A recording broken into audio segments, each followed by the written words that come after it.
Well, Yeah. look at it this If way it too. unleashes, it's Like, think single year or about like something look like at that. this group of individuals. Yeah, mine freezes up about every year as well, but it doesn't last too long. Thankfully.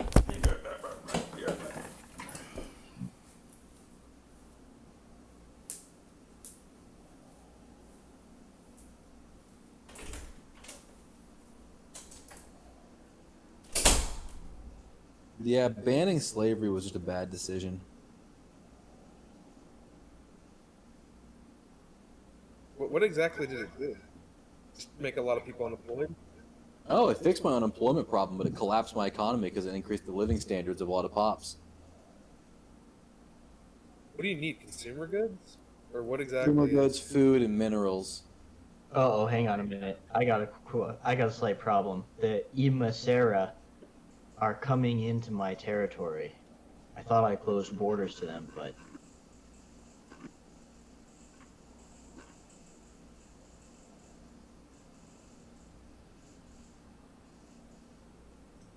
oh, I can't close my borders to them.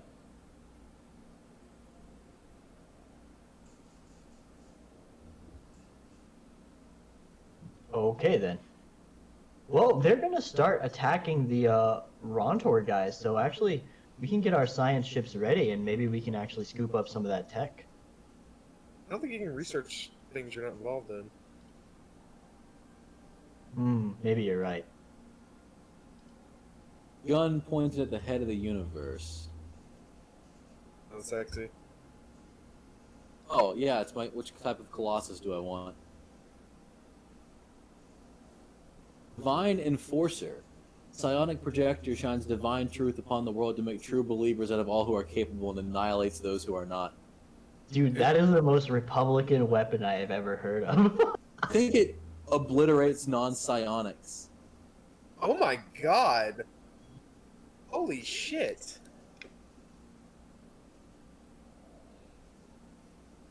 But And does it convert them to your world if they are psionics? I think so, yeah. That's amazing. Yeah, I wish I could find the nanites that turn everybody into robots.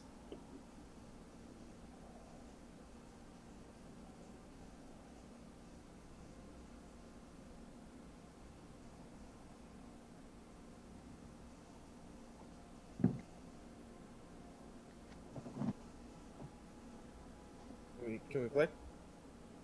Yeah, I'm good. Cancel my deal.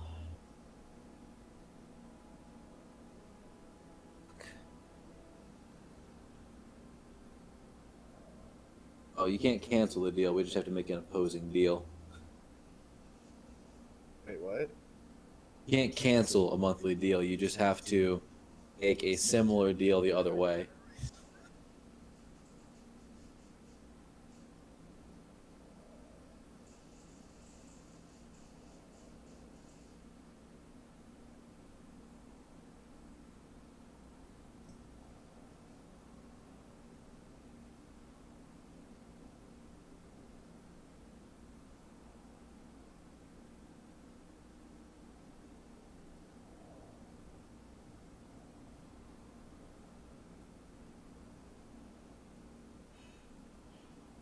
Okay.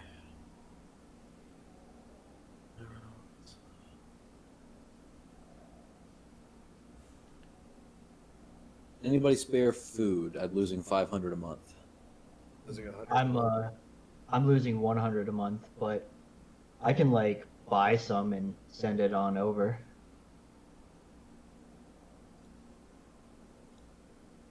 And minerals, losing, but that's okay. I can stabilize that. Why the fuck did I free the slaves? Damn, dude. I mean, maybe it'll be worth it in the long run once I stabilize my economy, you know? You are a Republican. Yeah, you've gone against your beliefs, and now you're paying for it.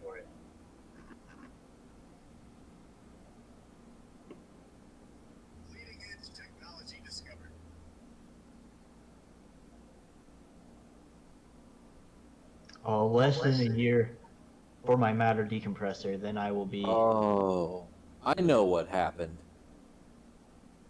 They weren't slaves anymore. They suddenly started working the refineries and blowing up my minerals. Oh, so you're good on your gases and stuff. Making 12 gases and 17 crystals now. isn't You could amazing, swap but some of those refineries over to something else, maybe to lessen the burden on your income. oh, I need the income. I need those to stay up. I just need to figure out how to increase my output.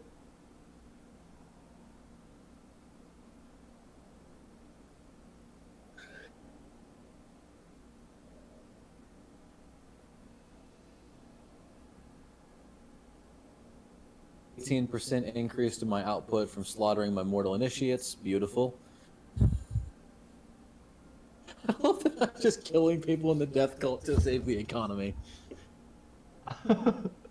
Your time has come.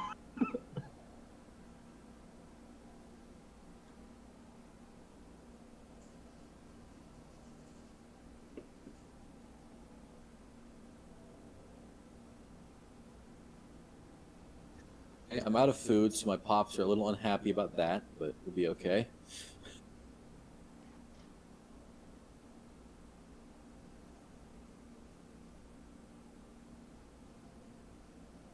Consumer goods are going to be a problem.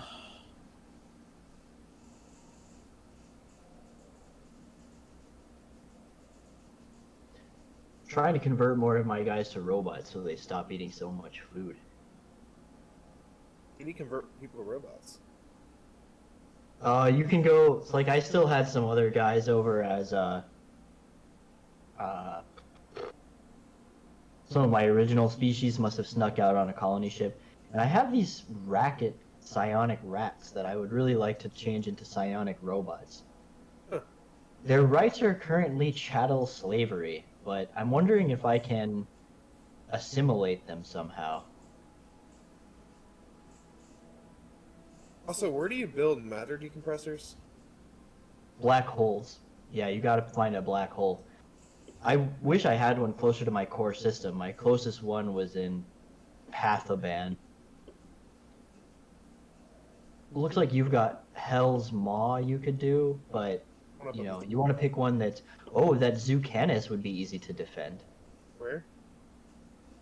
Close to the L cluster. Sorry, I was looking. I didn't see the one you're talking about. Oh yeah, and you also have Blorg's Bane, which is closer to your core territory. Because you just... If you get into a war and someone captures it, then it will nuke your economy. I tend to get really dependent on my megastructures to make my economy work. Where's Blorg's hole? It's, let's see. It's in your northern territory, in the center of it. I don't know which one would be easier to defend. Oh, yeah, I just took that one. I'm just gonna take that one on the top right. I wonder if I can change these rats into robots.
How are we all doing?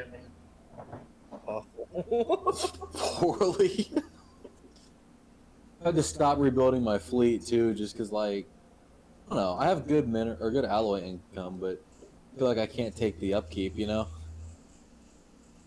Yeah.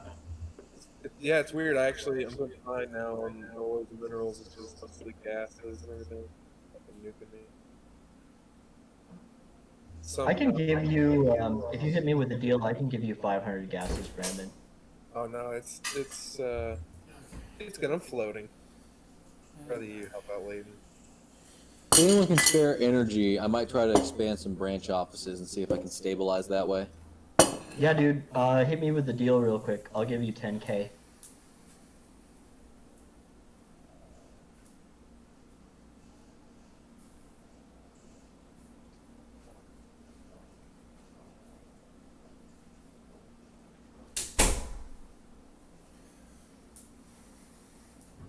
There you go, man.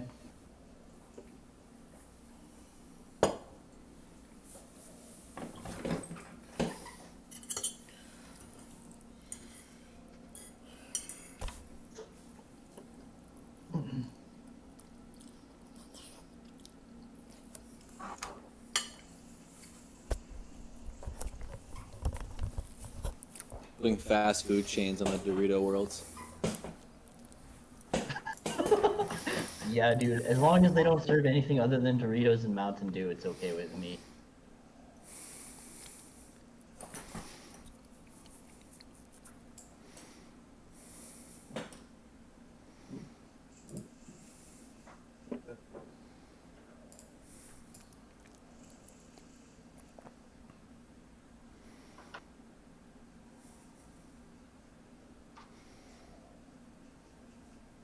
Want me to hit play? Yeah, let's do it.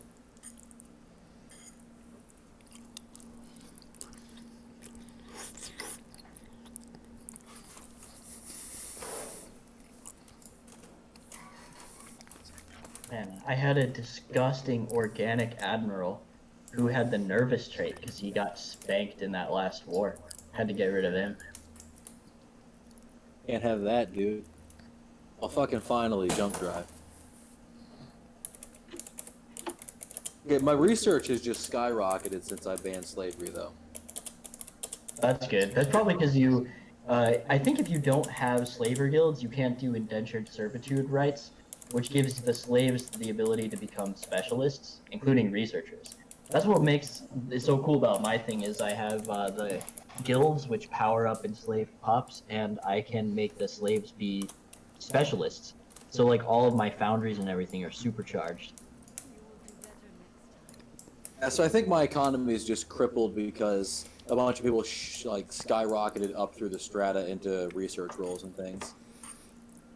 So what you're saying is that PBI doesn't work. Yeah. Damn. Confirmed. Stellaris proves it, no arguing. Oh yeah, homelessness, it's a ridiculous problem. Before, when we had slaves, we never had these issues.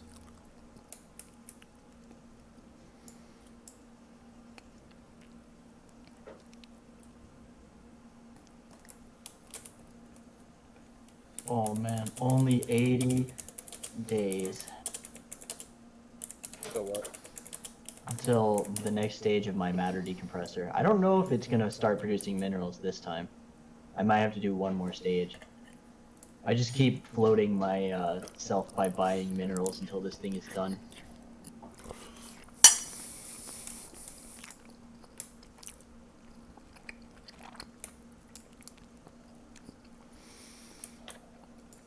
Yeah, my research quadrupled since I banned slavery. Oh. Amazing, dude.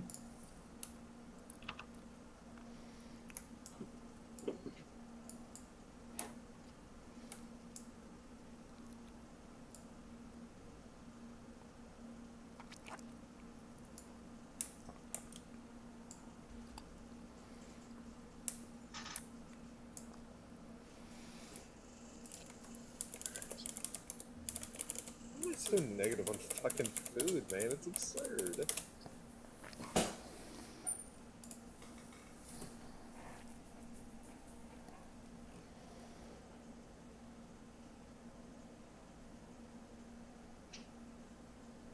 Hey, did you just finish it? What's up? Colossus project? Oh yeah. Congrats.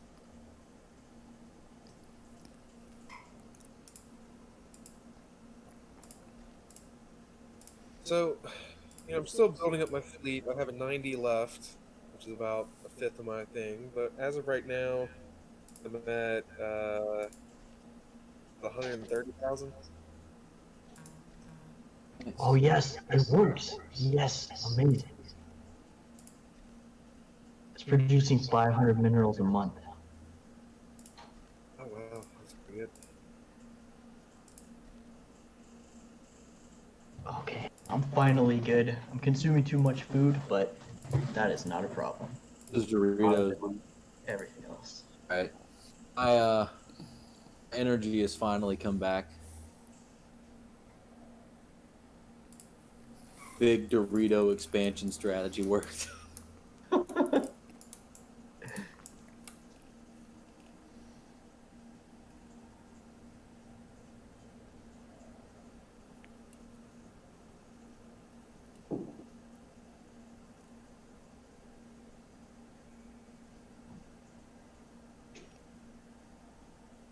The Unity outcome or income just like quadrupled as well, so flying through these things.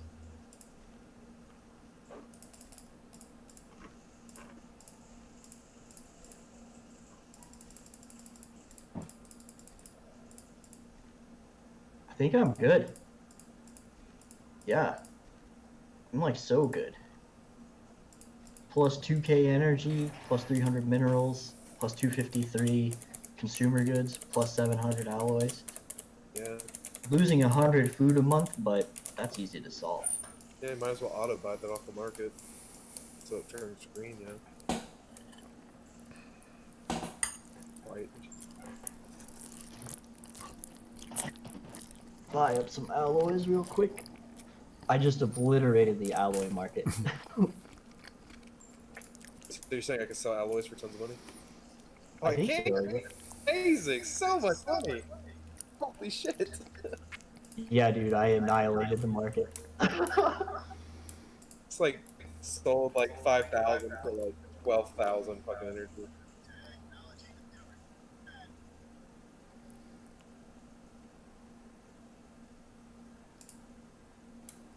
Alright. Dang, this arcology is never gonna finish.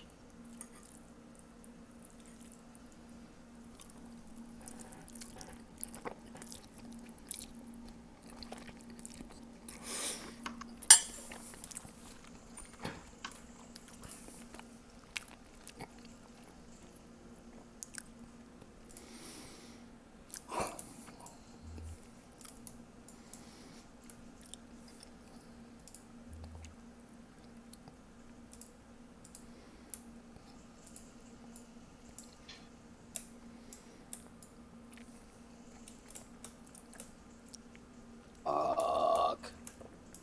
Consumer goods.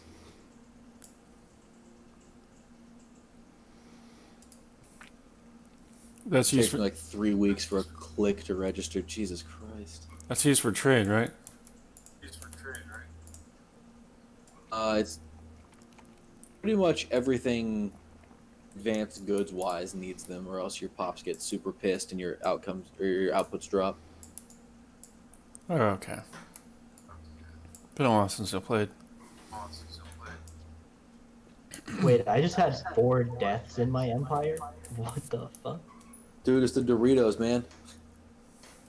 I mean, they lived until 206, so I should probably start eating those Doritos.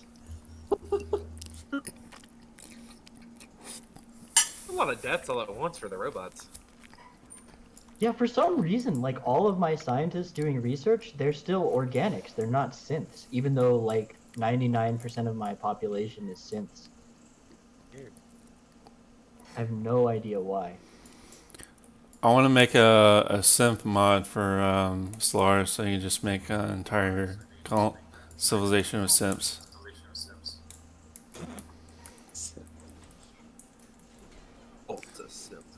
And I'll call it the Pokimane civilization. We will be glorious. We will be eternal.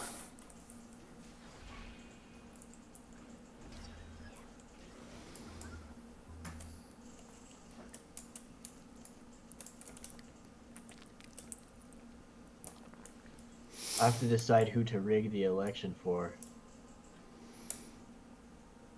Always the guy who will be good at billionaire, so need more economy. Yeah, man. That's how we roll in fucking Dorito and Republicanville. Exactly.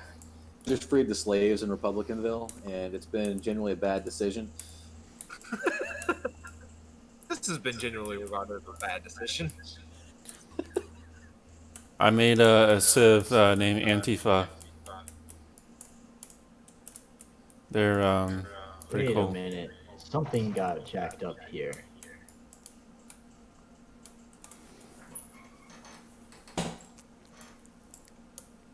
Oh my god, I'm finally stabilizing on gas and stuff. All I've been building for the past like 2 years is just gas crystals everywhere. All I've got.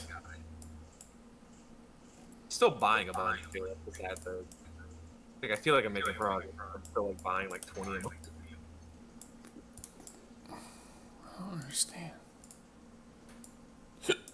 I figured it out. I've made a mistake, a massive mistake. Due to a misclick, I converted all my species back to organics, and now all of my Ooh. leaders are dying because they're like hundreds of years old. But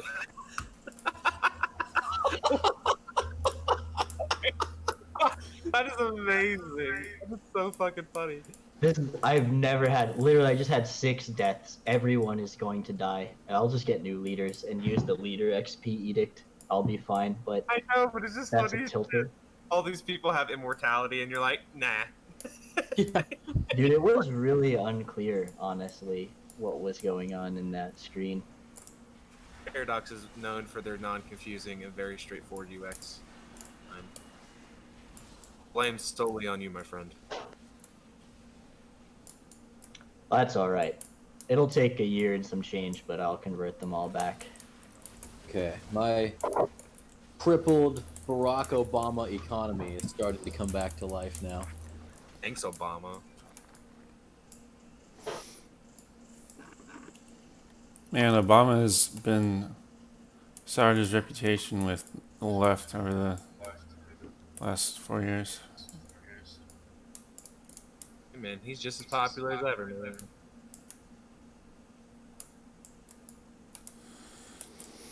Yep, he has the most followers of any Twitter account ever. He's like 80 million, I think. I have an unemployed ruler. I really need him to just go ahead and find a lower job, like maybe a desk clerk. They're trying to ban the use of world crackers. Fuck these people. World crack? Why? I guess I'm okay with it. It's reverence for life.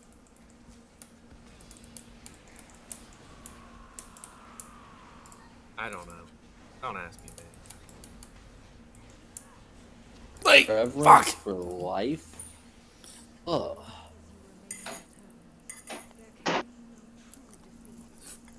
No purging? No purging either, man. Right? You got really quiet, man. Sounds like you're crying right now. I like these environmental ordinance waivers, though, that give your economy 80% bonus weight in the Congress, though. Yeah. Oh, I finally have an unemployed on Hannity. Oh my god. How's Laura Ingraham doing? Let's see. Oh, I don't have an Ingram. You don't have an Ingram? She would have been like my number Damn. like 5 or something. I did last game, so I thought I had her in this one, but no. You got Rush? You got Rush? You got Ingram? I got a Limbaugh. Okay. Gotta have an Ingram. You just got to. You got a McGinnis? No. Where's your Hannity, Beck, Ledger, Laren, Deontay, Shapiro, Kirk, Limbaugh, Tang, and the rest of these are I stole them from other countries, so I don't. Sorry, conquered them from other countries, so I don't give a shit. I like how I'm trading you minerals now because your trade deal ended Because I got too broke. but I'm paying you now. Like what the fuck? Steven Crowder needs to be there too and change my mind. Ew, Crowder. Steven Crowder. Lauder Crowder. I wish I knew who that was. Actually, you know what? I don't wish I knew who that was. Brandon Happy Pearl I don't know who that said, is. "Hey, bro." The less Hey, bro. conservative pundits I know What up? about, I think the happier I am as a... Finally did the campaign. Dude, I've got all the edicts running for Unity edicts. kind of absurd. That's amazing. I still have 367,000 Unity stored. Building fast food chains across the galaxy now to try to increase my food output. Okay. Where is it? What portal? Dorito Quinto is now almost 600 trade value just by itself. How much is it making you, Leighton? I'll look in just a second. I'm talking to the Shroud. What up, Shroud?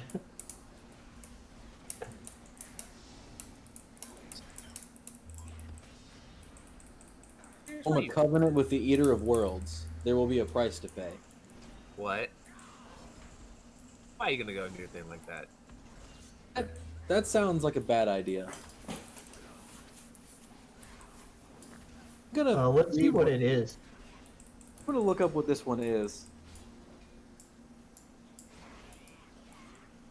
Some of those covenants are like, can be pretty worth it.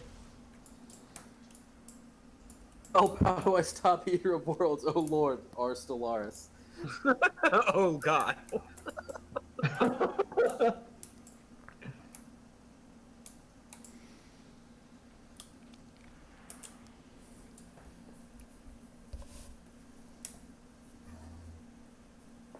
Can't. The covenant has been sealed. You were warned there would be a price. You cannot stop the Eater of Worlds. Use the power he gives you to conquer new ones. Wait, what is he doing? He goes through and he eats your planets. My God.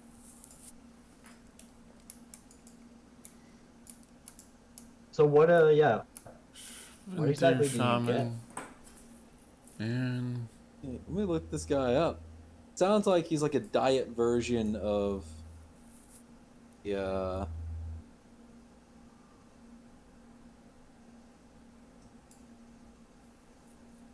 end of the cycle kind of thing. Nickelord Monk. Yeah, why not just Shaman Monk? And then Night Fae, I'll do my Shaman, my Monk, then my Demon Hunter. I'd probably DK too much. I'm scrolling for a covenant with the Eater of Worlds, but I can't find it. It's such a long page. Yeah, I think I'm on the same page, and I'm on my fucking phone, so I like can't search easily. Covenants, here we go. Eater of Worlds. 65%, a planet loses pop and gets minus 20% happiness. 30% loses 3 pops and gets minus 40% happiness. 5% becomes shrouded, and Empire gets minus 30% happiness. But it gives me plus 30% army morale and plus 15% fire rate. The plus 15% fire rate is wild. And like, you're just gonna lose some... I don't know, it could be worth it, man. The minus happiness will impact all of your production. Yeah, I don't think it's worth it. 15% is kind of meh. But it's only 5%. How's it going, Brandon Pearl? Chance that your Empire gets minus 30%. If just one planet gets minus a few percent happiness for 10 years, then that planet is kind of fucked, but you get a plus 15% boost to your fleet strength for the rest of the game. No, but he's gonna constantly have to deal with that shit. I wouldn't do it. That seems like a lot of downside, to be honest. This guy's gonna start eating your planets. This guy's saying, a little disappointed in the Eater of Worlds.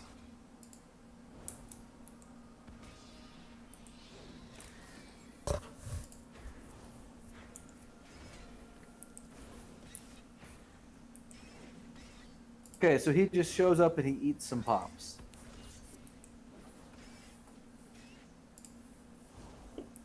That's it? TLDR, the Eater of Worlds is just bad because he gives you buffs to go to war, but he can squander... Oh, okay. I think you might actually have to go fight the Eater of Worlds. Can't get a good description of what the Eater of Worlds is. Probably just like an event. Maybe he like spawns and like every so often with triggers or something. Oh no. Someone has taken over part of the Rantor people. This guy's saying. Yeah, it's the Emissara. Who the fuck This is guy's that? saying he has 4 Gaia The worlds, and other the Eater of fallen Worlds empire. comes in 8-1. We can't close our borders to them. I can't close my borders to them, so they're just in there tearing it up. Well, should we go to war with them then? I guess. I mean, I say that, but like, I see 170,000 right there. Is that their only fleet? Yeah, the Emissara are all up in your territory, but I think the Emissara might have cleared out the Rontor. So you could go to war with the Rontor and then just like take over those stations, the last remaining Rontor stations and worlds. Oh, he will keep coming back occasionally and eating planets.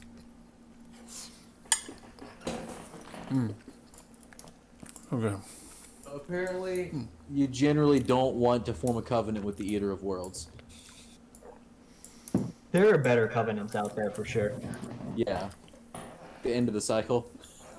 Yeah, you can only do one covenant, I think, so you might as well save your covenant for later. Yeah. Okay. Let's run it.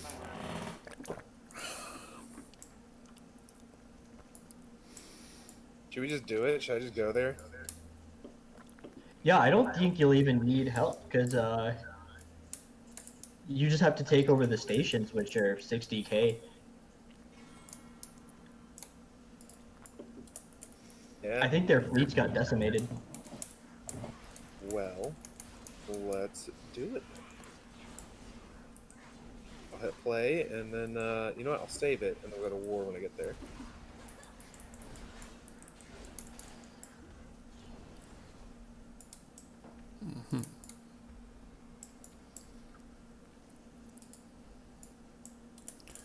That. Push them up. Push the war, I should say.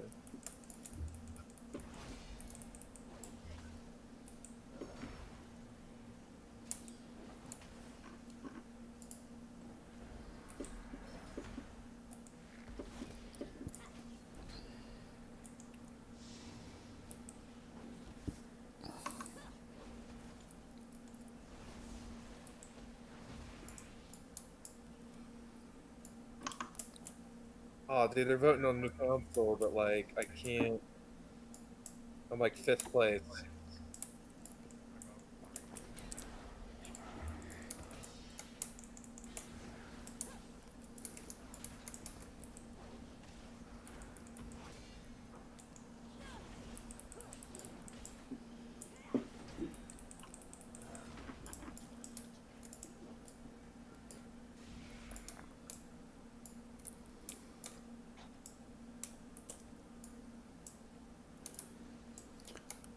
All right. Are you still there, Brandon? What's up, man? Okay. The economy is starting to bounce back a little bit.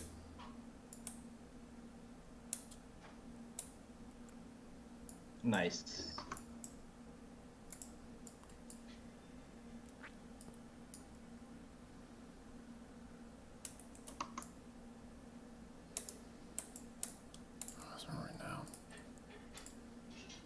I don't even see the progress of it. I don't understand this. Wait.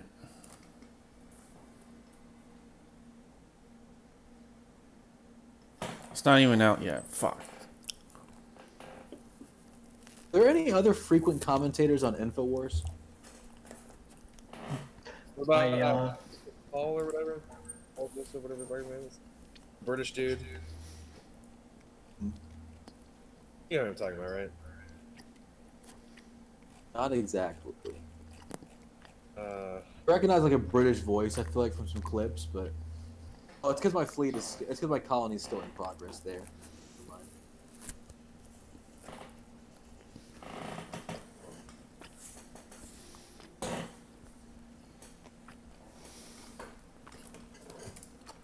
Paul Joseph Watson, Prison Planet. Imagine my shock. Dude, I should put a penal colony in there for Prison Planet.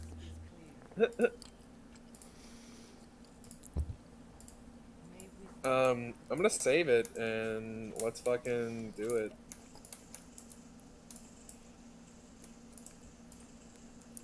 Sounds good. Hey, does anyone have any excess food production? I'm guessing not, but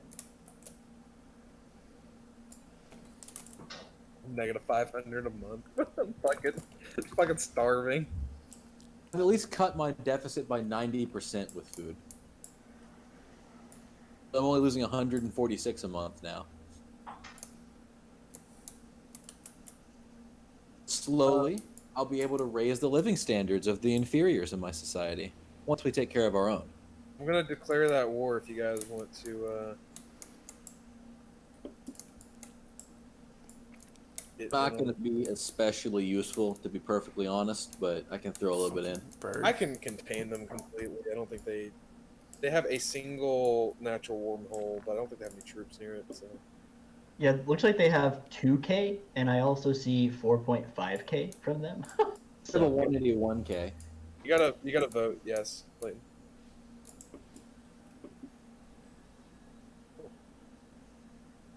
There's that natural wormhole right next to me. And I don't think they have anything big though. 181K.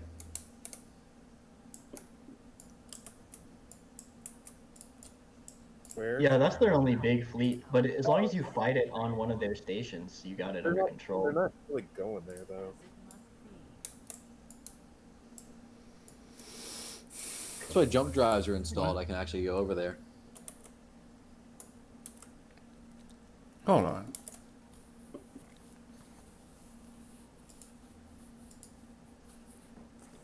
Yeah, I'm 100% good, except that misclick has now made me produce minus 1,200 food a month because all my guys suddenly wanted food. So, it's really pissing me off. I have fucked up. I didn't realize this one station 60,000. Oh goddamn. Oh yeah, their stations are about 60K. Yeah, all of them. You engaged? I'm engaged. It's too late. Yeah, you gotta stack up to fight them. Yeah, I mean, I might be able to get them in there. Well, this guy's just fucked. I came in from two different angles. One was 60,000, one was like 50,000, and I didn't realize they were like, yeah, I wasn't paying attention. Let's see. Actually, 1 second. I got this shit. Fortunately, you can punch a little higher than your numbers against stations, so. Activated that Khan's throne.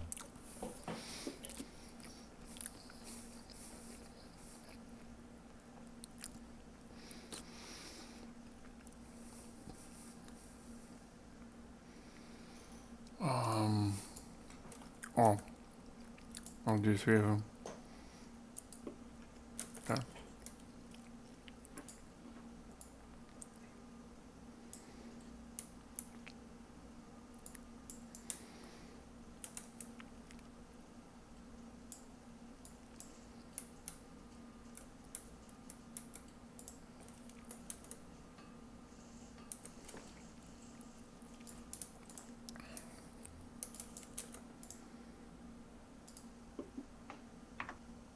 Are you still strategizing? I'm just popping on my cooldowns. I don't know if it'll be enough, but we shall see.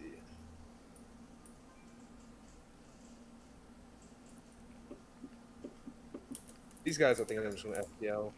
There's like no reason to let them die. These guys, I think, might be able to handle it.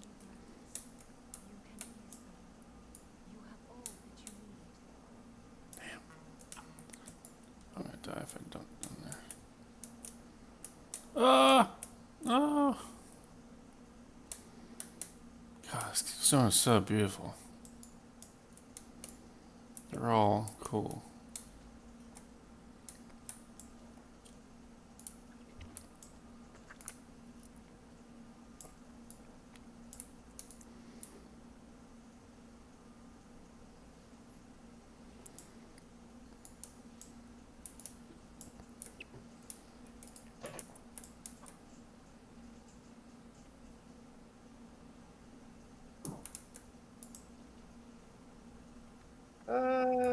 Nah.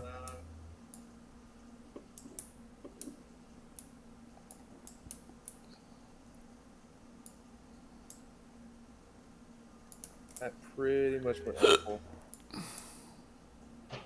I didn't even break. Yeah, like it's the opposite. They're actually stronger than normal.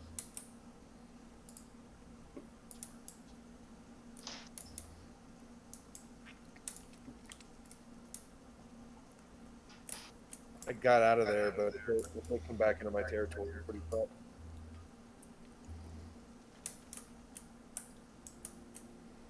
And looks like they might be going towards Leighton with that 180,000 stack. Oh, I guess that towards me too. Yeah. Do you guys mind if I pause for a second? Go for it. I'll be right back.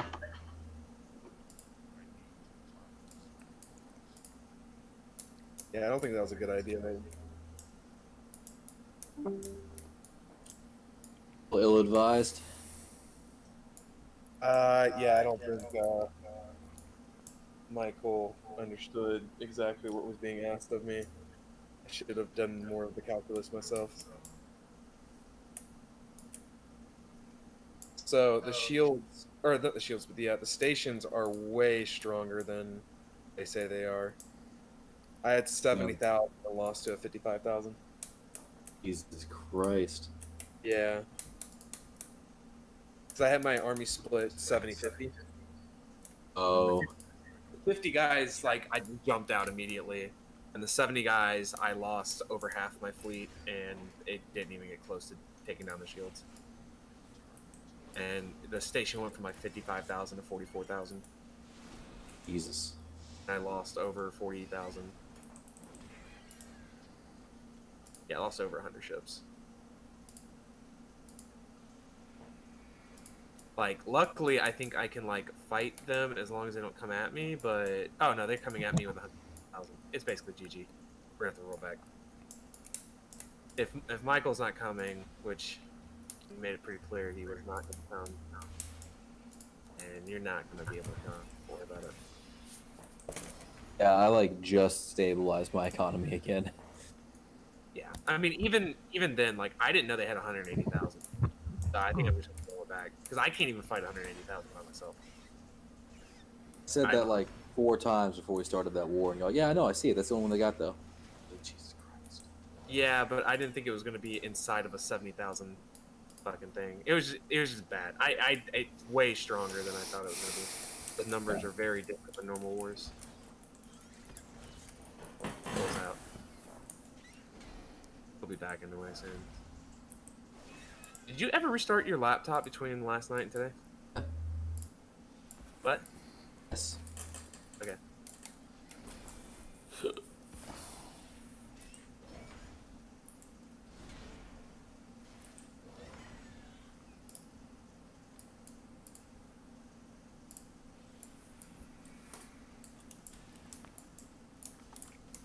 So basically, there's fallen empires. I don't know what to do if we don't stack. Yeah, I'm just gonna need to, like, let it ride for a few more years, I think, and continue building up. Yeah. But, like, at this point for me, right, like, I don't, like, I guess I can slowly improve my fleet size, but I'm done with all the major.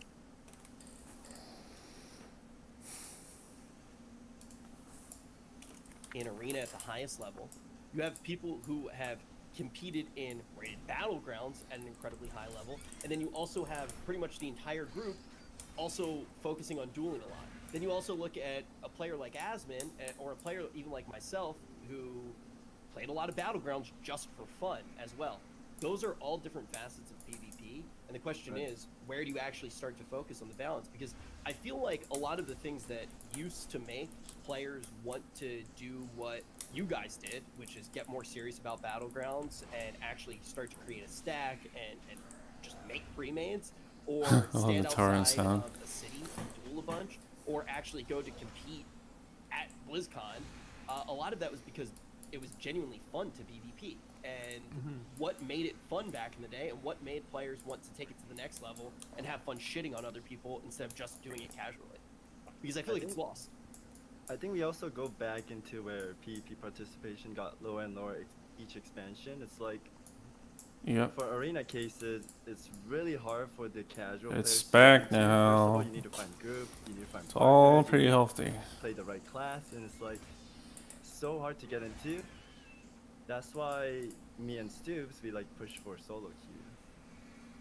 So that way anyone can just queue up and play rated. Yeah. And it's like you need to get into somewhere to learn how to play arena first of all, but you can't even have that right now. So you feel like there's like Everyone- such a big gap between like the skill level that you need in like an art, like a random BG, versus the skill level you need in arena. That it's very hard to make the transition into like being a casual PvPer into being like a rated PvPer.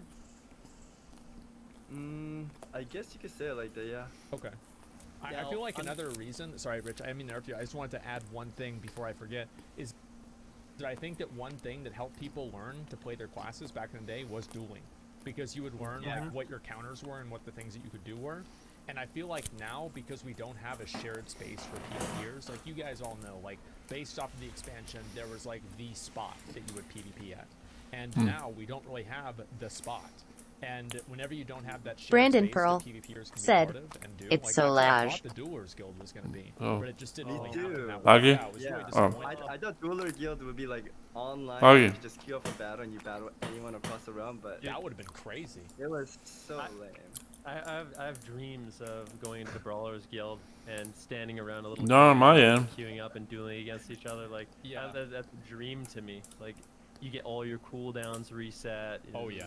About 1/10 of a second all the from time. my You end. are right. I mean, a lot of the time when people ask me how they can improve, Could be your especially if they're just getting into the internet. game, I think it is.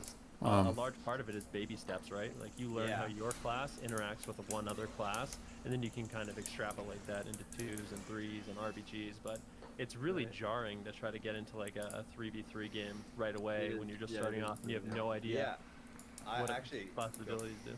I agree. Like, I think you hit the nail on the head for me. That was exactly what I was thinking. Like, I feel like all three of us, right, have been playing for a really long time. And we got into it through like baby steps, like you said. Like so in BC, the way I found my arena partners was dueling. I'd go out to Duratar, I'd duel. I'm like, oh, this dude's pretty good. You want to be on my arena team because you had teams back then. Right. And then before that, it was BGs with my friends. So the introductory systems that 15. got me into the game 6. keep me where I'm at now, right? How do we keep players playing? Was those introductory systems where I started to learn the game. It wasn't so overwhelming, but now you're kind of expecting players for the most part to hop straight into your arena. And if you put yourself, like really put yourself in the player's shoes, the general, just the average dude who logs on 3 hours a day, it fucking sucks, dude. Like, you go to LFG, you spend maybe an hour, maybe you're lucky because you're playing like a assassination rogue, you get a group, you know. No, most of the time, like, you want to play arena or RBG, you just stare at the LFG for straight 2 hours, you finally find a team, and it's like, you guys lose one match and the guy leaves. Yeah, he It's like- leaves, and then he'll tell you you And you suck. can't even get Chances are practice. he It sucks. sucks. Chances are he sucks too, and then you're back to LFG again. Like, Exactly. No, Weird question, it's and so I'm pretty bad. sure I don't want anyone to say that they're gonna rub their genitalia across my face for this one, because I'm pretty sure this is the thing that I brought up that made that What? comment happen the first time. Which I will totally, I'll take that one on the chin. But I got to bring it up right now, and I think a lot of people kind of want to hear this question answered, because you talk about some of the old systems, and the old systems were actually harder to use in some ways, right? Once you actually made that arena group, you were kind of set in it, and sometimes it made more sense to maybe get better.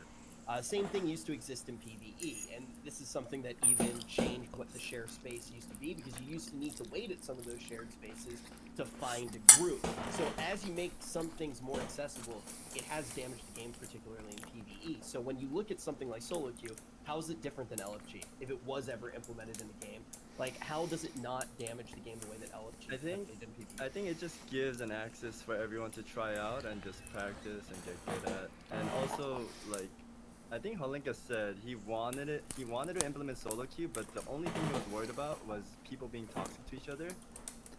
And every solo game, you're Who's gonna that have that. Sunday? Like, Sounds very it's a good. problem. They could probably like ban someone for like a week or something. Because you know, when you lose a match, you're just gonna blame each other. 9:30 CRS, That's pretty what good. they don't want. They don't want anyone to like fire back at each other and like ruined. Dude, that happens. That's inevitable.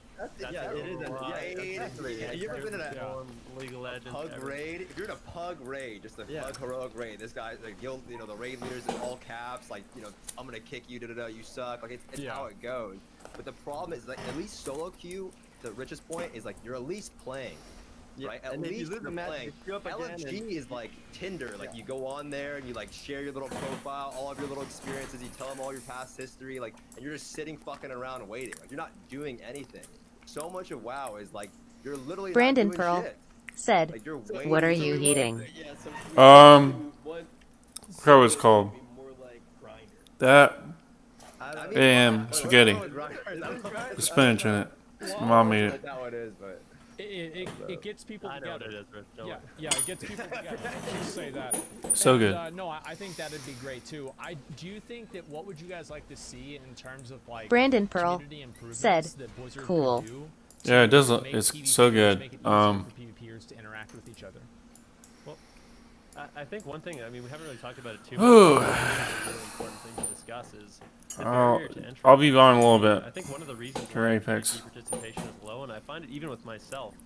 I Like, finished my even dinner. this pre-patch, for example, I haven't been playing really any alts because getting gear, getting essences, getting Azurite traits, all these systems you have to catch up on. I mean, Finished it's this so clutch possible too. constantly over and over and over for all aspects of the game, but for PvP in particular, just if you don't have the correct equipment, you basically can't play. Like, you could take the best player in the entire game and put them on like a freshly geared character who doesn't have good essences and stuff like that, and they're not going to do well.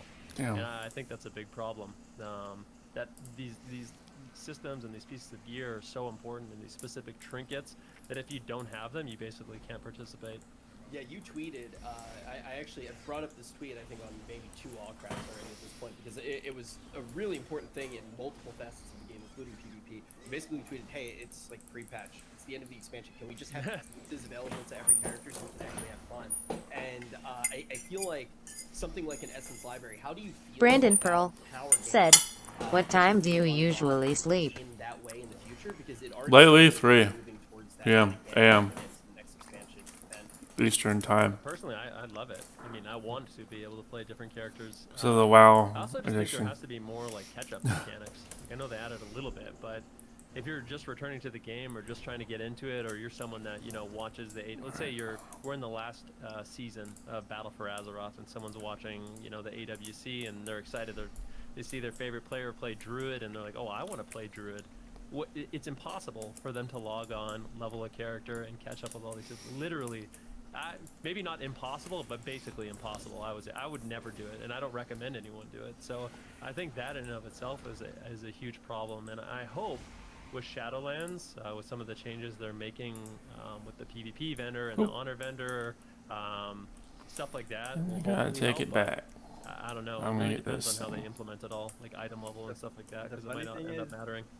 I play WoW a lot, and I'm still not 475 full, like, before the pre-patch. Jesus. I gear out all the way, and it's like, how do I get my gear? What was 475? RNG 15 chest? Yeah, you That get was that's how you mythic. get your gear. That's how it works. I'm still not full 475. It's, to me, like, I think that's a huge issue too. And like, if you go back and you look at like back in like 130. Wrath, or like whenever PvP was much more of a big part of the game, I think one of the reasons for that, and it's the same like for PvE to a lesser extent too, is that you had less barriers to entry. Like in 8.3, you had to deal with like your essences, you had to deal with your Azurite, you had to deal with your Kill him. necklace, you had to deal with your corruptions. And I feel pretty Why bad not? because I remember He's up watching there, Rookie I think. like had this clip on Twitter where he killed a warrior accidentally with an ignite, and I thought to myself, that is awesome. I want to play a mage, but I knew that in order to get to that point, that would Yeah. take 50 hours. It would take Yeah. so much, and it wasn't even a fun 50 Wait, what? hours. It was a boring 50 hours, like grinding the same stuff. Oh, okay. Yeah, doing the same thing you've already done. Yeah. Like, I feel like it's like a, I know I watched one of, I don't know which episode of all, I think it was one with Hazel. You were talking about how like you get the first 90% of your character in like the first couple weeks, and the last 10% takes a while. But for Yeah, PvP, if you're trying to be competitive, you really want that last 10%. So in general, I feel like Blizzard's way of keeping, Oh. it feels this way, right? It honestly feels this way. I'm not saying this is a fact, but it feels this way where they they like the way they keep you playing the game is like this really long progression on one character, right? But I feel like a better way to keep players in all other games is like instead of making it so hard to get to this point, the replayability of alts I feel like is equally as fun, right? When you beat a game, like you'll get through it, you get the max gear. Some of the most fun moments are like, all right, I'm done, but I want to try playing the game over on this build or with this class. Exactly. I saw a fire mage, I want to be the fire mage, right? Like, and that's fun in PvP in all forms of cool. When you go to raid, it's the same fucking raid. I've been in this raid tier for a year. You think I want to go back in as go a this warrior node. again or a hunter again? I want to spice it up, but to get to that point again, it's so punishing. Well, it's like so time gated. Not punishing, but time gated. And also on top of that, I think Blizzard needs to understand why people play alts. And if they understand why people play alts, it will help them make the alt experience better. Because I do think having alts does extend the Okay. Because after you play your main, you can go and play something else instead. If you get bored of Pretzel time. of time that you're interested in the Watch it later. Yeah, I sleep at 3 a.m.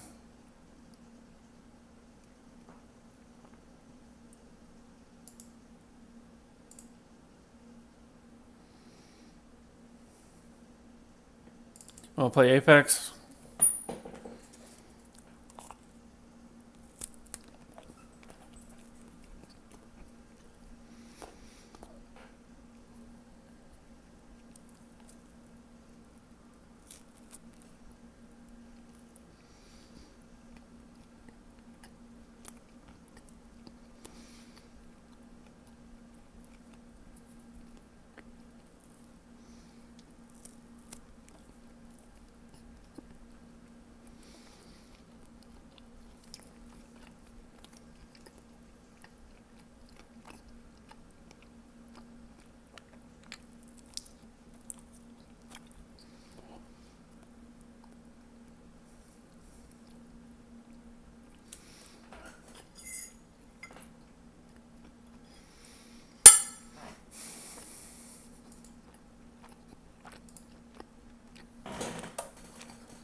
Oh.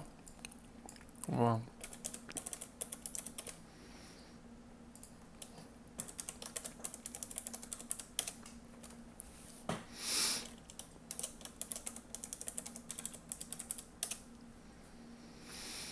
Oh, come on.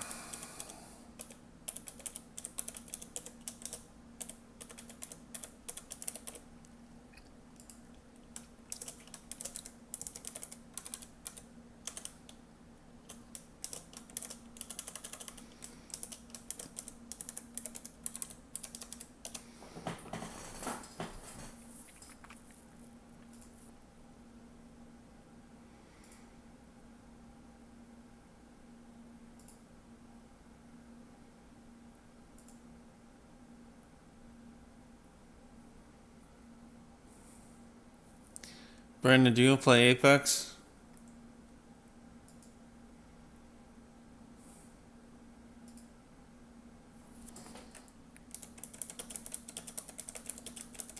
Brandon Pearl said, "Sure." Cool. Nice, nice, nice, nice, nice.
Ready?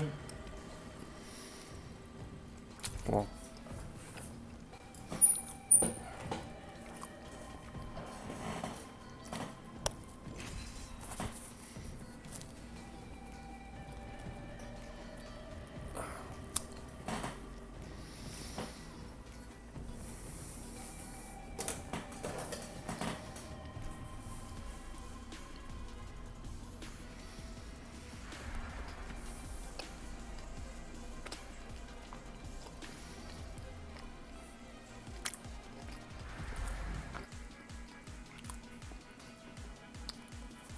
Uh-oh.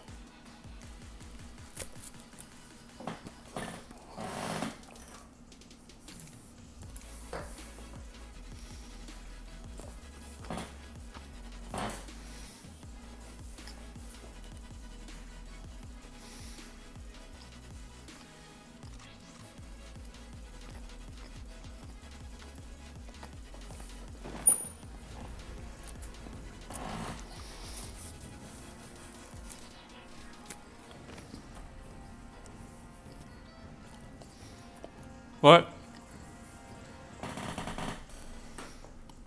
Oh.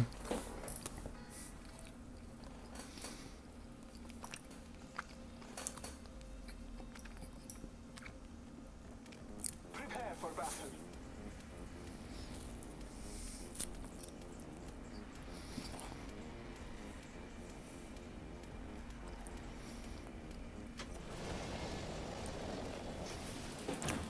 I have no idea what is happening.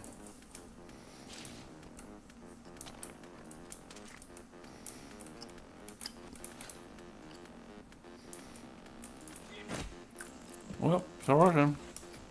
Alright.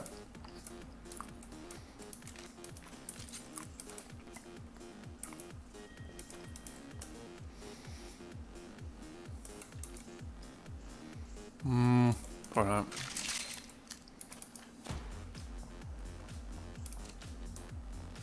Oh.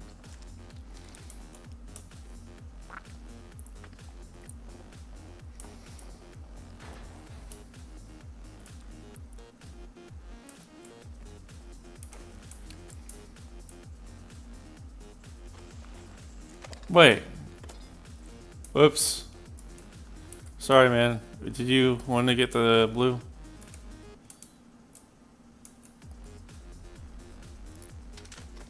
Thanks.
Might be something good this way.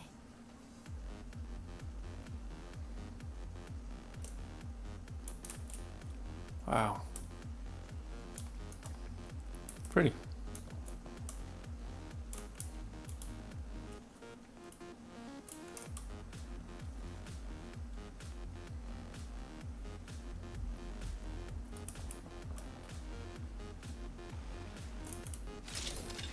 I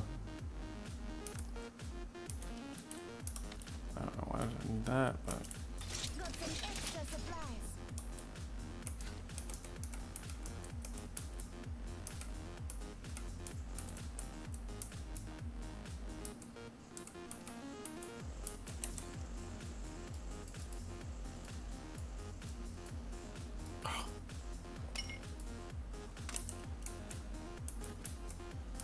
Like bees in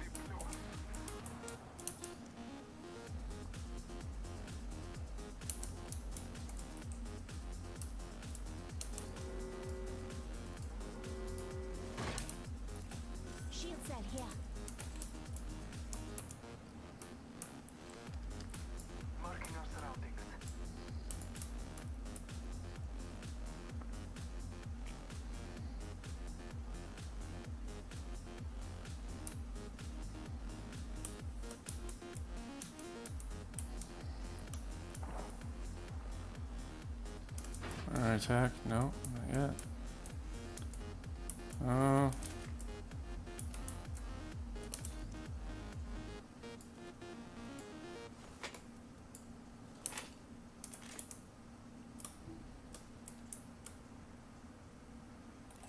Evo shield here. Leather 2.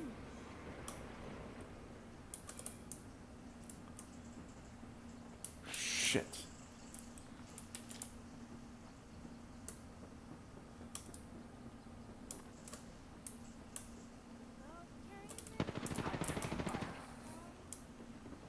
So laggy.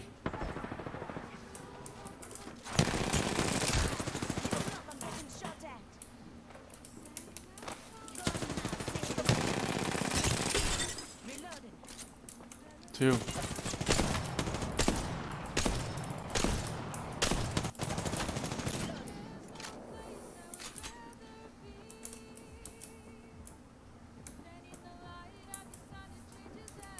Fuck.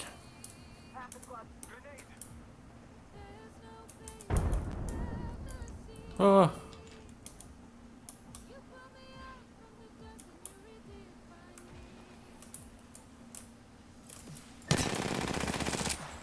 Damn it. Just give them my shields a reach out. Ambush, ambush. They got me.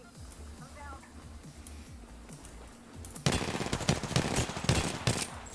Fuck.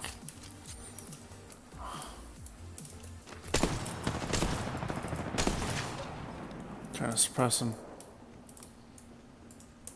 From here.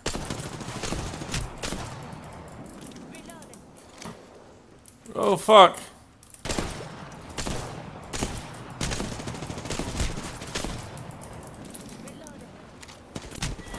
Brandon Pearl said, "It's fine, bro." Yeah, it happens. Brandon Pearl said, "GG." Exactly.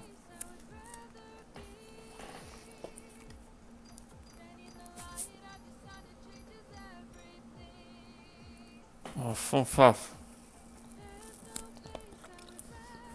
Wow.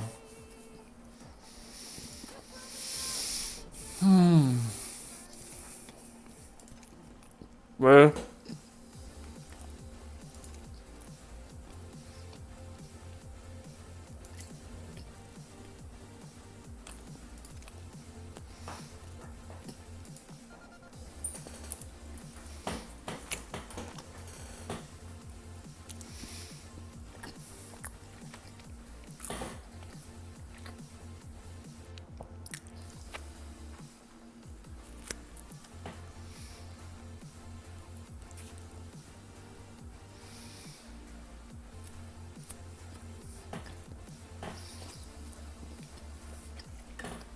What?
What do you got? Whoa! Lights up like that. Yeah. Alchemist.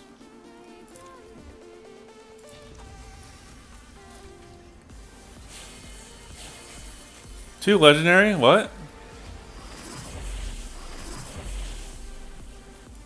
What?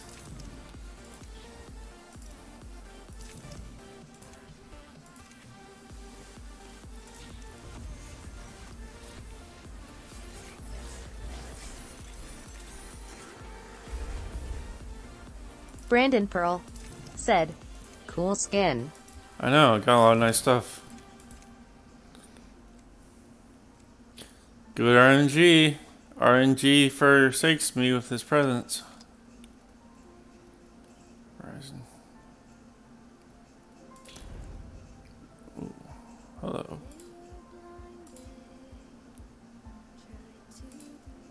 I like that one best. Yeah.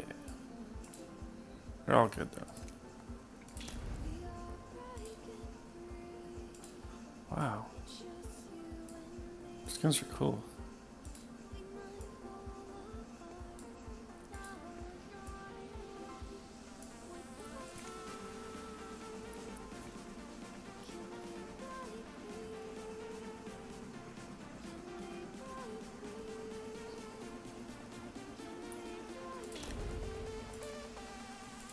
Oh.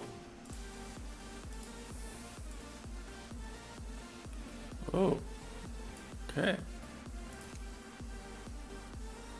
12,000.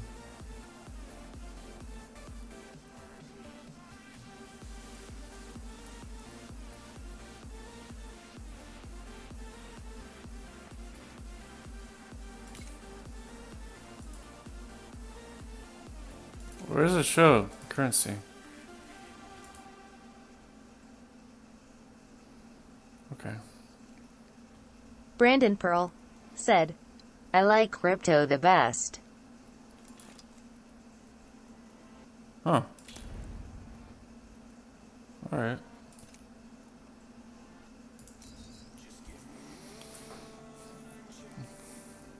Wow. He's a spotter.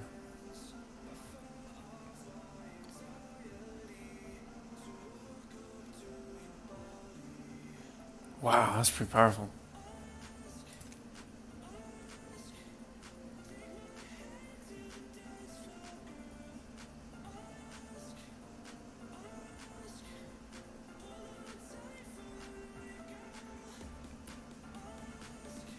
Mm-hmm.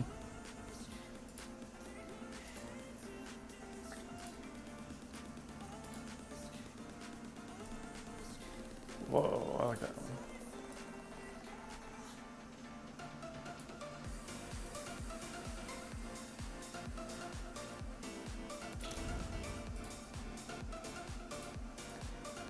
Wow, skins are so cool.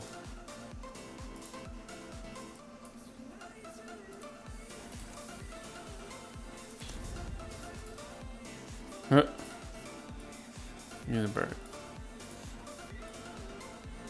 That's cool. Whoa!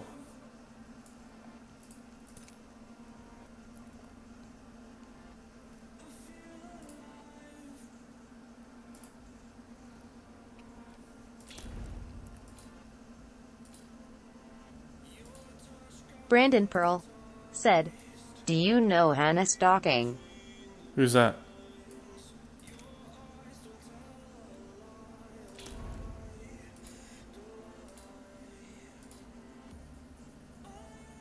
Marker Buster. That's so cool.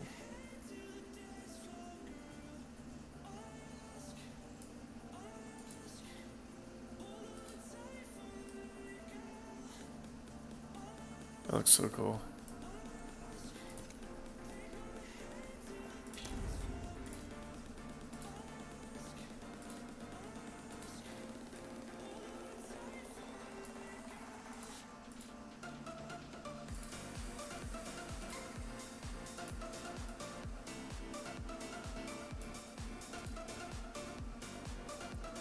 Cool.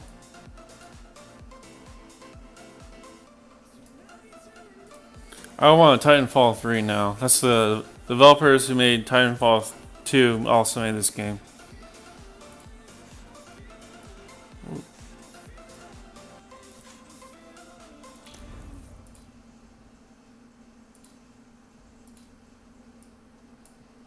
That's pretty cool.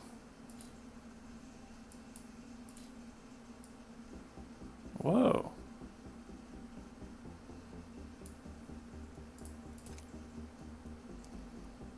Why is it taking so long to queue? Need 30, right? We're doing duos, that's why. Do you want to do tries?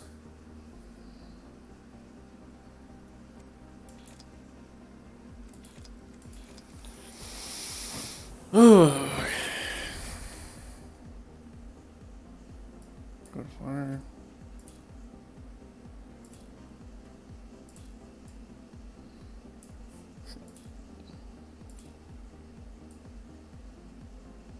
What?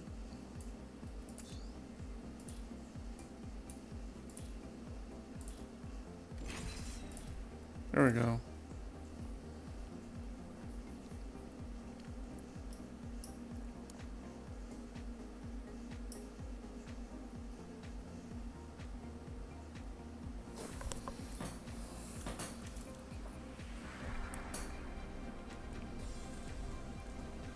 Pop the smoke, make 'em broke. Today would be our day. Fight, Rieger. Guan, try to stop me.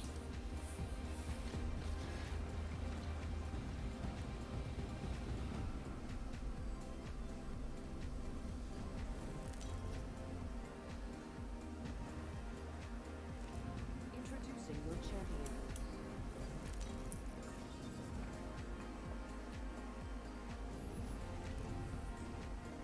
I'm the jump master. Follow me. Let's touch down here. Okay. Get ready. Moving up.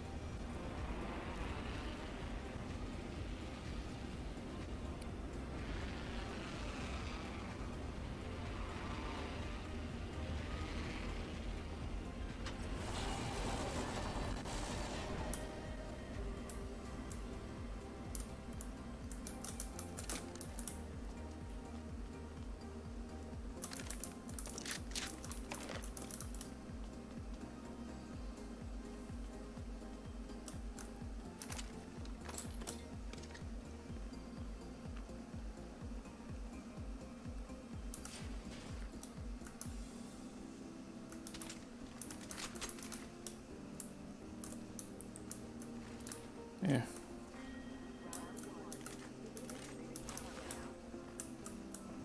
Not all of us are inside the ring. Victory lies there.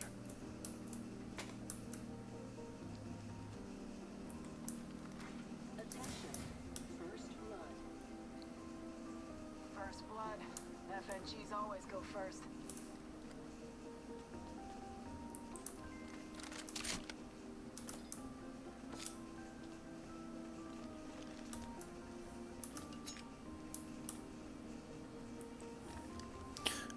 Yeah, we could spread. I would spread out. That way we could cover more ground and find different stuff. And then we could ping stuff that we don't want, or the stuff that our priority members should have.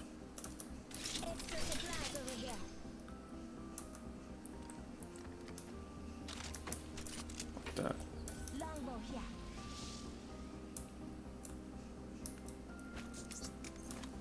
Throwing arc star.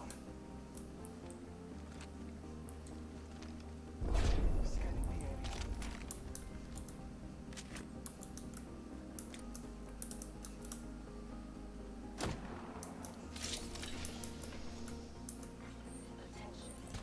Flatline here.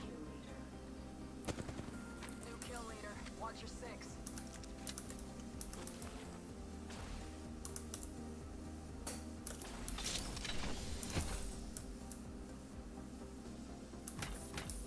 There's a great distance between us.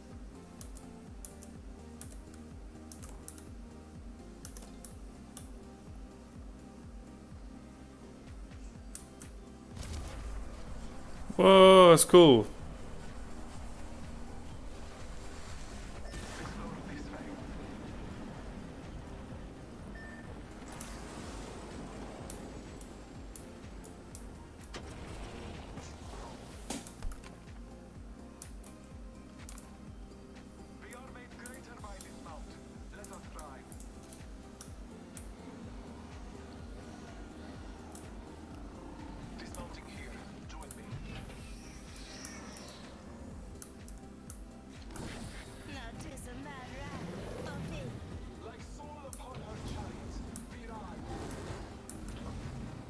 Where's the other guy? There he is.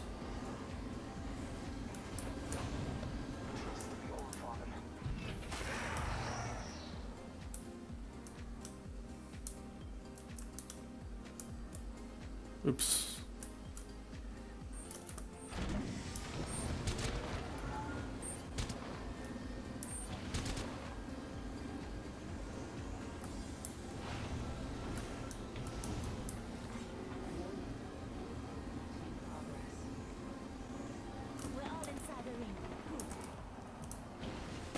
Shit. Go, go, go, go, go. Go, go, go, go, go.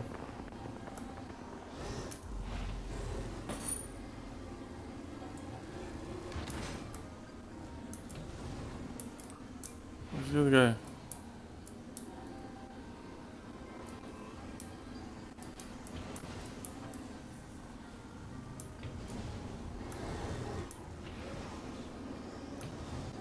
Where the fuck is he? Over there.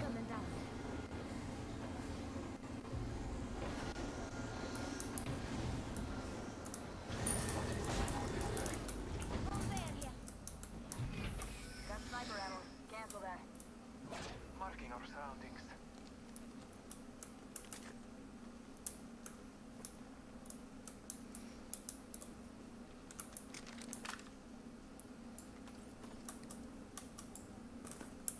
Stairs.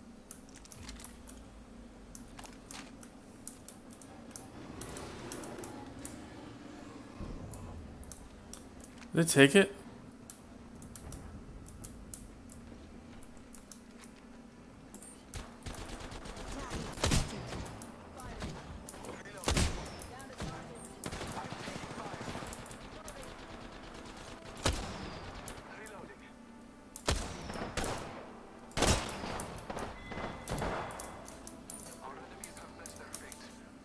Help run if you need it.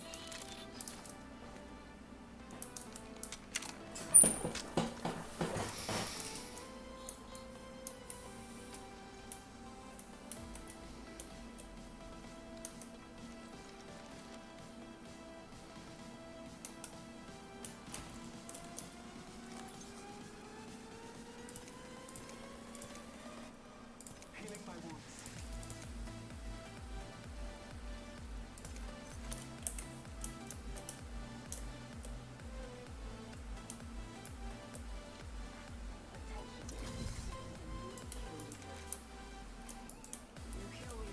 Watch your six.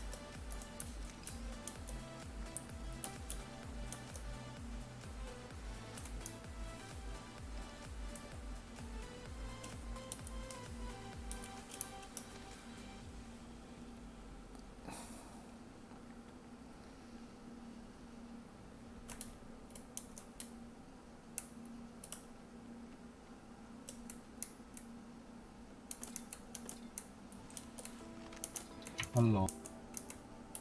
Hey.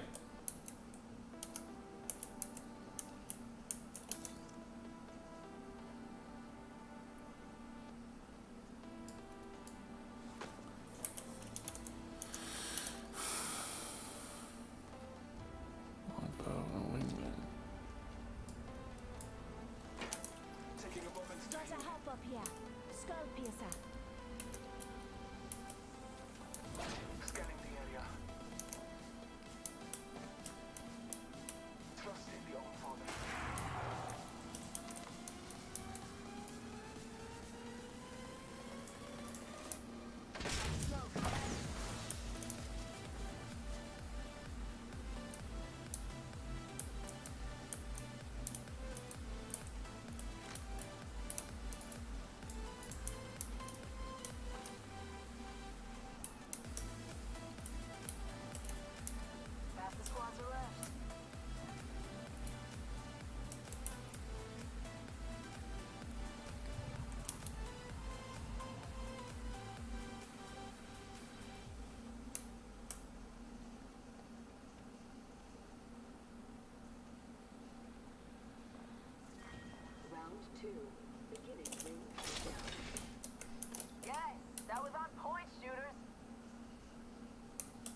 Yeah. I don't know. You guys want the L-Star? I'll just take it. Why not?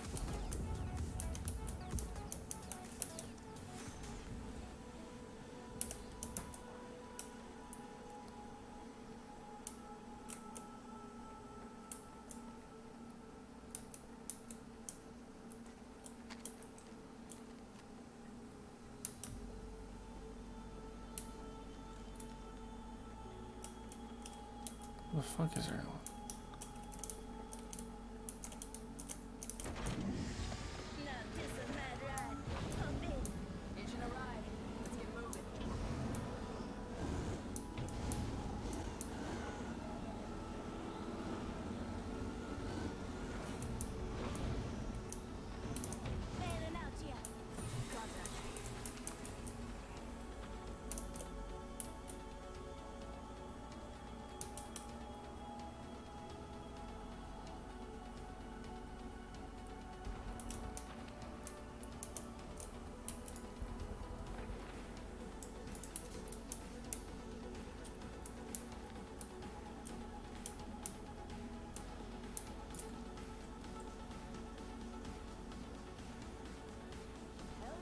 Brandon Pearl said, "Bro, I am sorry it quitted itself." Oh, no problem, man. We'll go ahead and, we're almost done. Go ahead and play this one out.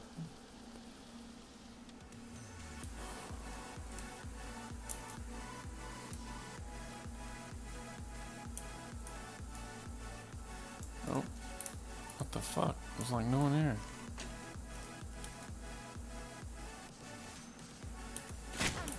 Okay, hello.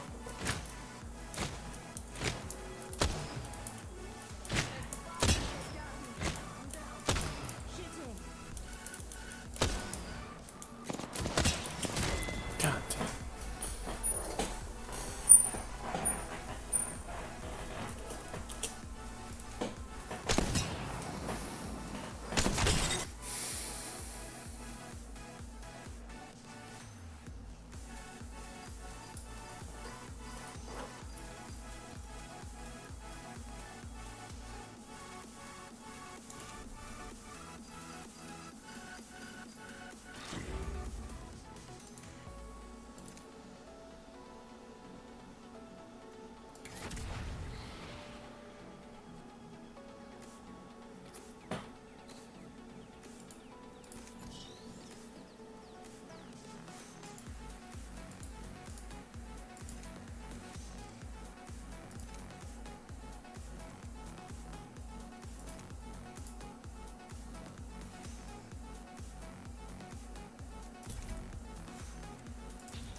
Cool.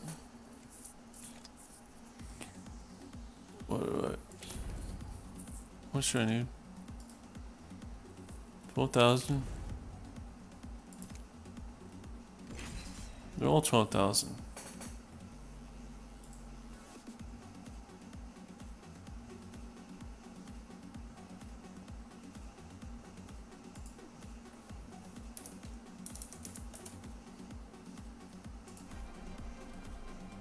If you can't keep up, you're straight out of luck. Big things are coming for us.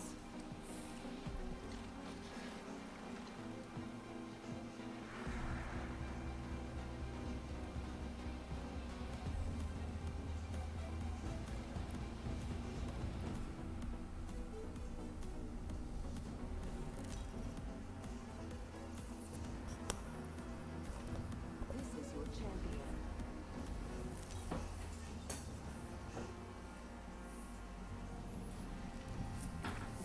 Good on the jump, master. Let's land here. Roger.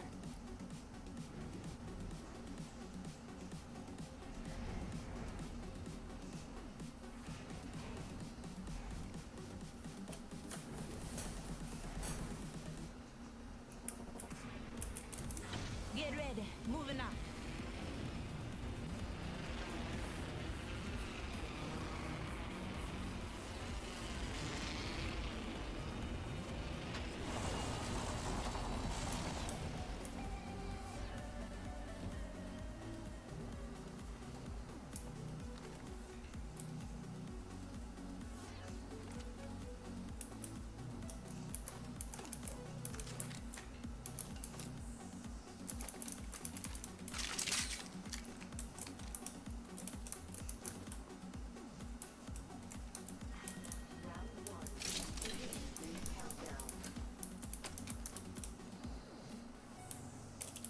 Got some extra supplies. First blood. Taking fire. First blood. Fuck. Firing. Reloading.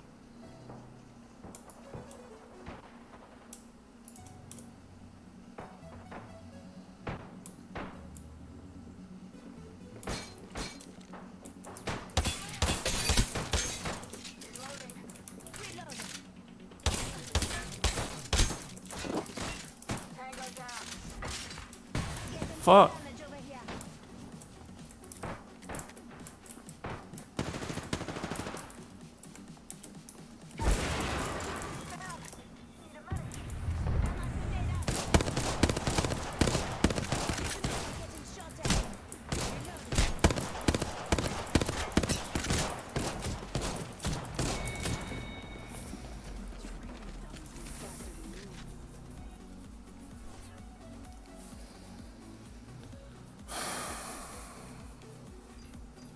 Brandon Pearl said, GG bro. I know, right?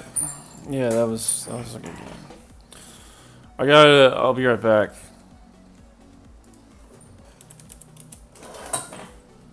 Is that, yeah, that's probably chat. Hopefully. Be right back.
Alexa, drop in on kitchen.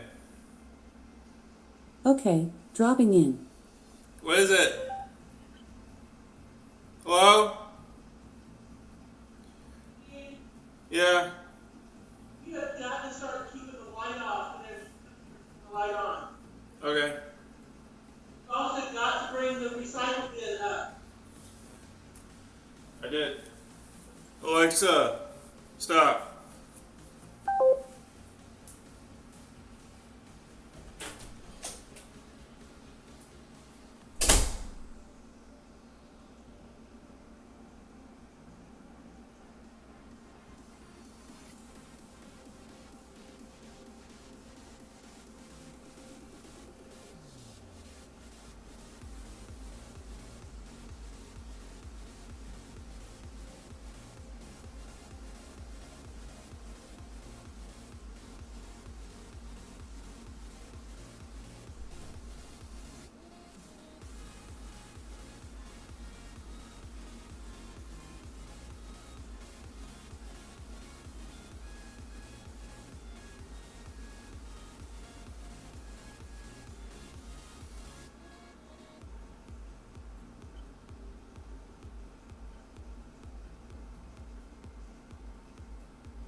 Brandon Pearl said, "Bye bro, my PC is overheating."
Okay, week 1,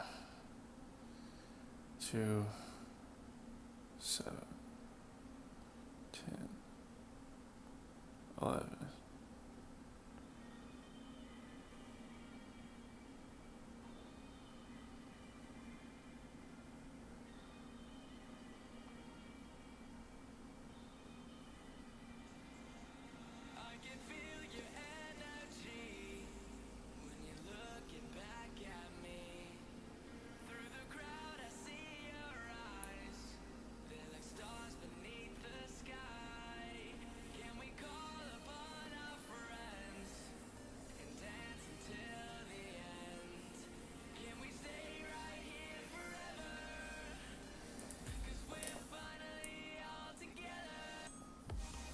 Three days still. Yeah, that'll be fine. I'll do another character.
Let's go to, I believe this is Kendall from Pretty is cool it song. San Mateo. It's sort of too long Pause for me to see. I it. know it's Kendall, though.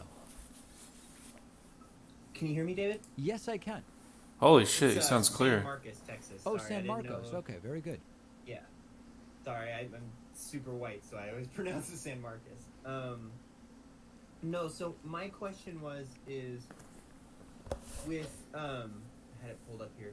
With the GSA the GSA announcing that they'd be letting the transition go through, have you noticed, I just wanted to get your take on the notable further breakdown what seems of Trump's psyche as he's been tweeting, because after the GSA sent out the letter and Trump said he would be allowing the GSA, he's been retweeting just some really strange things from like actors, especially he looks like he retweeted Randy Quaid like 4 times.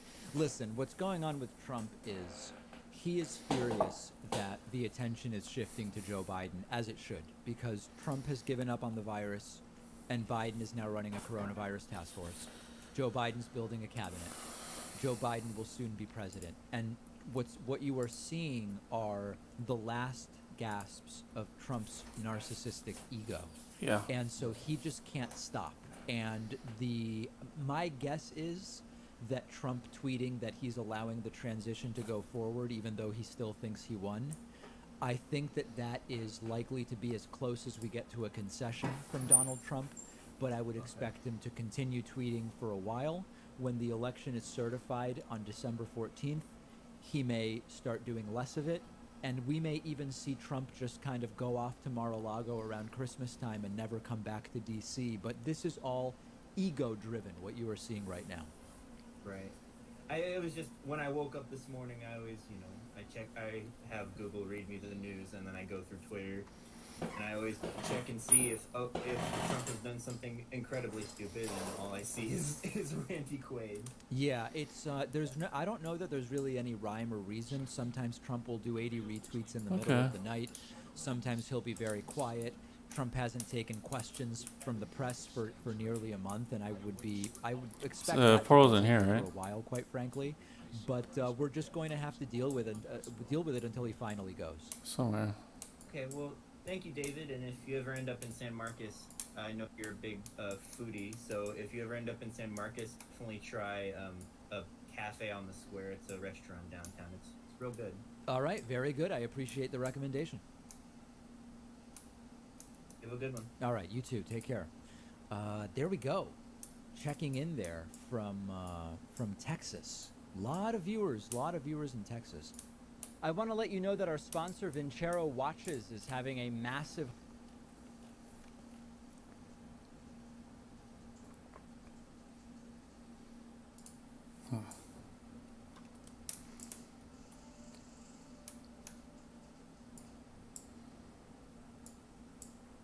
magnificent capacity to produce stuff,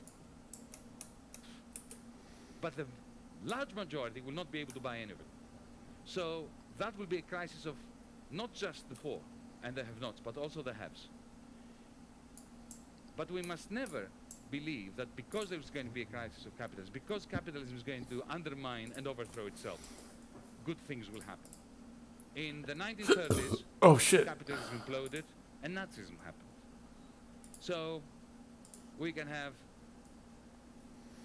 one certainty: capitalism cannot maintain itself. Something else, another system of organizing economic and political life is going to follow.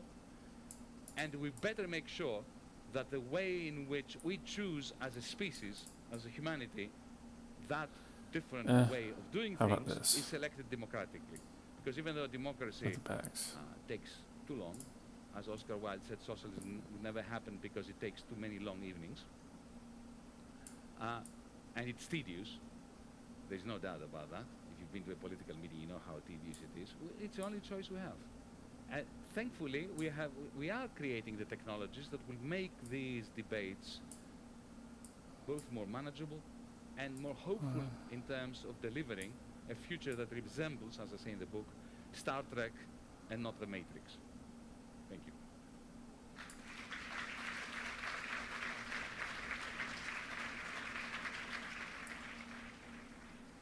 So Jonas, you're a very interesting combination of idealism and pragmatism.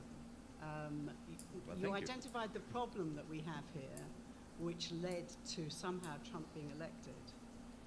Yet that terrible income inequality, which has gotten way worse in the last 12 months and looks like it's going to get worse, even more, get worse again, did not produce enough people to elect Bernie Sanders.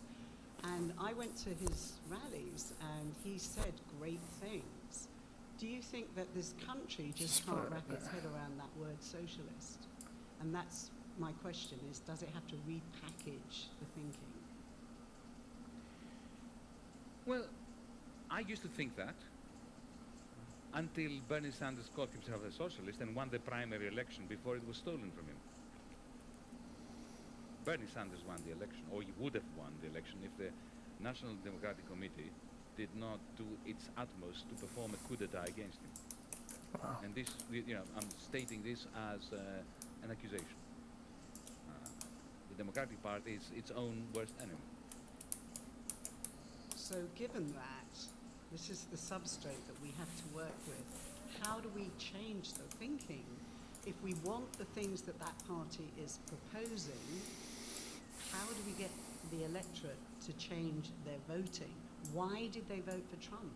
Why? Well, but well, firstly, the abstention rate was quite high. A lot of good people could simply not bring themselves to vote for Hillary, and they didn't vote at all. And many others.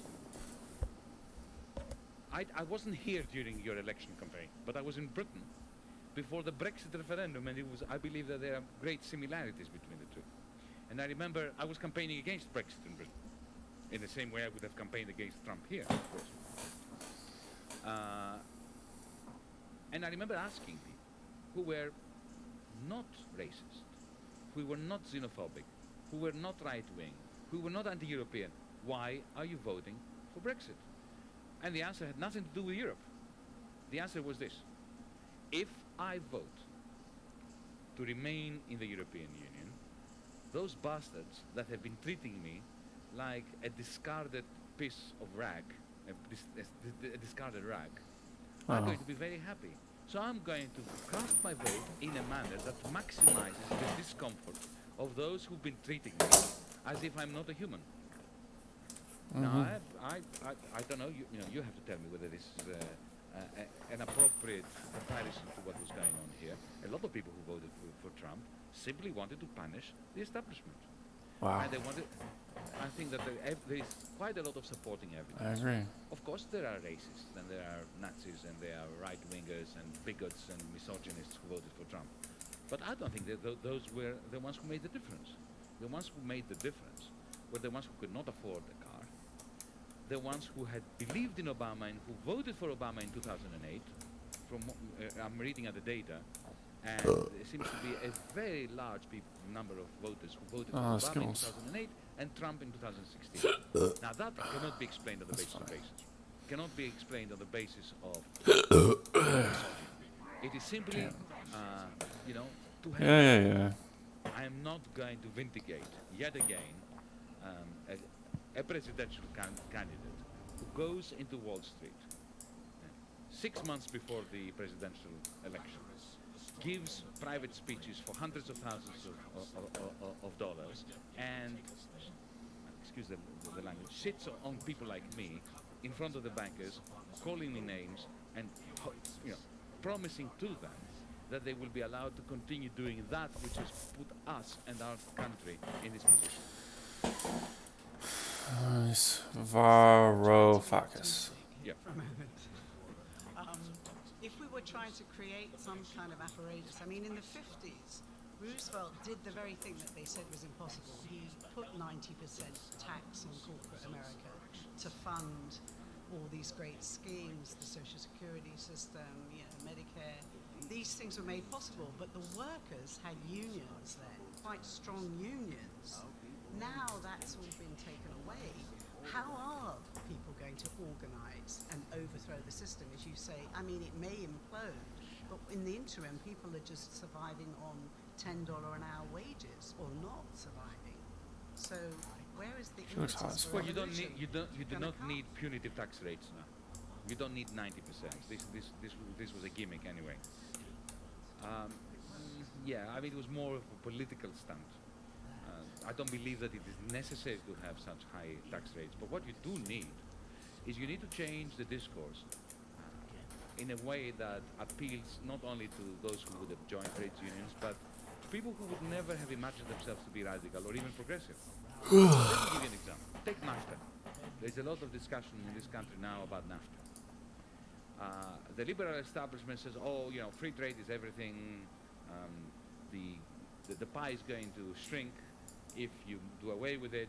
But some people in the Rust Belt say, well, that's your pie, that's not my pie. My pie. Oh, you're using the. So if I can manage to hold on to a few, steel workers' jobs by means of tariffs, let's do it, because it's better than all of us being thrown into the dustbin. Why not change the narrative and to say, yes, we want to renegotiate NAFTA along the following lines. If Mexico wants to continue to have, or Mexican capitalists want to continue to have free access to the American market, Mexico is going to have to introduce a minimum wage in Mexico that provides a living wage by Mexican standards, not by American standards, to the workers who work in the factories that produces stuff that are then transported over to the United States. Now, that is a progressive renegotiation of NAFTA. Not tariffs, but minimum living wages in the poorer countries. Okay? So that way... Not building a wall. Of course not building the wall. But then you wouldn't need to build the wall. So that is one example. Take, for instance, the question about the health service here, the health system. Well, you don't have a health system. The absence of a health system. Obamacare was a complete disaster. Obamacare is an affront against logic. The idea of universal coverage is absolutely essential. But also the idea that the state is going to be subsidizing private companies to provide public health without any control. Oh, I love this thing so much. Of the services and the pharmaceuticals is a catastrophe. It's like effectively subsidizing the private insurers. This is why, of course, they contributed massively to Obama's campaign. Without the so-called public option, it's ludicrous. So, how about the following argument? about having a proper national health service, a public health service system in the United States. Yeah, makes so sense. that we can introduce the tax cuts. Think about that. That would really throw the Republicans, wouldn't it? Because your health system is the most expensive in the world. You pay twice as much on health than the rest of the world, and you have far worse outcomes. So imagine that you created a proper public system. You'd save a huge amount of money. Public money. And then Can I just skip it as far? But why not also say that those tax cuts will go to the lowest wage?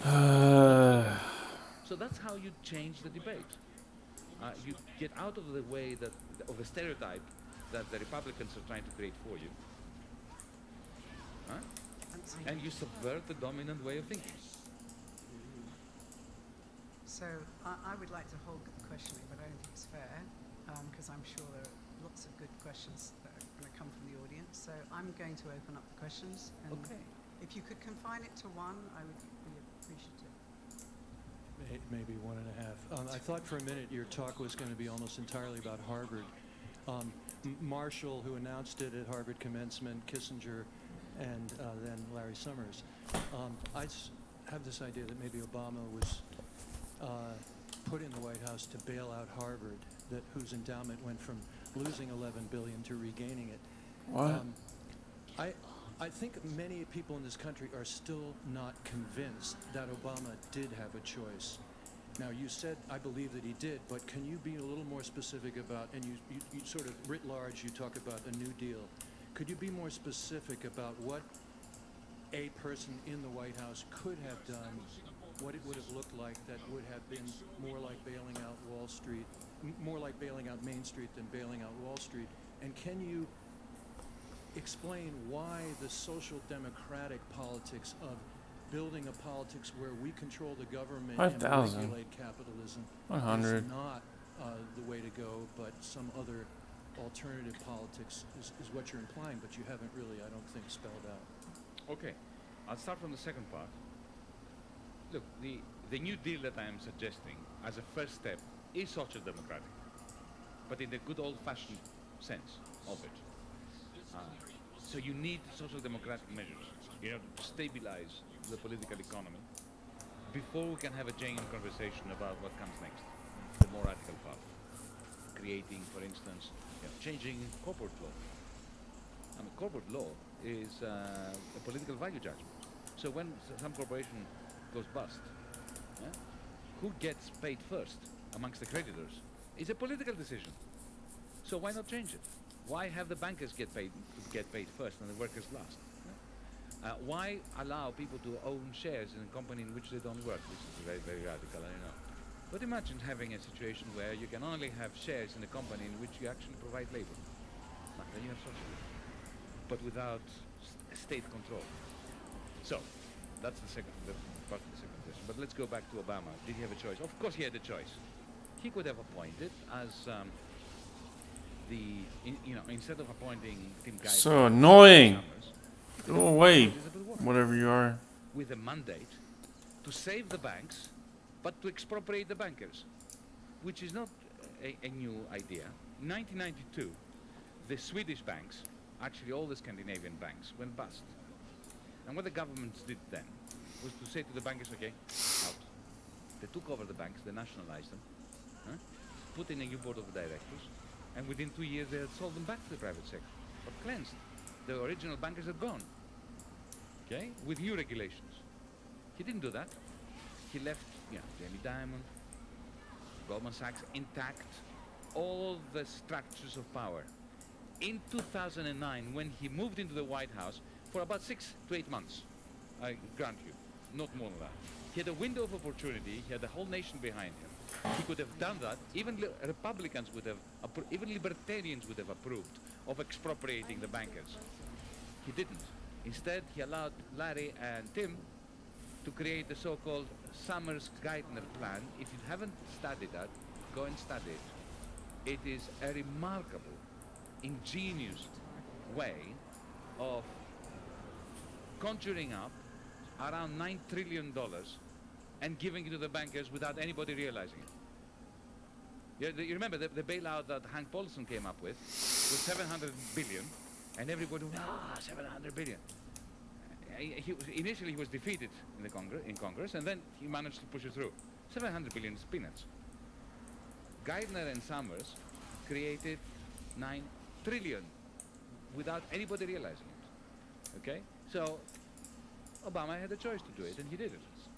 Okay, now we are paying for it because Trump is president. I'm been very concerned lately about China and sort of we have transferred so much money from our economy over to China by buying all those things and supporting their economy over there so they can make more and more money. They are now all over Africa, buying things and investing over there and getting those countries dependent on them and supporting, non-democratic people.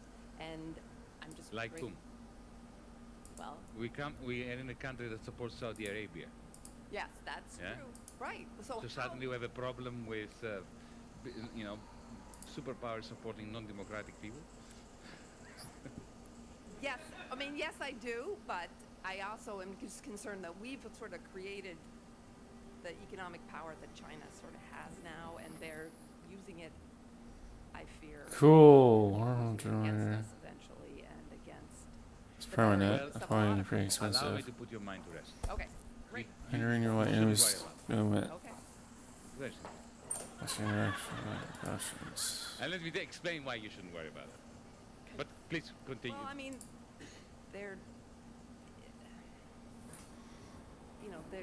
they're in Africa. They're lending money to countries to build ports and different infrastructure. To build what? Port. And what's wrong with that? And because countries that need ports get ports. But they're making people dependent on. I know it's the same thing that we've done, which is no, it's not. Around the world. They are far more humanistic than the United States ever was. Really? Okay. Absolutely. Great. So. Let me give you an example. Of course, they are peddling for influence. Yeah. But they are non-interventionists. Absolutely non-interventionists in a way that Europeans, the West, has never managed to fathom. But I have a feeling they have a longer-term thought process that is more. All right. But anyway, let's judge what we see. Let's judge what. Okay. Wait. Let's start at the beginning. The Chinese never asked Apple to go to Shenzhen and produce all the iPhones. It was Steve Jobs that decided that. It was not China that went to Washington D.C. and demanded that they buy a third of your national debt. If they hadn't bought it, you would be in serious trouble. Number 3. I did allude to this in my talk. If in 2008 China had not cranked up their credit bubble, you would be in a new Great Depression now. So, China, the United States, and the European Union are absolutely synergistic, and they need one another in a way that if we fail to acknowledge and to nurture, billions of people, including the majority of the people in this country, are going to suffer.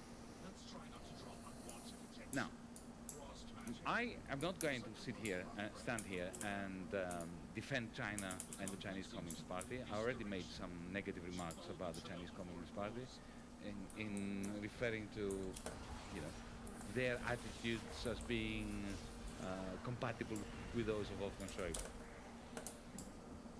My concern about China is the authoritarian manner in which the Chinese regime is treating the Chinese people. As a Democrat, I have a problem with this. Mind you, I have to tell you that, from my understanding of China, it's a very interesting social experiment, in the sense that at the local level, the regional level, you now have a boisterous democracy at the local and regional level, with popular success stories in overthrowing local authorities, local bureaucrats, who have been corrupt, who have been this, who have been that, who have been the other. When it comes to the influence of China outside its borders, I have to say, firstly, it's quite remarkable that they don't seem to have any military ambitions. Secondly, Africa. I'll give you an example, a specific example. Ethiopia. 2004, because it happened to be there, and I have some first-hand experience of it. They went into Ethiopia. I'll tell you why they went into Ethiopia, because they suspected it was oil. Because China is a major industrial power, but it lacks primary resources. Now, instead of going into Africa with troops, colonially, destroying the country, killing people like the West has done for the last 100 years, what they did was they went to Addis Ababa and they said to the government, we would like, we can see you have problems with your infrastructure, we would like to build some new airports, upgrade your railway system, create a telephone system, and rebuild your roads. And we'll do this all for free. No strings attached. We don't want anything. And they did. Why did they do it? Because it's soft power. Because now, because they knew that if oil is discovered, and it was discovered later, then, of course, the Ethiopian government will be much more open to Chinese oil companies coming there. They have never combined their investment with imperialistic. You know, when I was Minister of Finance, I had a very interesting experience with Costco, one of the Chinese national companies that, in the end, bought the port of Piraeus. When I moved into the ministry, I found a contract from the previous government that they had already sold the port of Piraeus for a pittance and other ridiculous conditions to the Chinese, under the guidance, of course, of the European Union and the International Monetary Fund as well.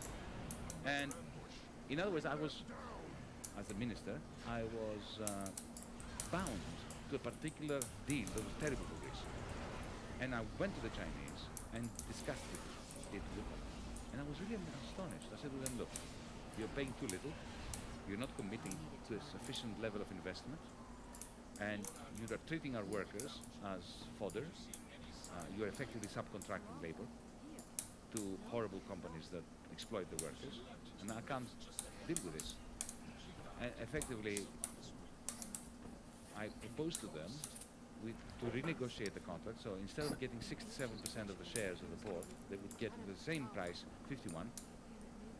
The remaining shares would go into the Greek pension fund system in order to bolster the capitalization of the public pensions.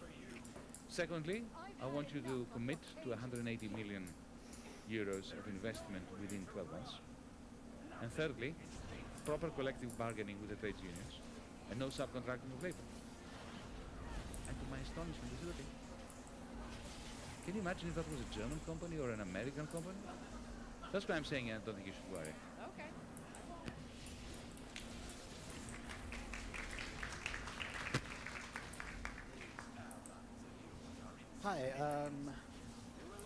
Hi, big fan Giannis. Nice to see you in person, and I hope you don't mind that I'll struggle to give you a short question instead of an essay.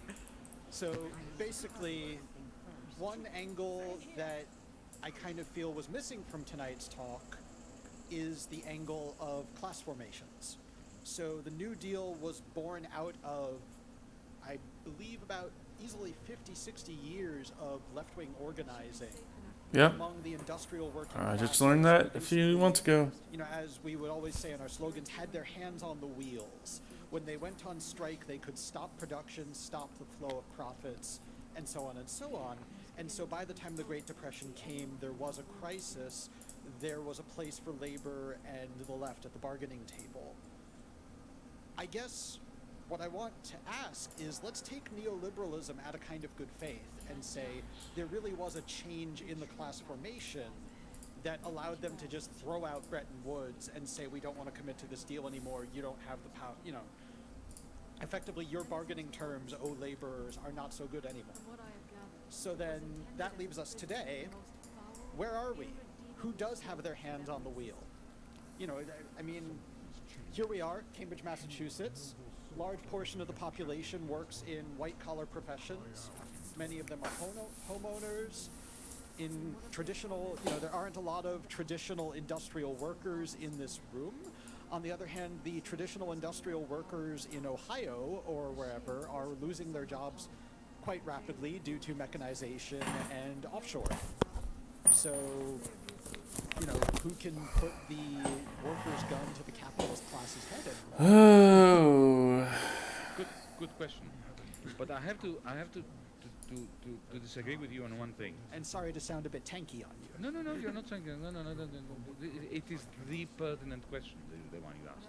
I don't have a splendid answer to it, I can assure you. But where I want to disagree with you is that in 1933 or 32, it was the labor movement that imposed its will using its power. There was no power. The 1929 the great crash and then the depression that followed completely depleted trade unions of any bargaining power.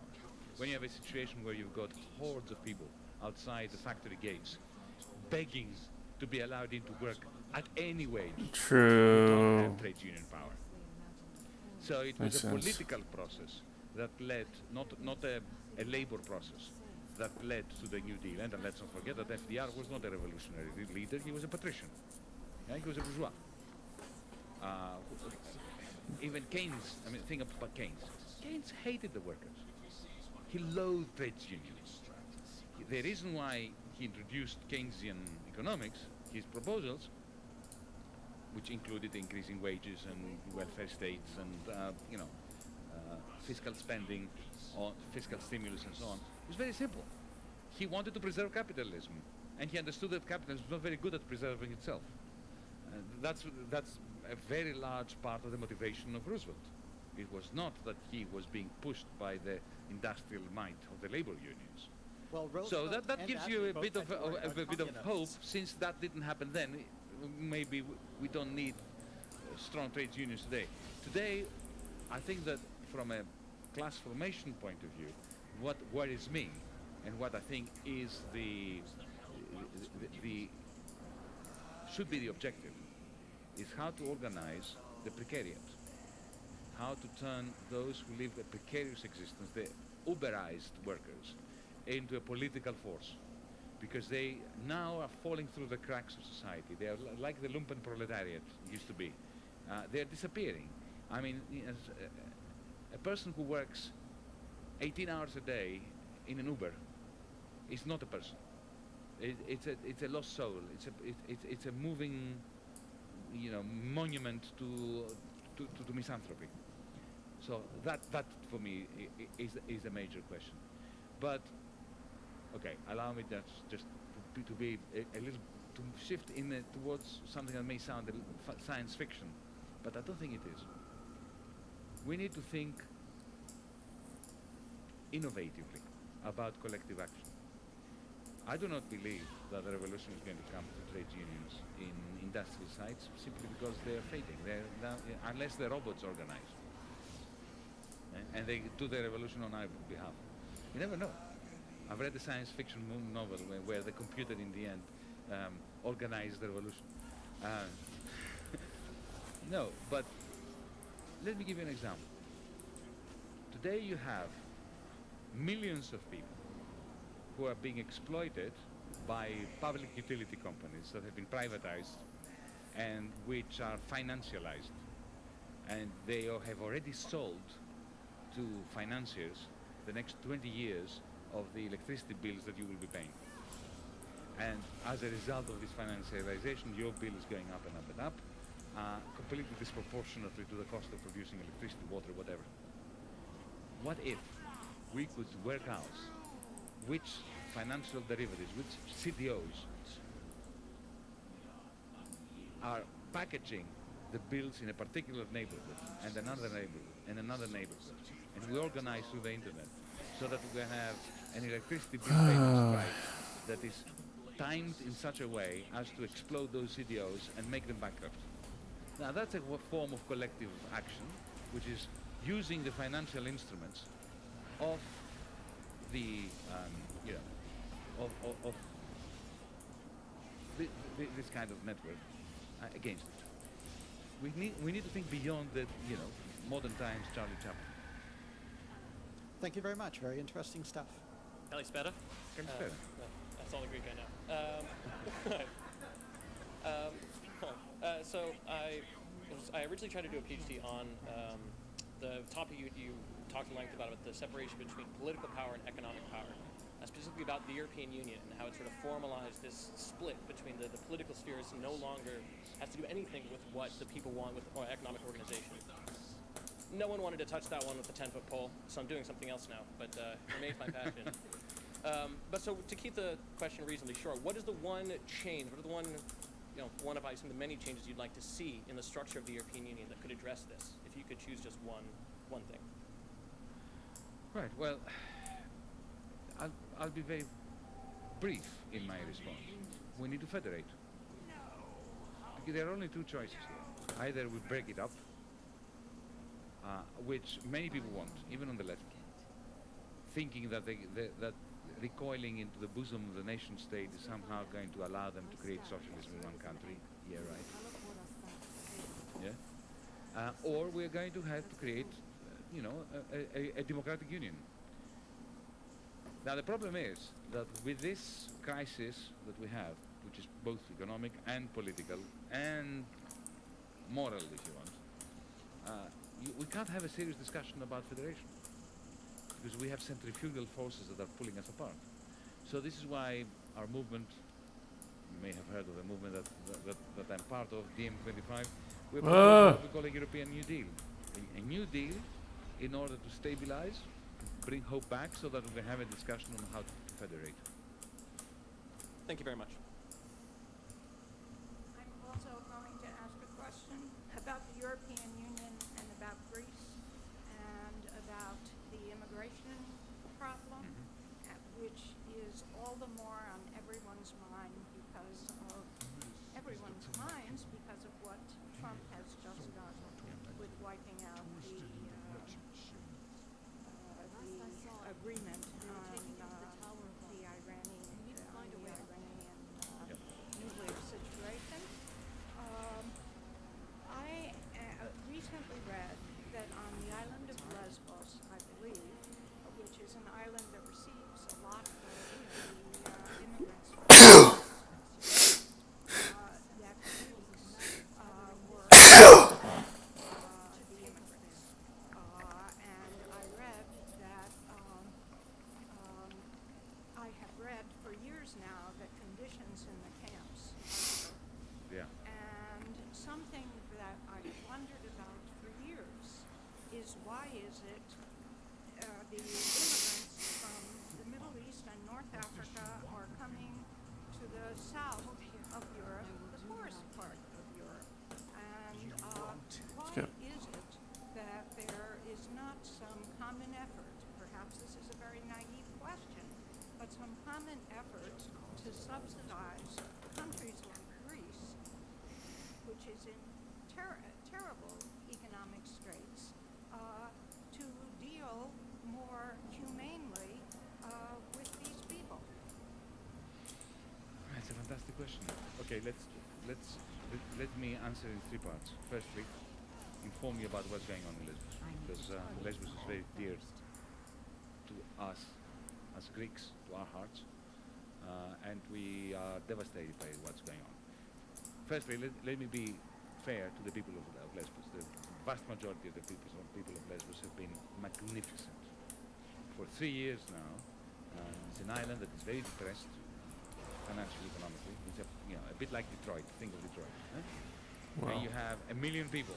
It's an island of 17,000 people, and 1 million people came, and most of them passed through. Now we have 50,000 left. And they went on the shore, they picked them up, they opened their houses, they opened their shops and gave them food, of course for no money and so on, the vast majority. Of course, when you have a combination of the Great Depression that we have in Greece, you have Nazis, and add to this the European Union's attitude, which is effectively to turn Lesbos into a concentration camp. Wow. And the people of the Greeks who live there then become very susceptible to the toxic narrative of the Greek Nazis, who say to them, see, these bastards came here, and now we are, instead of being a beautiful Greek Aegean island in receiving tourists and doing well, we are ourselves part of a concentration camp. It's very, very difficult to fight against this narrative. But to tell you what I think, so, the situation on the ground, there are 3 camps. One is called Moria. It is the most notorious one. It is a camp that can hold under reasonable conditions. Not good, but reasonable. 2,000 people, there are 10,000. So they live in circumstances that do not befit a civilized part of the world. But that's on purpose. It is run by the European Union and the United Nations, and it is a cesspool of misery on purpose to deter others from coming. Wow. There are another 2 camps that local NGOs have created, and they're magnificent. They're absolutely magnificent. If you look at the circumstances in there, the problem they have is that they don't have much capacity, so there are 300 families in one and 110 families in the other. But they live, it's actually quite heartwarming to see. Of course, the problem is that none of these people have any kind of guarantee of safety. I was talking to activists in the good camps who educate them, teach them English, their own language, because they have kids who speak Farsi, Persian, and they teach them computing, and they put a lot of effort in it, and it's really heartwarming. But they say to me, do you know the tragedy of not knowing what's going to happen tomorrow morning, because the police may come in, grab one of them, put them in chains, throw them on the boat, back to Turkey. So you have no idea. Is this kid, you have a 12-year-old kid there, and his or her parents, are they going to be with us for a week, 2 weeks, 6 months, 2 years? The refugees don't know, so they can't plan their lives. The activists don't know. So what do you teach them? You teach very differently if you teach someone for 2 weeks compared to if you know you will be teaching them for 2 years. The curriculum is different, right? And the local community doesn't even know. Is this camp here going to be permanent? Are we going to assimilate them? Are we going to live with these people forever? Because the local community will react differently if they knew that, and with some support from they don't know. And the worst part is that, the reason why I left the ministry was because my party and my prime minister capitulated to the loan agreement. But immediately after that capitulation, that's what usually happens. If you capitulate on one big thing, then you capitulate on everything. After that, he also capitulated and signed the European Union Treaty with Turkey, which is an affront to civilization. Because what we're doing is we're effectively, the West, Europe, civilized Europe, we are bribing an increasingly dictatorial president of Turkey to the tune of something like $7 billion, so that he allows us to violate international law. International law of refugees. People coming to your country have the right by international law to a hearing that will determine whether they are political refugees or not. I might just do that. Lord monk. On Lesbos. Because the EU-Turkey treaty has deemed that Turkey is a safe country. So that when you arrive on Lesbos, you're not granted an interview. Alright, Rogue, and then by the Syrian regime, by the Taliban, by I don't know. And Monk. you are kept there for an indefinite period. You are not allowed to go to the rest of Greece. You can wander around like a lost soul in Lesbos, but of course you live in the camp because there's nowhere else to live. Where are you going to live? On the beach? So it's purely horrible. But let's just take a broader look at that situation. You said the immigration problem. I don't see that immigration is a problem. I think that immigration is a great asset from a European perspective. For 1,000 years, we have been populating the earth, we Europeans. We've been sending our ships and our caravans to the Americas, to Australia, to New Zealand. We destroyed all the indigenous people in the world. In Africa, we colonized. Okay, we created the new world. That's what we did. And we thought it was all right. Now what's happening is we are aging. We're becoming a sad, aged lot. Yeah? And the demographic dynamics are reversing. And people are, and we need these people. We really need these people. Germany is being depleted. It's becoming another Japan. Greece too. We have an economic crisis as well. You know, we are in a process of desertification. So we need these people. Instead of treating immigration, as an asset that we must collectively manage and find ways of making it work for us, Europeans, we are looking at it as a threat, and we are trying to imagine a huge wall, Trump-like, going through the Mediterranean, you know, the North Pole. I don't know what they're going to do. It's pathetic. It's just a complete failure of the imagination. It's misanthropy. And the result, of course, is that the taller and more impenetrable the wall that we create, the only thing that changes is more deaths and greater profits for the traffickers.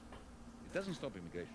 Damn that. All it does, it creates insecurity, both in the local population and in the migrant population, and profits for the traffickers.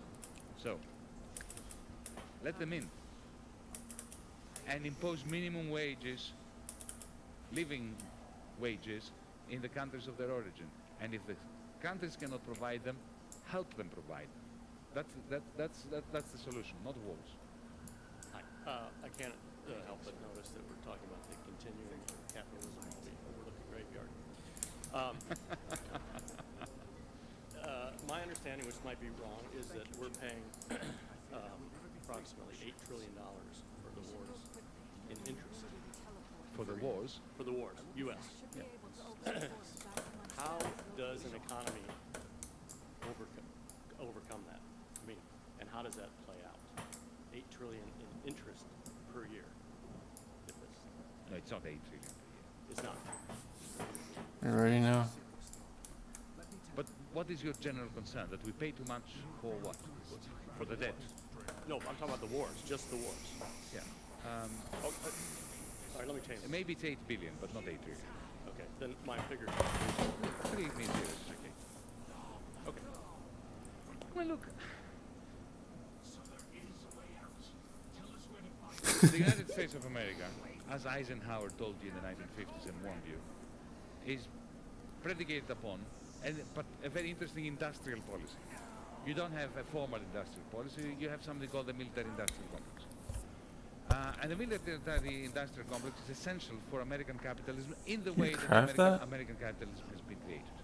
So, the reason why Missouri and Massachusetts can be in the same union, and you don't have the same problems that we have between Greece and Germany, is because you have what I call a surplus recycling mechanism. You have food stamps, you have social security, and that means that money that is taxed in surplus states is transferred to the deficit states, and that keeps a degree of balance. But the most important part of your surplus recycling mechanism is a military-industrial complex. So, when Boeing gets a contract to build a new generation of fighter jets, quadrillions, yeah? The Pentagon says to them, yeah, but you're going to have to build the engine in a new site in Missouri, in the deficit places. The plane, the spare parts of this and that over there, and so on. So, to keep this going, you need some wars. I'm not proposing that this is how it should be. I'm just describing it. So in 1991, the Pentagon and the Treasury Department in this country had a major headache. The Cold War had finished. So they could no longer pass through Congress on the basis of national security the bills that were necessary in order to keep replenishing the cruise and Pershing missiles. So they had to clear the stock. So you had the first war in Iraq. and the clear Dick. that the war had finished, and they were going into the middle of the desert, fighting all the missiles, get rid of them, so that they could order new ones, in order to maintain. So capitalism is just a very Aladdin. system, because Yeah. it's a very simple reason why. Because it has a productive capacity, a capacity to produce, which far exceeds its capacity to consume. So something has to make up this difference, and war is a result, not just lack of democracy. Hi, thank you for tonight. Question for you. If we, theoretically, go back to 2015, you're now in charge instead of Cyprus, in charge of Greece. Faced with harsh austerity versus Grexit, what political path would you have chosen? Well, you know the answer. That's why I'm here. I'm not in the ministry. Why am I not in the ministry? Why did I resign? Because we had an agreement.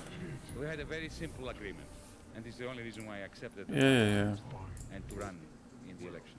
We had an agreement that there were 3 possible outcomes. I'll put it succinctly. 3 possible outcomes. One was continuing debt bondage in the euro, which is what has been happening since 2010. For me, that was the worst possible outcome. Another outcome was Grexit, for Greece to be chucked out of the eurozone or to choose to get out. This came with substantial costs, and it was never my proposal. But I always considered it to be better than perpetual debt bondage in the euro. When people say, but the euro is a strong currency, I say, well, if you're a pauper and you live under a bridge in New York, you have $1 in your pocket, it doesn't mean you have a strong currency. You have $1 bloody dollar in your pocket. Yeah? It doesn't help much. And then the first best, my ideal solution would be debt restructuring within the euro that would allow us to stay in the euro in a sustainable way and to end the Great Depression. So the point I was making was, no bluffing. We say to them, we don't want to get out of the euro, but we need a debt restructure, and we need the end of austerity for Greece to remain sustainable within the euro. And that's what we do. And let's sit down and we will compromise. I did say to Obama when he said, but Yanis, you have to compromise. I compromised. I said, I dream of compromise, but I'm never going to be compromised. There's a fundamental difference between the two. Okay? And we say to them that we are not going to accept that we are not putting our signature on another loan agreement that extends and pretends our bankruptcy into the future. So shoot us, kill us, get us out of the euro. We don't want to get out of the euro, but we consider getting out of the euro to be a lesser evil than staying under conditions of debt. So Tsipras supposedly agreed with me, and not only agreed with me, but considered to be more right than him, and more ready to compromise. And he had some reasons. I mean, not that he was right, but you'll be very interested to hear that one of the people that worked with me during this period in creating the plan and the narrative against the Troika and the International Monetary Fund was somebody called Larry Summers, who was actually very good, because he understood that what was happening in Greece reflected very quickly and immediately in the European macroeconomic stance, which was detrimental to the interests of the United States. So we worked together with Larry Summers, and when we met, I said, I'm very glad you haven't read my last book. And he said, why? I said, because I referred to it to you on a number of occasions in the same book as the Prince of Darkness. And he said, well, at least you called me a prince. I've been called worse. So, it's clear. Yeah.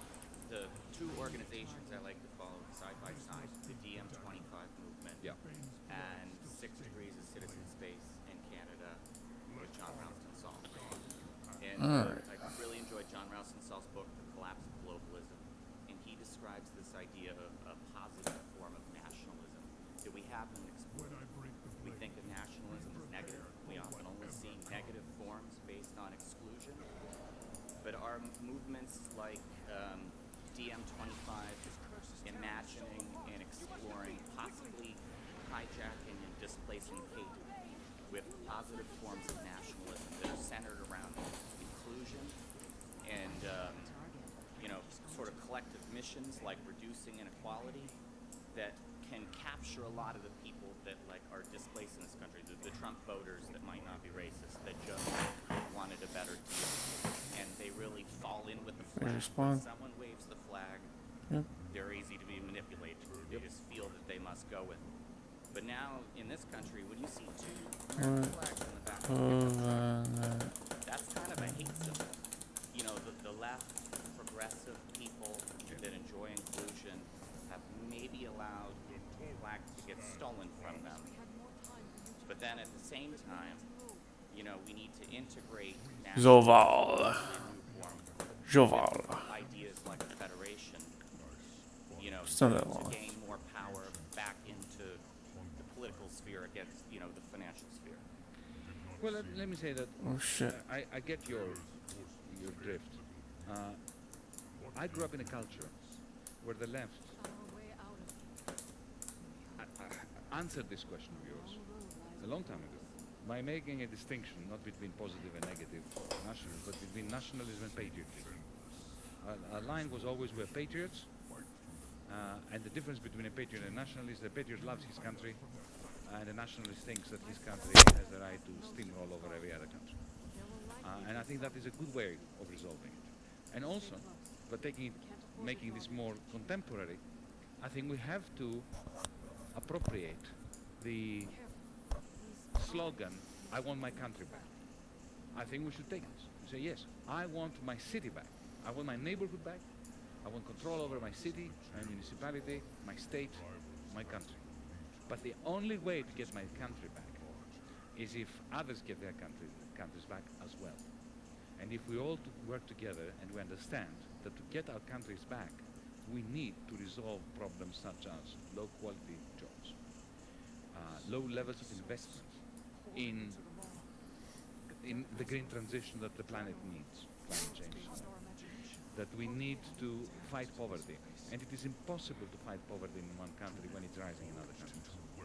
If you think that you can do that, you're deluding yourself. So in effect, to embed patriotism in a narrative which sees the major problems that society faces, like poverty, low investment, problems with the health service and so on, as we see climate change. What I mean by that is climate change requires local action. That we do things here in Boston, that we do things in Massachusetts, in the United States, but we have to act globally as well. And we need to cooperate. Because resolving poverty, as I said, can only happen at the Bretton Woods system is a good example. Poverty everywhere. The global system of the Bretton Woods. Inequality shrunk everywhere. It couldn't rise in one place massively and fall in another. So we have to combine love of country, of neighborhood, of community, patriotism, with a transnationalism and internationalism that allows us to claim our own countries back. I would love to hear an answer from you. In the book, John Ralston describes this concept where a lot of the trade that we have is fictitious. It is multinationals trading with themselves. Yeah, of course. And it's called limit pricing. Well, now, you know, we were just creating these tariffs that might not really get to the root of the issue. We were punishing multinationals. We weren't punishing another nation. We were punishing multinationals that straddle two nations. And that not a lot of people in this country know how to think of these concepts, think of... Well, I have a better way of punishing the multinationals. How about making the IRS do its job? Because if you go to Venezuela, if you go to Italy and make some money, you get taxed here. You are taxed by the IRS on your global income. You cannot say, I made $10,000 in Napoli, and therefore that's none of your business, taxman or woman. No, you get taxed on your global income in the United States, unless you're a corporation. And then you don't get taxed at all for the money you stash away all over the world. How about having the IRS do its job instead of introducing tariffs that in There you go. That wasn't so bad. Detrimental effect on all of us? Yes, it can. Like about Yes, of course 20 it can. minutes, maybe. Of course you can. No. They need their marching orders from Congress. They need the politicians to say to them, you're going to treat...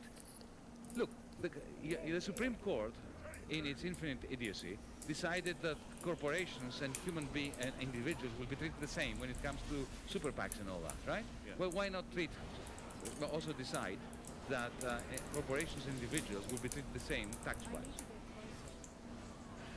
I remember a beautiful poster I saw in Texas saying that.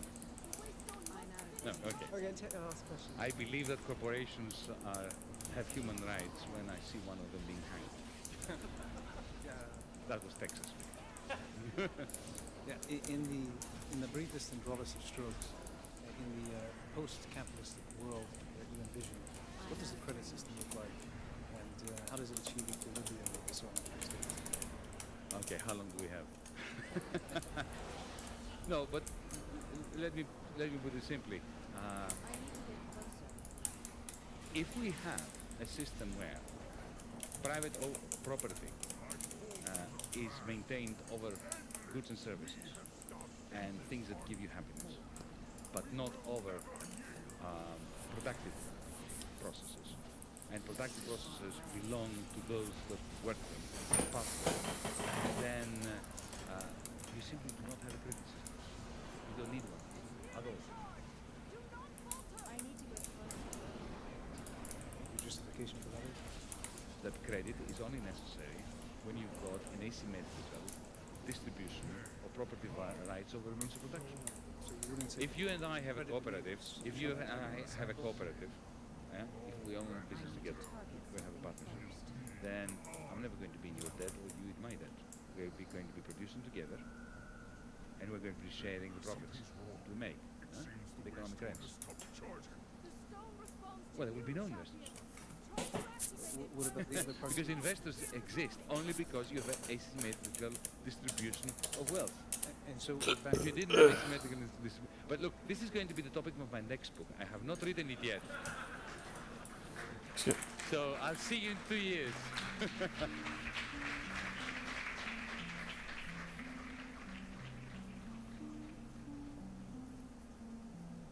Wow. He's very intelligent.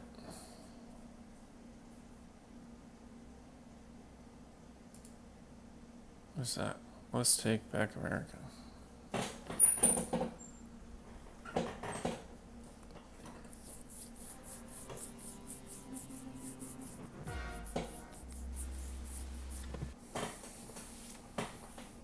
Now,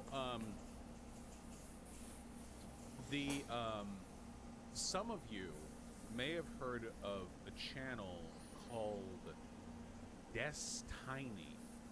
It's run by a guy called Stephen Bunnell, and Why is it all black and white? It's as I understand it, it's a Tokimane drama channel. Okay. But it seems like this Fate. this guy, Destiny, Cards of Fate. is Skip. also dipping his toes Yes. into politics, and I wanted to talk about that if I could. Cannot be undone. I know.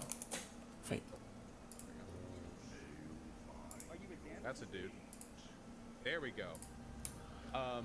In all seriousness, Destiny is going over to Georgia several times over the coming weeks to canvass for the 2 senatorial elections that are going to be taking place. Wow. And as much Oh, as yeah, I like to make I forgot jokes about that. this is actually based as shit. So I thought that I thought it important to cover this positively. No shit. He actually got like 50 to 100 people to show up. Wow. Is he down? That's him. This individual right here, I think is him. But anyway, yeah, there we go. Whew, that's a lot of people to get together. See, one of the things that I think people on the left, 130 people. Somebody in chat saying 130 people. That is insane. One of the things the left is really bad at doing is political organizing. Oh, really?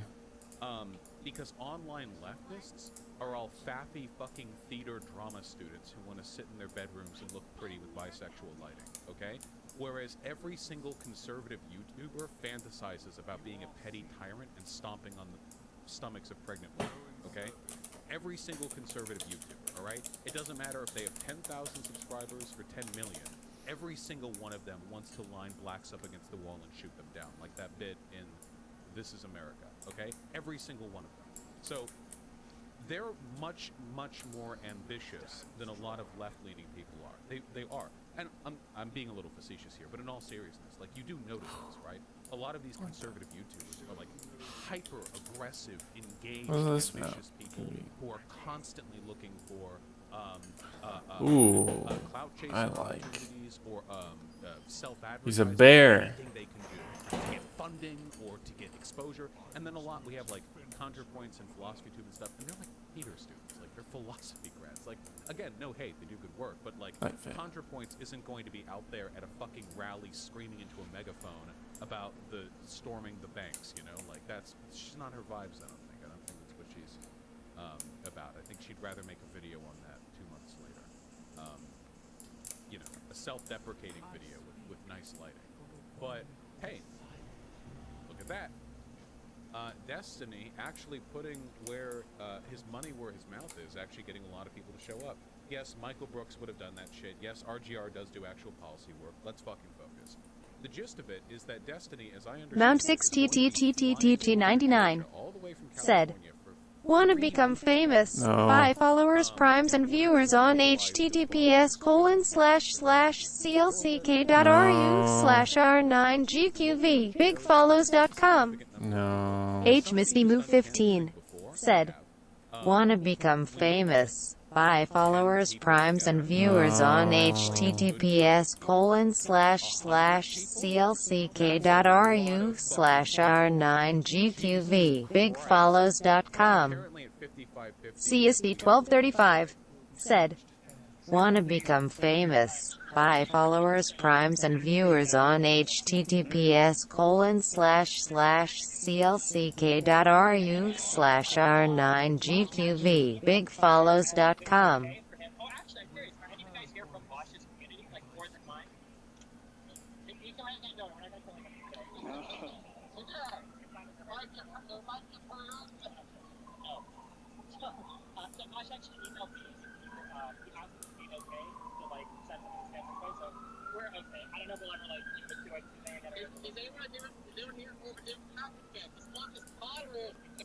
There we go. I don't know how well you can make out that audio, but I did email him, and I asked if it would be okay for me to throw some of my fans his way. And guess what I'm doing right now? Listen, I've got a cough. I've got people with pre-existing conditions who I live with. I'm terrified of COVID.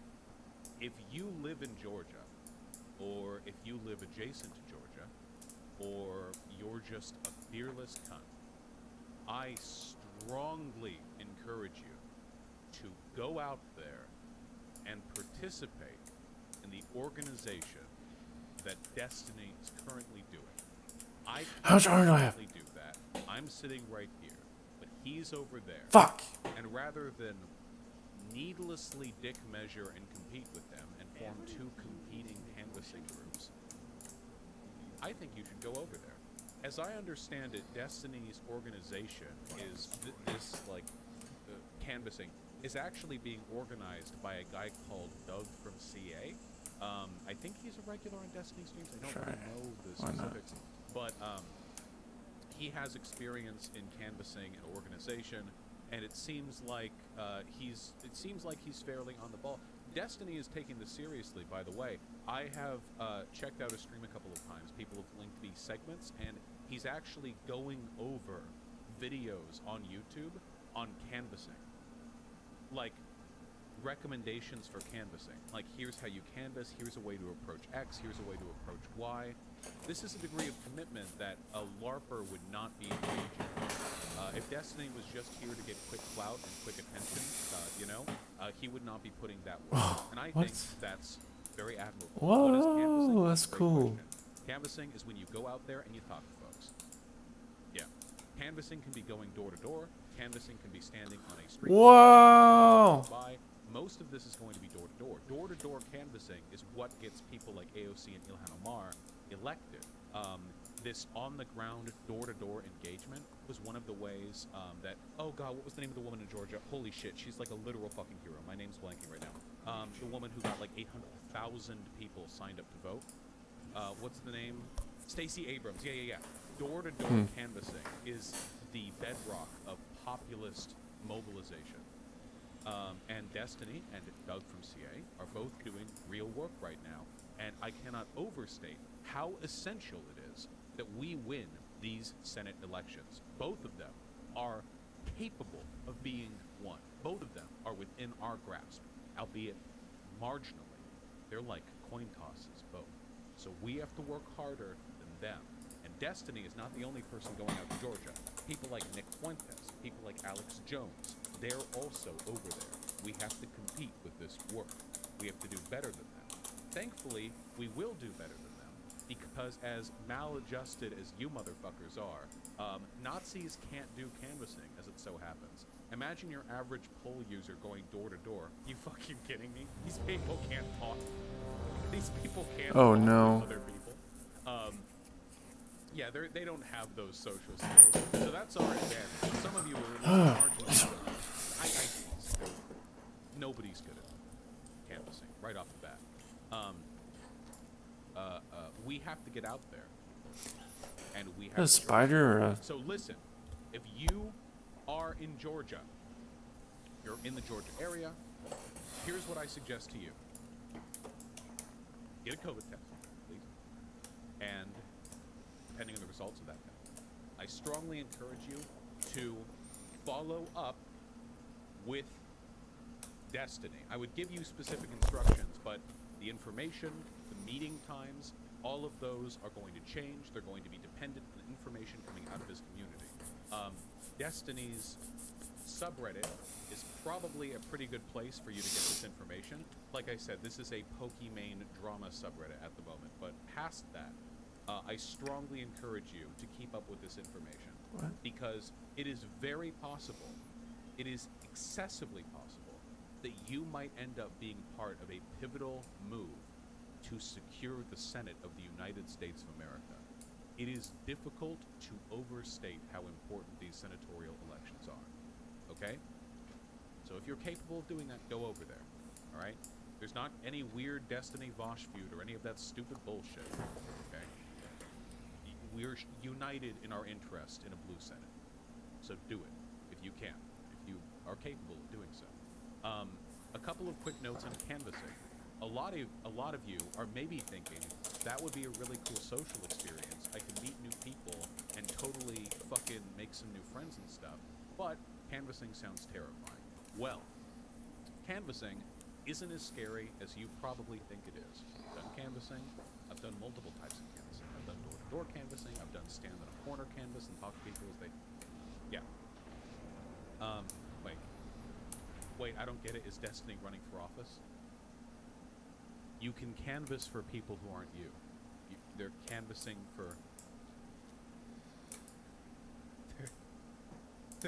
You don't have to canvass for you. You can also canvass for other people. Like Warnock and Ossoff. You can canvass for those guys. Destiny is not running for the Senate, to my knowledge. Anyway, canvassing can be a lot of fun, okay?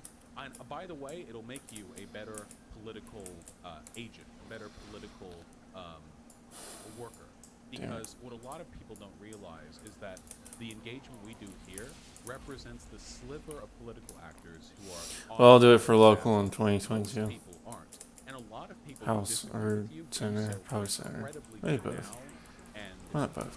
Silly and shallow reasons, okay?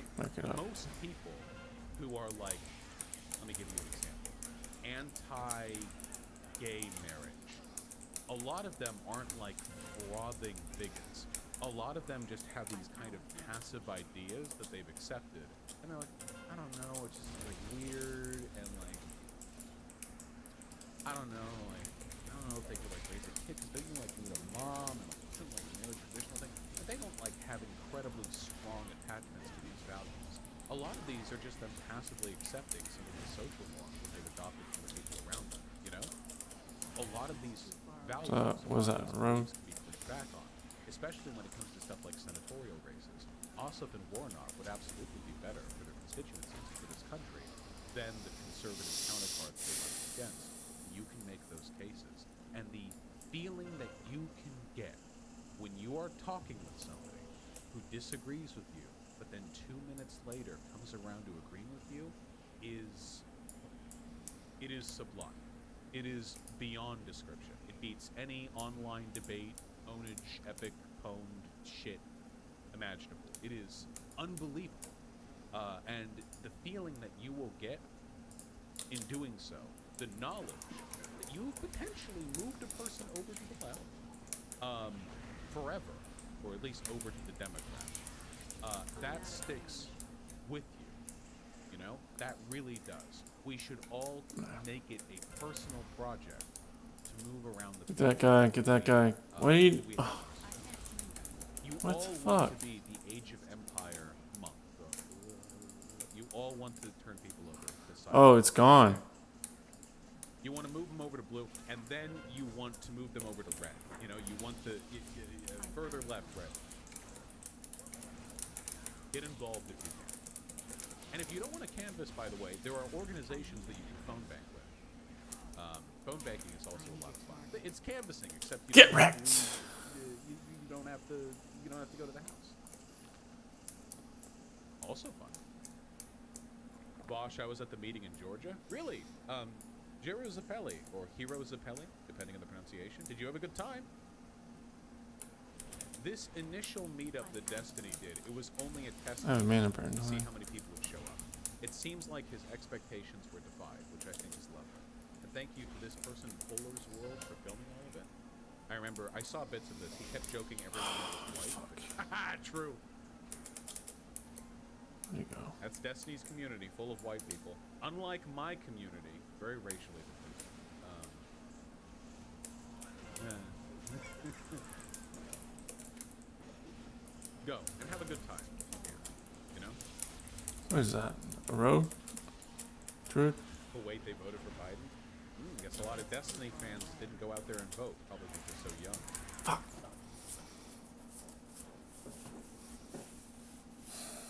Yo. Bosh? Yo. Hey, man. Yo. Wait, can you hear me? Do I have push to talk on? But no, you're fine. Okay, gotcha. Because for Among Us, you have to send the phone. Howdy. Hey, how you doing, man? I really appreciate you watching the vid on stream. It's really cool to see you like supporting Destiny in this and like, you know, getting people out. Like this means a lot, I think, to a lot of people. Yeah, of course. I mean, this is something we all need to transition into doing anyway. The online stuff is fun, but at the end of the day, it's ultimately fucking worthless unless you actually affect like real world events. So, yeah, this is a pretty important step in doing that.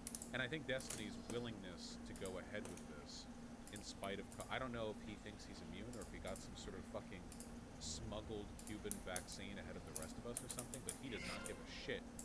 He's flying out like 4 times, you know? Yeah, like I live in Georgia, right, and I have someone at home that's at high risk, so I think I'm gonna go to the next couple events, see what I can do. But yeah, you're right. Man's really doing everything that he can with coronavirus going on. Yeah, I will.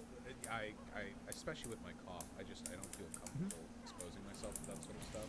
But so a lot of people are concerned fundamentally about COVID, and I completely understand that. But I think this is probably like the most pivotal set of Senate races, maybe in the past 200 years of the United States of America. So it's really. Why don't I have any help? Oh, I do. I feel like this is one of those. They're over there. That's not where I am. At least if you live in the area, or if you don't have people who you live with who have pre-existing conditions, you know. Yeah, I would say that like, and this is really interesting in Georgia because I've been involved, at least in the political scene here, for I think the past couple of years, especially after Stacey Abrams got like, a lot of people would say she was stolen the election by like Kemp.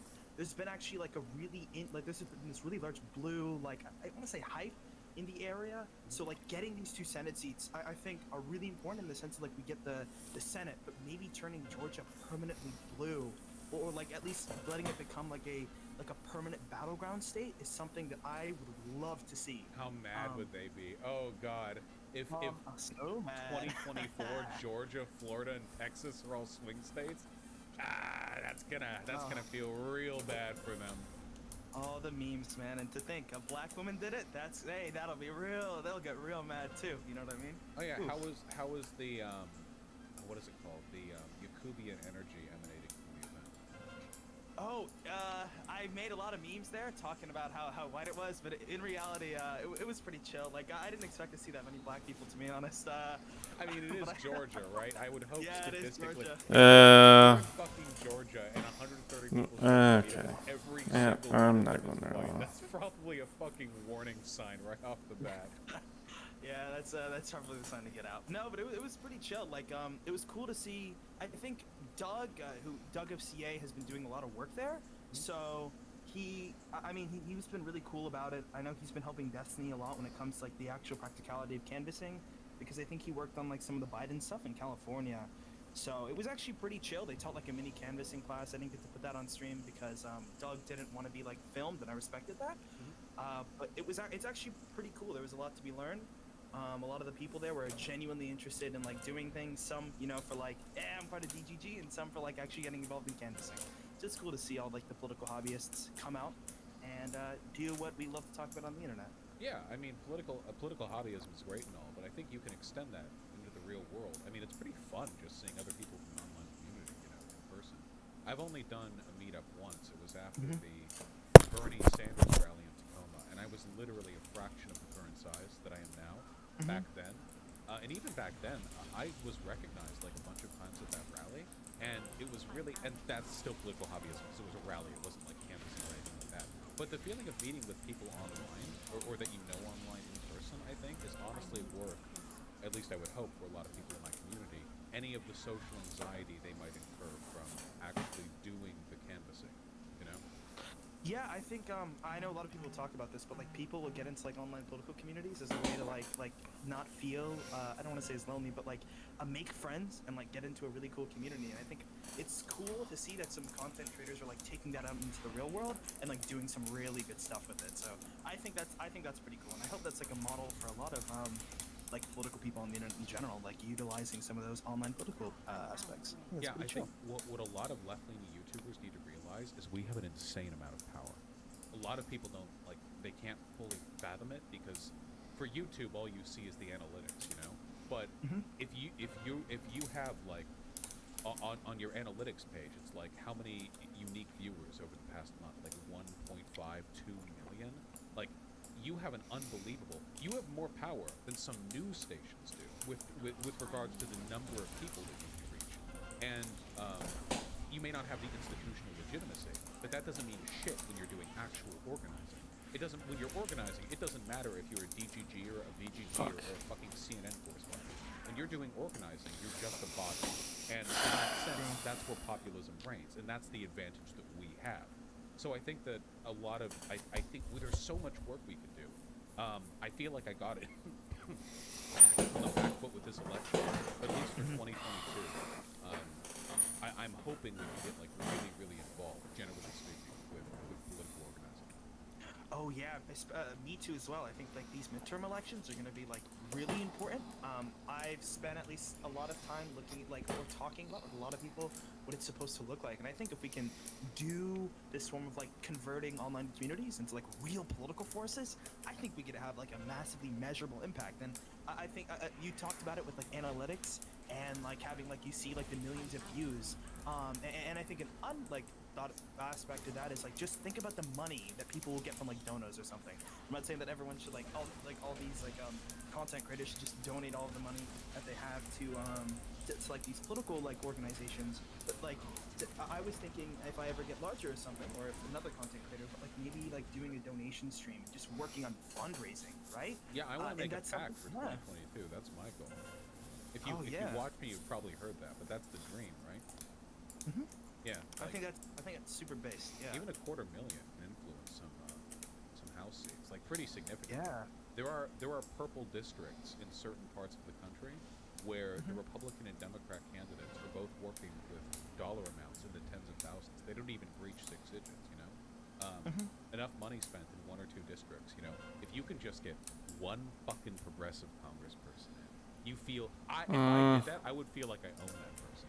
Even though I'll never speak a word to them. I'll never talk to them directly, you know, or whatever. But like, I'll feel that way, you know. Anytime they vote that way, I'll be like, June 29, but that's my vote. that's your candidate. Yeah, it's my guy up there.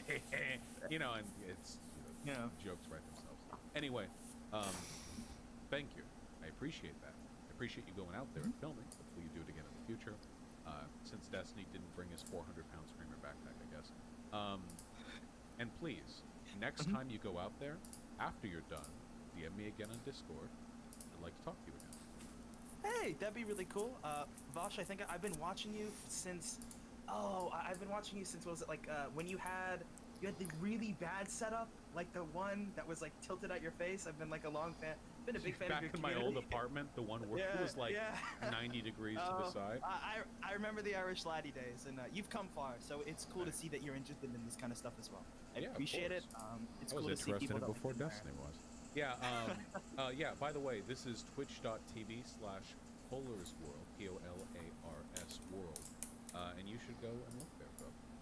Yeah, I'll be streaming in 30 minutes.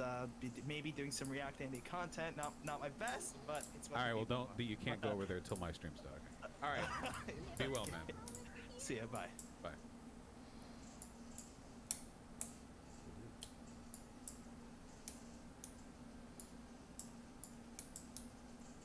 Nicely done, people. Go team. Gamer. Yeah. Oh man. Yeah, good What? person. Yeah. Oh. It would be extremely regrettable. What is that? If What? It would be extremely. Oh no. If What is that? between my community Mr. and Pandaria? prevented us from That being is politically beautiful. Tiger's Peak.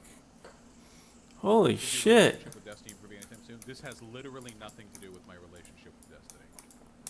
Even if I despise Destiny, and I'm not capable of feeling those emotions for drama as petty as the one between him and I Wow, would still I do want that. exactly what I'm doing right now.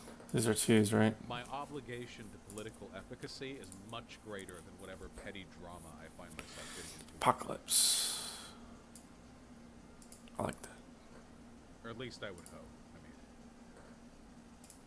you know, I would like to believe nobody's perfect. What? God. People? You don't like hate him or anything, right? I just said I don't hate him. No. God.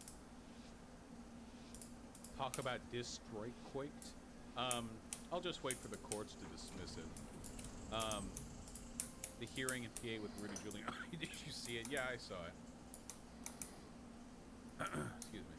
What's the drama between you and Destiny? Destiny would always boast to me in DMs that he was actually taller than me, but when we met up in LA right before COVID started, we measured, and I was actually taller than him. Got really, really, really mad. What's the flying thing? But he ended shoving me. I like stepped back and he tripped and he fell down the flight of stairs. And I went downstairs. Damn it. By the time the next Fuck! time I saw him, I don't know what to do. Why weren't you there? please tell them you're lying. Wait, no, that's not true. Wait, a lot of you are gonna think that's true. Wait, no, that's okay. That's not true. Disclaimer. No, that happened. I saw it.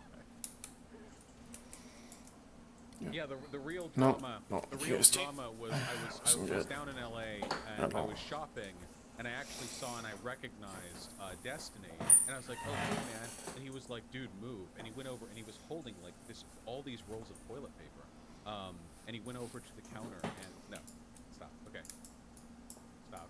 Well, I don't even know the full copy pasta. I fucking butcher it. Chill.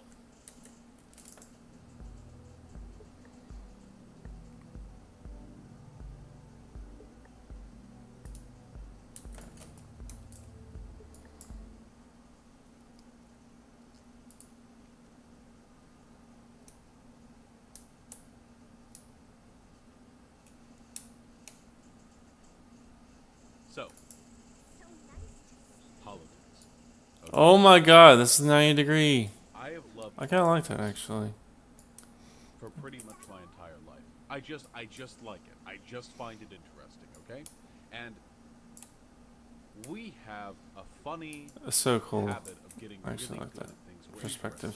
interested in. Some I'm at people- a Now, 45-degree angle. The benefit of being interested in politics, insofar as it has allowed me to get better at understanding politics. Jesus, look at that. Both the philosophy behind it, the rhetoric you need to spread it, the concepts we use to understand it, the terminology, the history, the epistemic philosophy, all of these concepts, all of these processes are things that I have picked up because I like politics. It's just that simple, really. And I'm lucky in that respect. It's the same reason why I'm a decent public speaker. It's not just I trained really hard in Naruto and then at the other end I came out amazing, phenomenal, what have you. Much as I would like to say that. It's really just because I liked it. I like public speaking, so I got good at it. There are a lot of people I know who like my content, but they are not themselves that confident in their ability to do dope-ass political stuff, you know? To understand an issue or to navigate a difficult ethical problem, you know? Because that's hard. That's difficult to do. So, with respect to those people, with respect to the people who like What? but don't get it, who are interested in learning but don't know where to start, I am going to teach you Politics 101 What? from me, Vosh.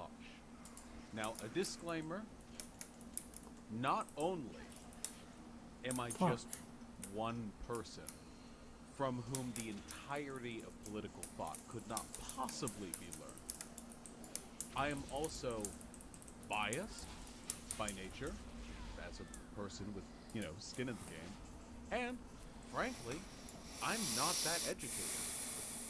I have a bachelor's degree in sociology and a minor in communication, and they've helped me, and I'm happy for the education I have.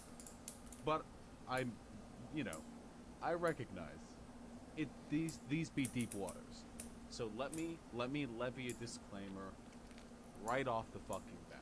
All of this is just how I approach these issues. Okay? There are always going to be more 2080.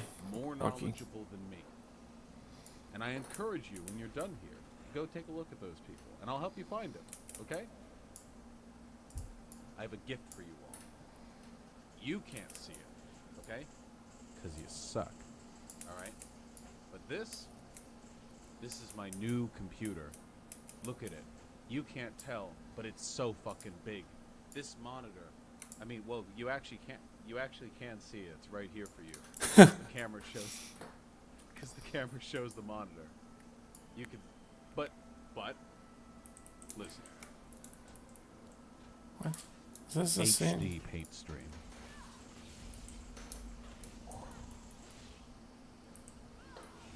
You weren't ready for that, were you? Not just paint, mind you. This is no Microsoft Oh my God. Paint. This is Clip Studio Paint. This is an actual art program. Look, when I draw shit, look, there's like a blurring effect. The anti-aliasing, that ain't, you can't even see the fucking pixels. Amazing. Let's get started, okay? I'm ready. Are you ready? Listen, get out your fucking notepad. Get out your fucking, the pencil you put in your ear. Get out your fucking thinking caps, okay? Because we're here for Politics 101, okay? And where do we start far with did I politics? go? Where do we begin? Do we Oh begin my with God! American Revolution? How high can I go? No, obviously politics didn't start. Keep Do we begin going. with the Enlightenment, Plato, Aristotle? No. Whoa, this is fast. We begin with epistemic philosophy. That's pretty high. Pay Okay, attention. that's a good.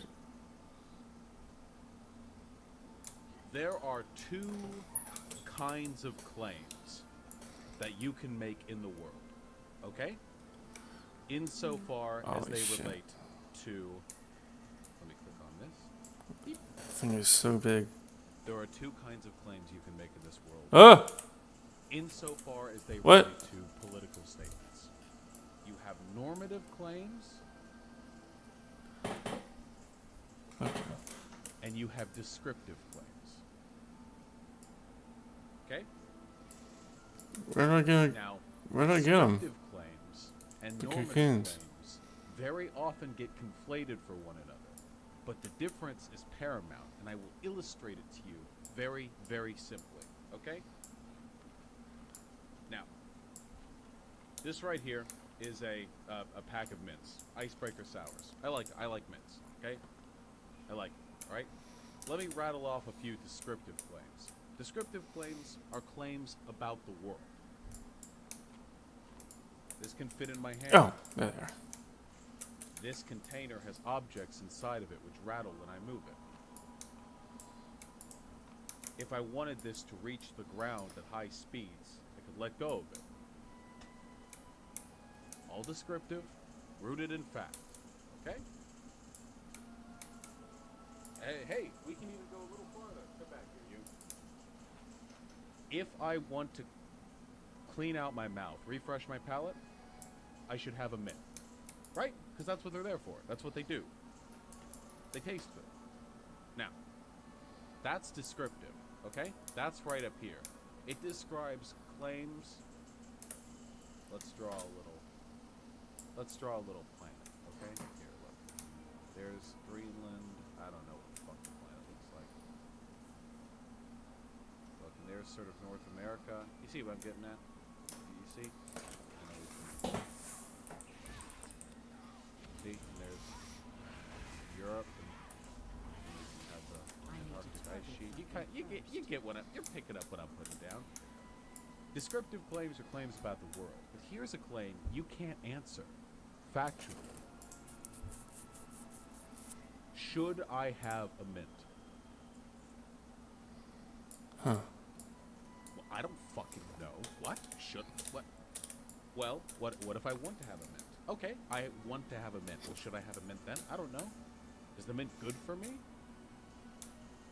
Maybe I shouldn't. I mean, I always want to eat some fucking cake. Those of you who follow my Twitter, you know that road led me down some dangerous territory earlier today. Wanting to have cake just because I want something doesn't mean I should do something. What does it mean to should? What does it mean to should? You can't make that statement factually. You can't.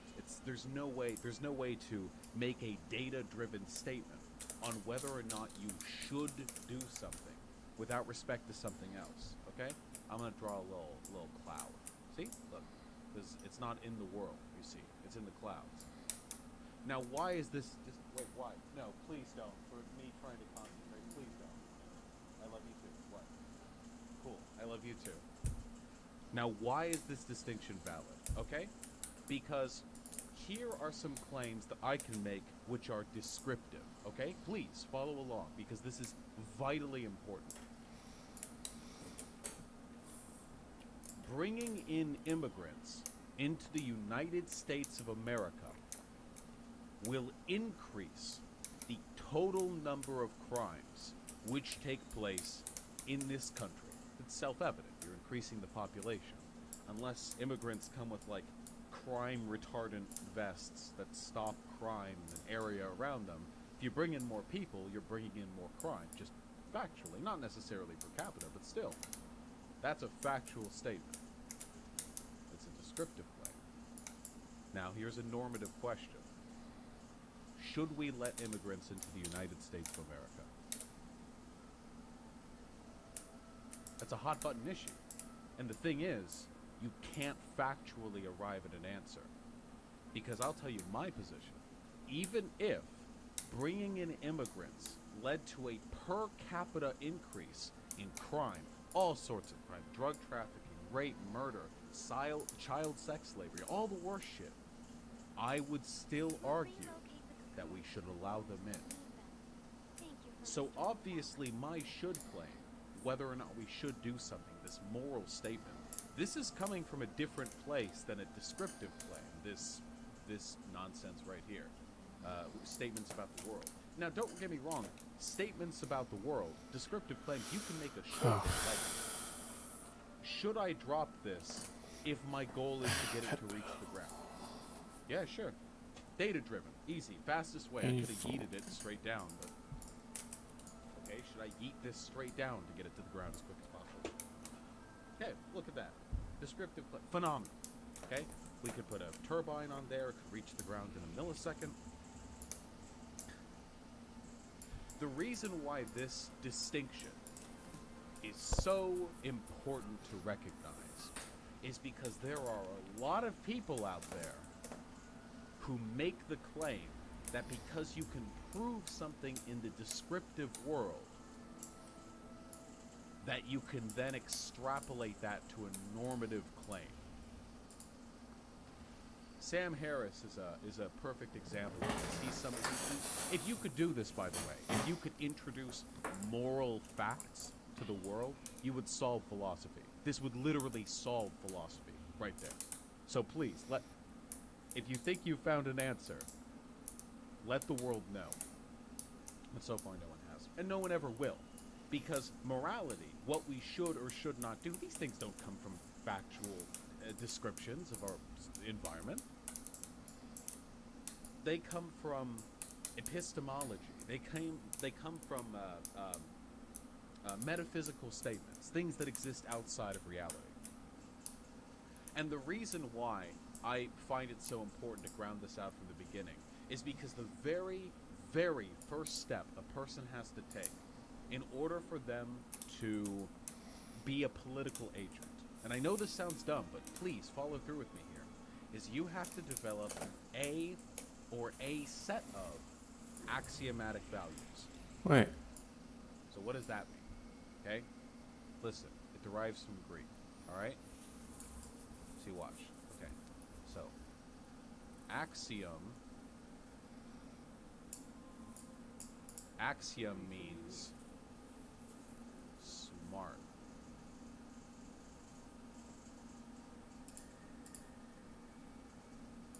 An attic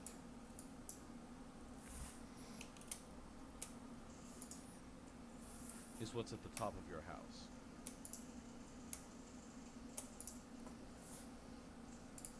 Okay?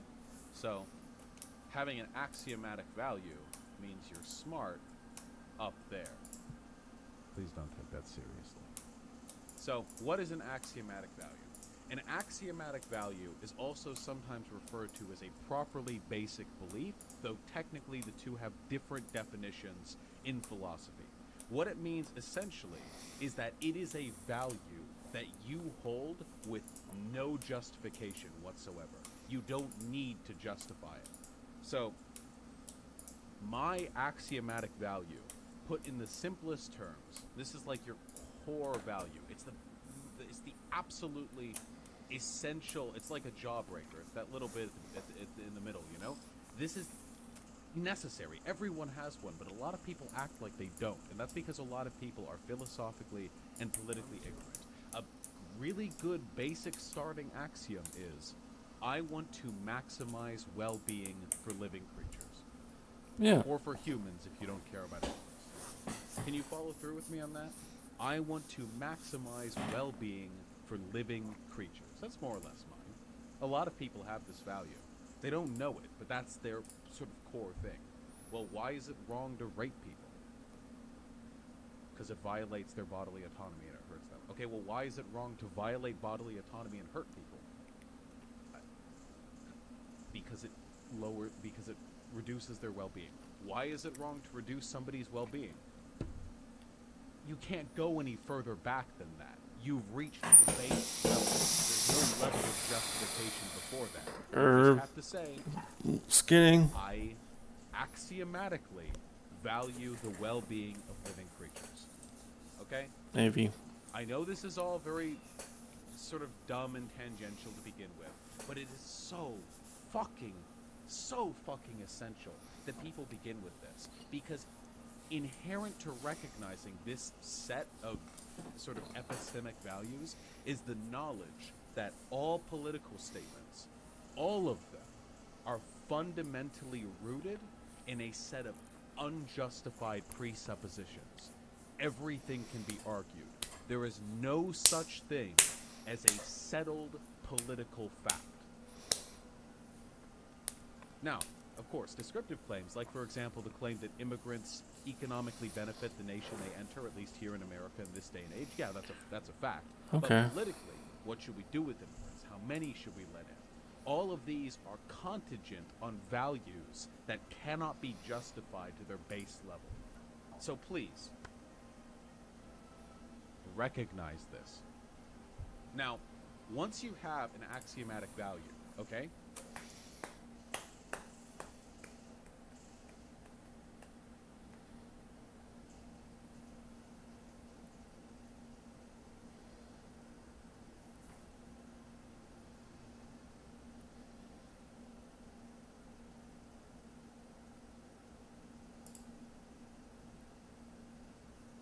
So don't complain about the sound quality. Don't complain about there's no video. Just fucking let it be.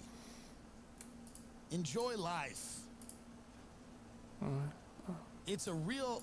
I feel like the last 4 years we've all been on drugs. Trump is a drug for the people that love him and for the people that hate him. He's been a drug. Everybody's been hopped up on Trump. The media, Hollywood, his supporters, everybody. And now, the party's over, and people are still acting like the party's still going on. Like, you know when you used to get fucked up with people in high school and they pretended they were more drunk than they were? Yes. And you knew that they weren't that fucked up?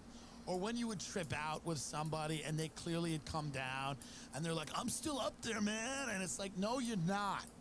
Get us in a car and drive us somewhere. You're fine. That's what Trump supporters, hardcore Trump supporters, are acting like right now. They're pretending they're still drunk at a party in high school. They're like, dude, I'm fucked up. Dude, we're going to win. We're going to win. Oh, man. Georgia. Oh, man. I'm so fucking wrecked right now, bro. Are you right? It's like, you're not wrecked. We know you're not wrecked. You're not drunk anymore. You're not even drunk. You barely had anything to drink. We saw you. You're barely drunk. You can legally drive. You just pretended to fall down. You can legally drive. And that's where we are right now in this great land. We have people, and then there's people even on the other side, like they're like, he'll never go away. He'll never leave. It's like this shit's all gonna end, dude. COVID is gonna end. Trump is gonna end. And you have to accept the reality where those things are not running your life anymore. And I know that's depressing to many of you, because even though you might have loved or hated Trump, he was this sense of stability. You're gonna wake up, And the other guy will be skinning herb. Okay. and then there was this plague Alright. outside that prevented you from doing anything. Those things are gonna come to an end. We're at dinner the other night, and people were like, Trump's gonna have this big media empire. And I'm like, I'm going on record now, and I could be wrong, but I'm going on record right now. I don't think he will.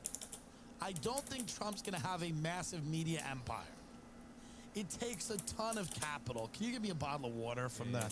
Thank you. I'm sorry. I don't want to make you breathe in the fucking... Ben's very sensitive. I spent 10 years doing cocaine, so I can't really smell a ton.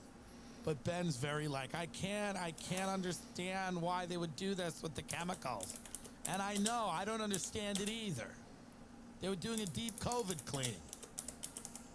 Because apparently they thought this was a fucking hospital. This house is cleaner than a hospital right now. This is cleaner than the ER. Ben, the bottle of water's right there on the bar. You don't need to just get the bottle of water on the bar, please. And bring it out here. I called the guy who sent the maids. I'm like, dude, what the fuck? I like this guy, too. But he sent this husband and wife couple, and they're a real fucking problem. The regular maid, it's her birthday, so she went away for the weekend. What was I saying before that? He's not going to start a media empire. Well, I mean, he might try. You need a lot of capital to start a media empire. People don't seem to realize that. You need tons and tons of capital. Right. And I just don't think he's going to do it. I could be wrong. I might be wrong. I just don't know. Is he going to start a media empire? People seemed very upset last night when I kind of were telling them, like, this is ending. The movie is ending. They were like, no, he's not going away. One of the guys at the table goes, he's not going away. He's going to have a media empire. He's going to be bigger than ever. I'm like, are you children? This is like people in high school before they go to college going, dude, we're still going to be best buds forever. You're not. You're probably not. Maybe. Statistically, you're not. Some guy says to his girlfriend, he's like, even though we're going to different schools, we're still going to fucking love each other. You're not. It's over. Have a few summer fucks, and those are the tweets he's tweeting out right now. That's a few summer fucks because it's ending. Oh. Things end. And I think that this has been such a visceral experience for so many people. Alchemy. It has been really, really impactful. And their entire sense of reality is wrapped around this guy. And people's reaction to this guy, that the idea of there not being a Donald Trump, or it not being like this huge fight every minute of every day, the drama, the excitement. This is like drug addicts coming down. We're coming down. We're being weaned off a drug that we've all been on for 4 years. And somebody goes at the dinner last night to go, he's going to run again in 4 years. Are you people nuts? How bad do you need this guy? The oxygen. Trump takes all the oxygen out of the room. He's going to run again. He's going to have a media empire, and then he's going to run again. He's not going anywhere. Yeah, he's going to go somewhere. He's going to die eventually. Were you going to handle that? And somebody at the table goes, I think Ivanka will run. There's just no thought that this is coming to an end. Same thing with COVID. It's coming to an end, folks. Not tomorrow, not soon. But eventually it's going to come to an end. We're going to get a vaccine, or there's going to be herd immunity, and we're going to move on. And I know that that's people are like terrified of moving on from these two situations. You talk to people, they don't even like to hear that. When I go, it's going to end, they go, oh, I don't know about that. I'm like, do you not want it to end? Are you invested in this being the reality forever? Oh, I don't think it'll end. You go, I don't think so. People go, people are going to wear masks forever. Nothing will ever go back to normal. No one will ever leave their house again. This is just the way it fucking is. I'm like, well, in many states, they're leaving their house now. No, this won't end. Trump's going to have a media empire. We'll live in this reality forever. And I'm like, I've been to rehab. I've sobered up off drugs. Damn it. This is very similar to addict behavior in early sobriety. Early sobriety is all about the idea that you're learning to let go of the things and the people that you had built this life around as a drug addict, needing this drug, the rituals, the people, the places, the things, all of that have to change. Early sobriety. Later on, you get deeper into why you're a fucking addict, and you go, fuck me. I should go to a therapist. I got to deal with shit. But early sobriety is all about, like, okay, I can't hang out with Bill anymore because he's a problem. So we're in early sobriety right now. A lot of people are sobering up. QAnon it's a real rough time now. I just hired a personal trainer. I'm trying to get him into QAnon right now. Just to get him down a rabbit hole so he doesn't fucking bother me. But I just hired a trainer. I've been told to hire a trainer forever. And I just hired a fucking trainer, and I started trying to get him in the queue on the low. Started texting him. I'm like, hey, man, have you heard about this? He's like, yeah, I've been hearing something about that. I'm like, why don't you start reading about that? He's like, so what'd you eat today? I'm like, why don't we talk a little bit about QAnon for a minute? Let's just let's just say there's bigger problems than what I had for breakfast. Let's just try to solve a few riddles that were posted on the internet, sir. Just before we get to the training session, let's talk a little bit about Q. But the QAnon people, I mean, they're gonna sober up. Like a cult. It's a few years, they're gonna be like, yeah, man, I was people, you know, they're gonna do Netflix documentaries like, you know, Leah Remini's talking about Scientology. And by the way, is that even interesting? There's Oh like my God. 25 documentaries about people that used to be in Scientology. Who gives a fuck? Yeah, you thought you were an alien and made $10 million. Why do we have to hear about it forever? Are you people heroes? I don't even understand. I mean, didn't you torture children too? What are you talking about? Why am I even interested in this? It's clearly a cult. We all knew it was a cult. We all thought you were retarded when you were talking about Xenu and an explosion of souls and that this is how you, and auditing. It was clearly a blackmail operation. You tell all your secrets to a guy that records them and then you can't get out. It's blackmail. We know what it is. It's Epstein's Island. We get it. Everyone else gets it. Why there are 35 documentaries about this? This is like explaining Santa Claus not being real. Yeah, we know that. Nobody's shocked about that. Everyone's like, oh, this is this. Have you read Going Clear? Have you seen Going Clear?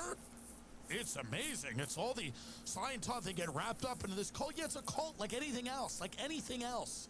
It's not that interesting. It's only interesting because celebrities are in it. Let's be very clear. No one would give a shit about Scientology if it was poor people only. And a lot of them are broke. But if Tom Cruise wasn't in it, no one would give a shit.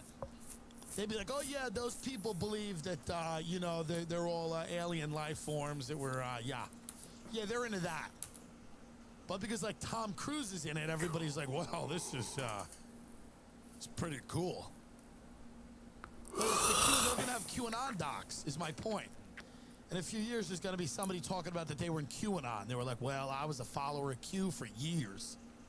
And then I finally realized that when my husband kidnapped my son, because he thought I was selling him, the Clintons, and he kidnapped my son and he drove him across state lines, I realized the error of my ways. I realized that I shouldn't have been just reading those Q drops every day. I should have been looking for work. It's going to be QAnon docs. Damn.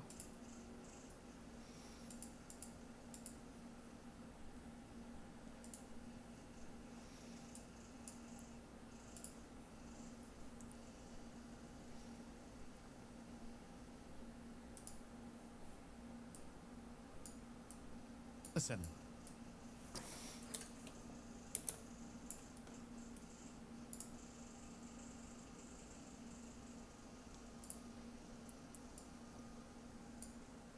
How do I have two of them? What?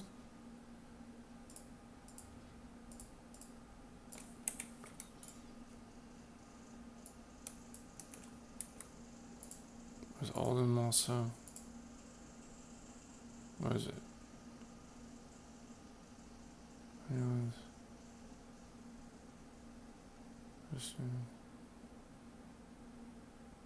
I don't know. Hychel's on. There it is. There's oh no! Are you? Highlight Highlands. Share. Deep home. Holy fuck. They're everywhere.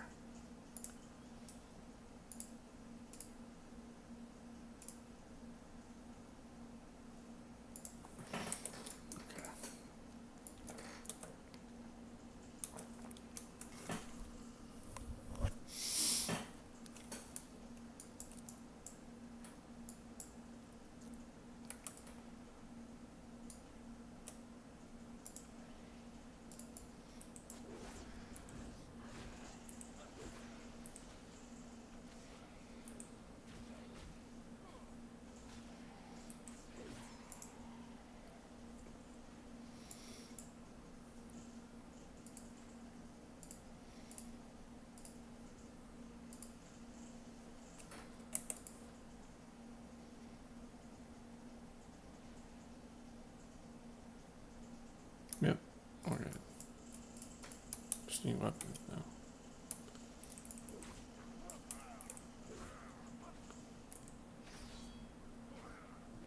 What is the dagger? Crit haste, crit. I don't know.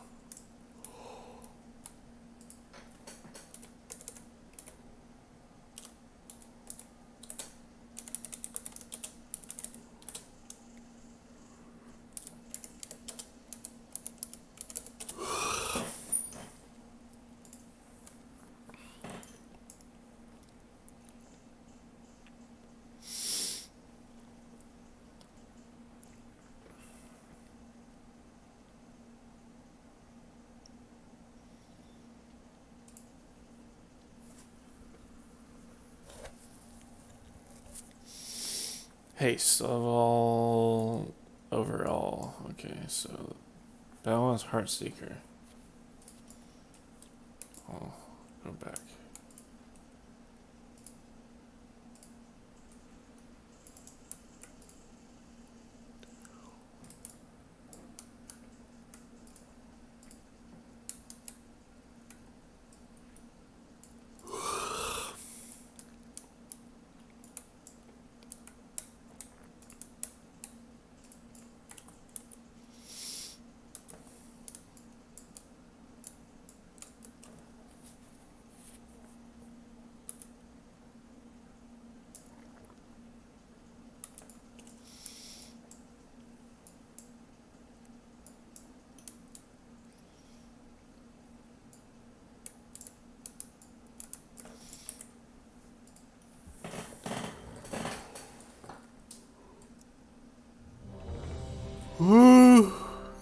Yeah.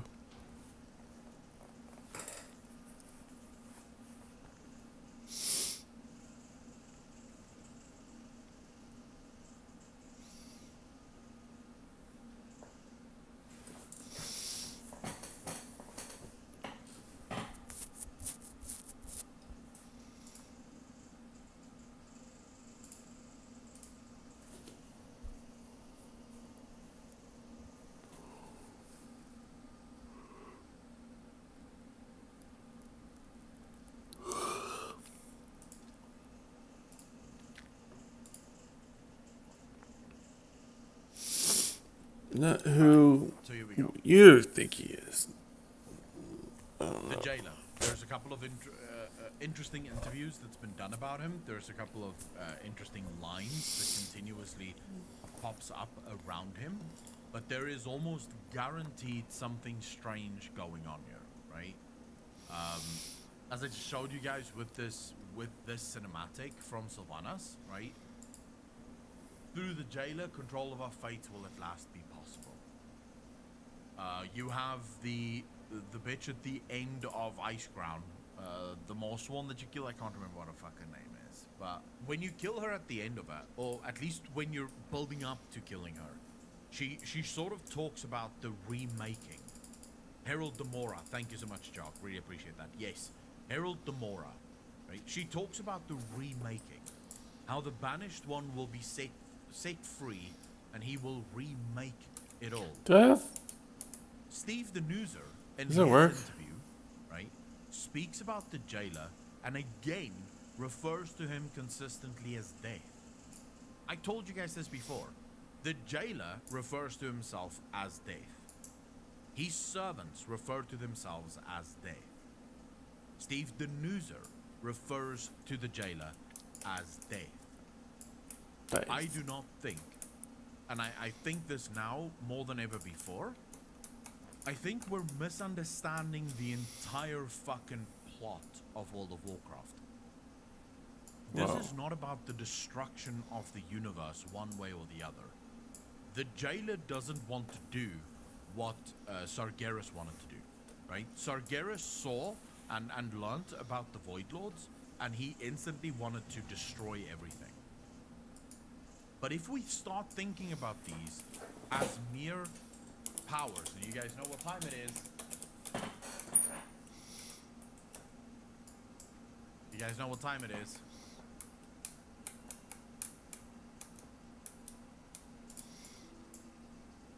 No, I don't want to. Fuck yeah. Let's do that. Okay. Map time. So start thinking about these maps. Yeah. Start thinking about these maps as, or these powers. So don't think of them as enemies, right? Don't think of them as enemies. Don't think of them as allies or friends. Purely think of them as power. The Mora, right? The Mor sworn at the end of Icecrown Citadel, or of Icecrown, states that death will be the only thing that remains. In other words, death isn't the end. Yeah, that's really high out. Death will just be the only thing that remains. So death is yet another thing. It's another thing that exists. It's another power that exists. So if you stop thinking about these things, life, order, shadow, death, disorder, and light, as friends or foes, and you just think of them as powers that want control over the universe, then death being the only thing that remains. Wait, what is this? I believe that the jailer himself is death. Oh. Alright. Not the Winter Queen, not Sidon Athreus, not Caristia. I think it's Caristia. The Archon. Not even the Primus. They are not death. They are eternal ones. I might go so far as to say that the eternal ones do not come from death itself. They are the result of a war that took place long before our time even on Azeroth. They are the result of the invasion of the realms of death and taking thereof, right? We already have confirmation from Steve Denuser that nothing in the Shadowlands, and Canal, thank you very much for that line, because that reminded me of it. Nothing in the Shadowlands is as it seems. Right? If you think X is true or Y is true, you're most likely wrong. You almost have to look at the Shadowlands as sort of opposite fucking world. So if they tell you this is an enemy, there's a very good chance that this might not be an enemy. So he uses the following examples of this. Bastion, this beautiful, pure, almost light-filled realm, but It is there's beautiful. darkness that exists within it. A crazy fucking darkness that exists within it. And then you go to Ardenweald, this place of nature and beauty. But again, there's death there. There's a crazy amount of death. So yeah, almost like Bizarro World. That's the sort of that's the sort of image you have to have about the Shadowlands. It is opposite world. And clearly things is not functioning within the Shadowlands as it should. What about the bad places? There is something Having that good was sort of things in interesting it. to me. I don't know if you guys remember. Someone shared this with me on Ardenweald Discord. and- I I mean, can't remember who it was. Let me just quickly check the DM. Reverend I have Drath not looked and into this yet Aldraxis. as much as I probably should. Cash. K-A-S-H. I don't know if you're in the stream, but Cash shared something with me, and I haven't looked into the whole of it. But do you guys remember the Maw of Souls, the dungeon in Legion? Alright, the Maw of Souls in Legion. The dungeon where you kill Helia, well, you fight Helia at the end of the dungeon. It is absolutely filled with all of these ruins from that effectively at least look similar to that of the jailer, right? The big thing, however, for me about the Maw of Souls is that it's called the Maw. That was the thing that stood out to me. It's the thing that I completely forgot about. I ran the Maw of Souls a million times, and I completely forgot about the fact that this is called the Maw of Souls, and we have the Maw as one of the zones that we're going to go through. The Maw of Souls would have been how souls flow, right? At the time, we were on this boat, and when you die, the boatman, we all understand the concept, right? We all understand the concept that they're trying to relay to us in that dungeon. We know that they are not the same, but they are connected. The River Styx would be the base example of that. Exactly, Mr. Night Creature. So you do have the River Styx, which is meant to be the River of Souls. We also coincidentally have this giant river that runs throughout the whole of the mall. It's called Gargua, the River of Souls. So, let's go back even a little bit further to the Shadows Rising, where Nathanos and Bwonsamdi speaks to one another. And what does Bwonsamdi tell Nathanos? What the Lords have given can so easily be taken away. The Lords of Death, what the Lords of Death have given can so easily be taken away.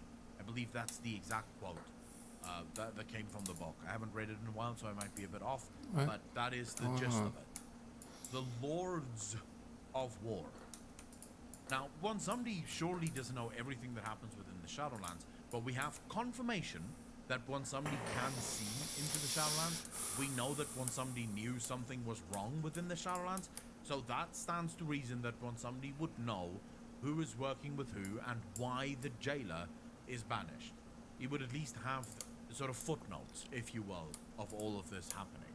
Somebody says what the Lords of Death have given can so easily be taken away, and he's talking specifically about Sylvanas and the powers that she has. As I said to you guys, what if the Eternal Ones of the Shadowlands is the result of a war that transpired eons ago? The Lords of Death were overthrown by the other cosmological forces. What? And in my estimation, the best example of these cosmological forces and the attacks that they've launched would probably be Life Order and maybe Light. These would have been the three that I would say most definitely is represented within the Shadowlands. Right? I can see the Eternal Ones belonging to one of these, if that makes sense. So then you have the Jailer and his brothers, who would make the Eternal Ones of Death, being overthrown by the Eternal Ones invading their world. And perhaps they threw his brothers into Torghast and turned him into the fucking jailer of his own brothers. So how did you think this ties into the Void? I don't think the Void ties into this at all. I don't think the Void ties into this at all. I genuinely do not think, because here's the thing. Whenever they talk about the jailer, they're all talking as if he is death. Demora, at the end of Icecrown, explains how the jailer, the banished one, she calls him the banished one, by the way. She never refers to him as the jailer. She only refers to him as the banished one. And by the way, so do everyone else. Most of his servants only refer to him as the banished one.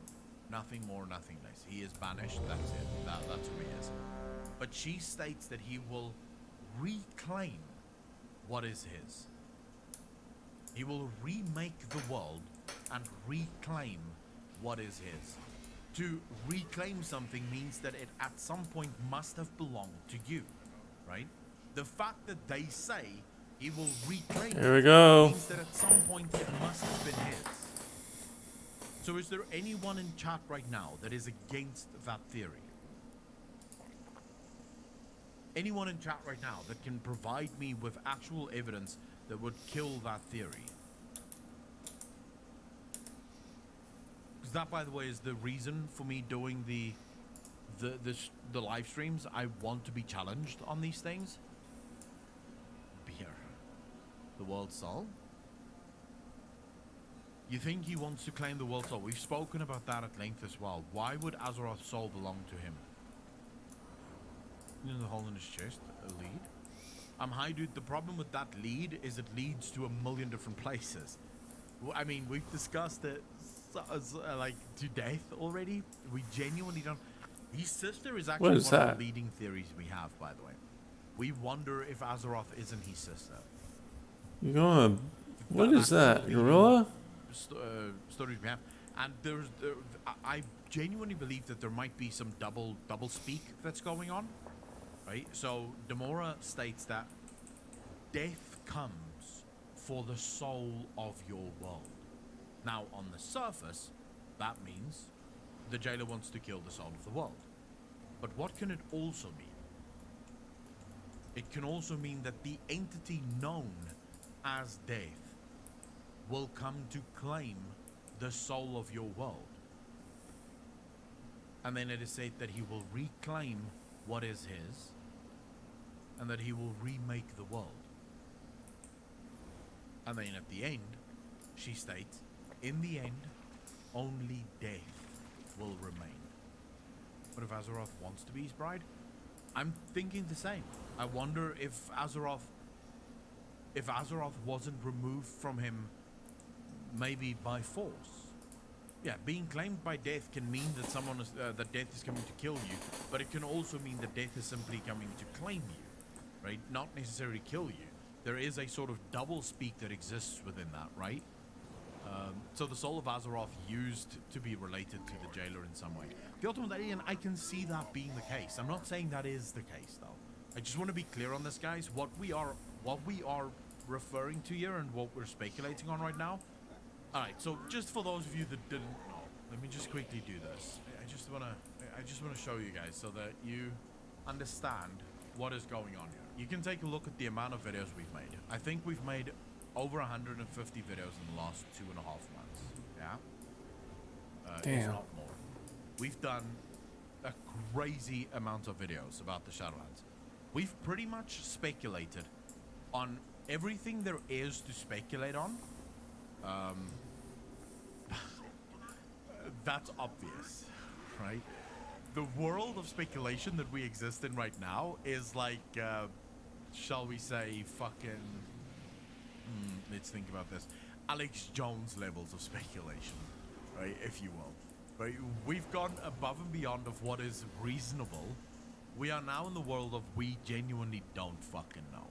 We genuinely don't know. We have small little strands on things that we can go on, and that's it. And it actually works out perfectly, just for those of you that think, oh my god, so Aquilon is just talking crap. It works out perfectly. Without even trying to plan it, we planned it perfectly, right? Because once Shadowlands goes live, you can bet your ass there's going to be a million new theories that develops as we play through it.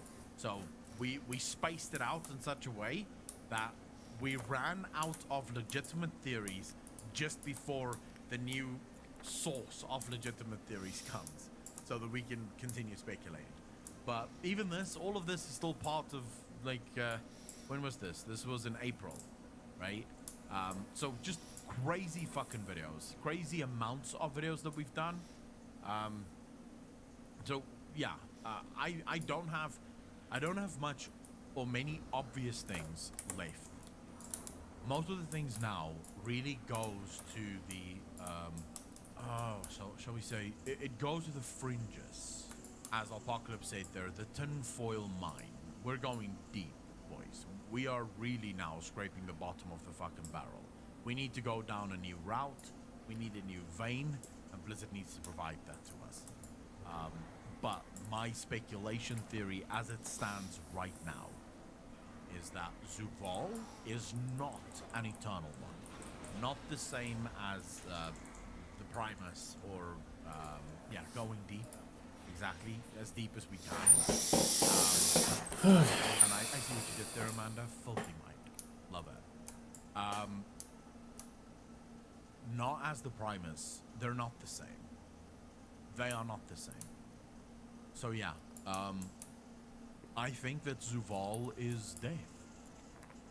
I think Zuval is death. I think his brothers might be locked up inside Torghast, and his bride or his sister became the very battery that holds the Great Beyond together. That's what I think. That's just, I'm gonna throw that out there. That's my fucking theory. What? You don't have to agree with it, but that's my theory. And we'll see, right? We'll see as we get closer if I am fucking correct.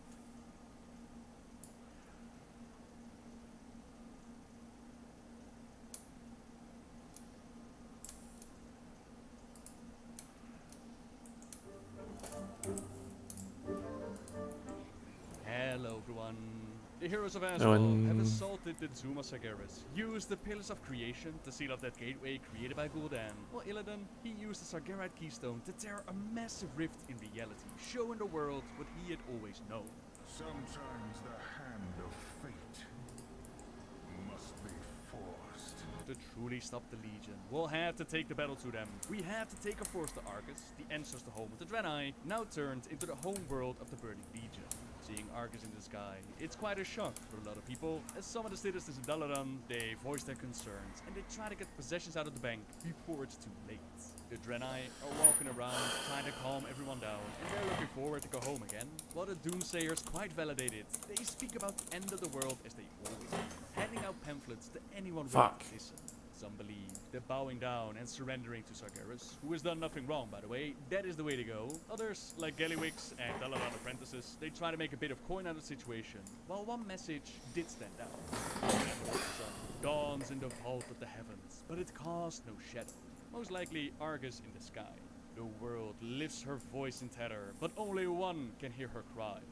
The Titan spirit within Azeroth, with Magni Bronzebeard acting as a speaker, having us help him with calming down our dreams, and also confirming that we have to go to Argus, that the Dark Titan is on his way, and our destiny will be found on the Legion's homeworld. From this space that is everywhere and nowhere, the Crooked Serpent feasts on stars. It has no eyes to see, but it dreams of infinite endings and beginnings. Hard to say what this one is specifically talking about. It could be related to the Void Lords in the Great Dark Beyond, or perhaps it's hinting at N'Zoth waiting for us down below. A story for another day. Right now, we have the Legion to focus on, and it's the Draenei that have worked on getting us there. So it literally kept like rolling right into it. The vessel that will usher us to Argus is complete. Make way to Stormwind Harbor at once. Time has come to bring an end to this war. We will soon see if the Horde heeds Belen's call. Those savages lack any sense of honor. But they do know how to fight. We must find the Army of the Light. With them fighting alongside us, the Legion will fall. We must find... Your mother and father yet live, Arator. I am sure of it. But for now, stay focused on the fight to come. Prophet Velen will be pleased that you answered his call. We Draenei have long awaited this day. The Legion has run rampant on Azeroth for too long. It is time to see this done. Looks like they showed up after all. I see the Alliance answered the call as well. Verisa still has no love for the Horde, despite our forces now teaming up against the Legion. Not after they took a Ronin from her, while Editor desperately wants to find his parents, Alleria and Turelion. We'll talk more about the history later on, since Velen is waiting for us. I've never seen the Draenei assemble a force of this magnitude. Argus is our ancestral home. We will not see it in the Legion's hands any longer. Then my parents can finally return Fellow Draenei, champions of Azeroth, the time has come to invade Argus. We will save our world and put a stop to the Burning Legion, once and for all. The Legion grows desperate. We should strike now, while their attention remains focused on Azeroth. You are right, Illidan. This may be our best chance to gain the upper hand. Despite the Exodar supposedly being repaired, as mentioned in Valen's short story, that is not the vessel that we're going to use to get to Argus. Instead, they focus their efforts on a brand new vessel called the Vindica. Illidan, Velen, Lomul, Lofrexian, Khadgar, Muradin, Apis, Sylvan, Arator, Verisa, Liadrin, Boros, Lightheart, troops from the hand of Argus, and of course the champions of Azeroth, all of them board the ship and take it into the very heart of the Legion. All forces are on board and accounted for. The Vindicar will be ready to depart shortly. After we reach Argus, we will meet with the Army of the Light and begin our invasion.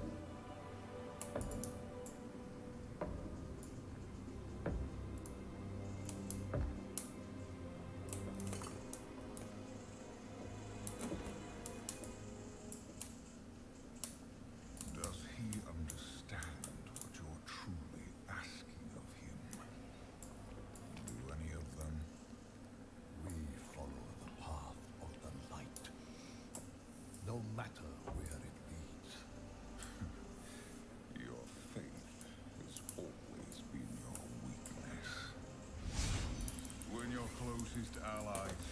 darkness. You didn't stop them. When the Legion swept over your world and took your people, you didn't make a stand. All you did was watch, convinced you were following the light's will. The truth is, you failed your people. Their blood is on your hands. You will never understand what I did to save my people. The light is holding you back. It's time to forge your own path. Cyclops Jax said, "Hey man, I was wondering if you wanted to do a follow for a follow." I don't do that, but I do follow for friend. Yeah, follow for follow doesn't work. It won't help you or me. But will check your stuff out, and I'll follow you if I want to network with you. Hold on.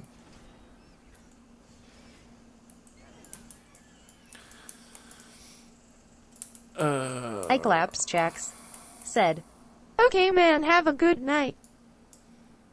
Okay. That's good.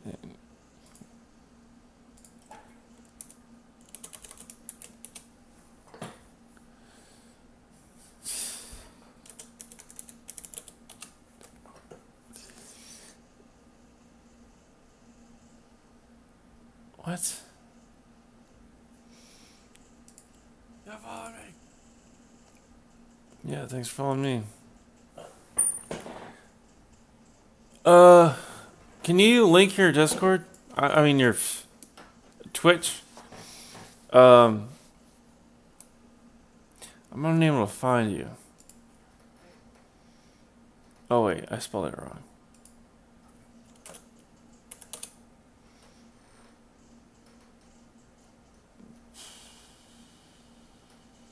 Damn. Okay. ICLAPZCHECKS. What? I can't find your name on Discord on Twitch.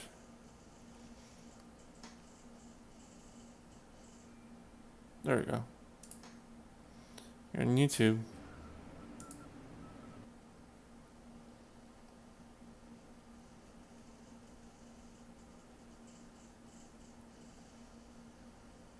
Insane, bro. Nice. Where's music? Alright, so is this you? You're a Fortnite streamer?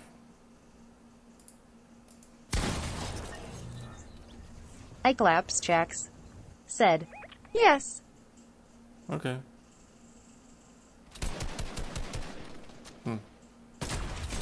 Pretty good. Better than me.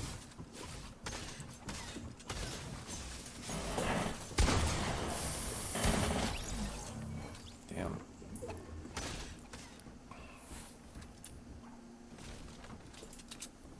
Cyclops Jax said, "I am new to the game, so I am not that good." Better than me. That's pretty good. Damn. Perfect name for a Fortnite streamer.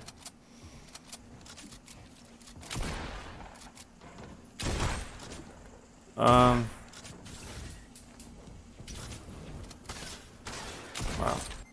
Got him. Yeah, I heard about that wall facing thing. That was Shoot through. I didn't have the export in the ball. Shoot through walls, yeah. Like you shoot through right before it phases into reality. Well, when it's blue. Damn. Not bad. Really good.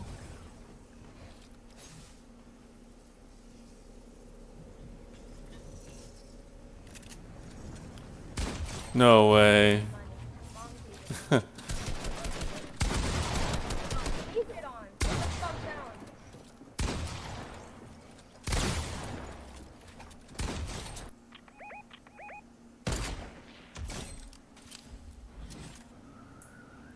You play PC? Alright, that was a pretty cool clip. I need that editing skill. You get a follow from me. My private. Jacks said, no PS4. Really? You're that good at stepping on the console? Damn.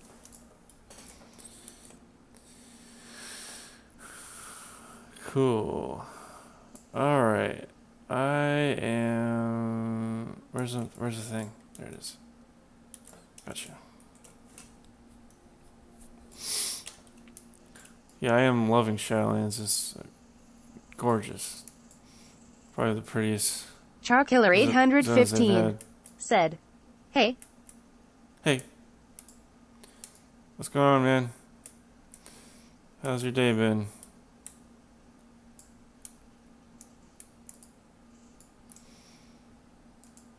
Edgar. I don't want to hear about WoW.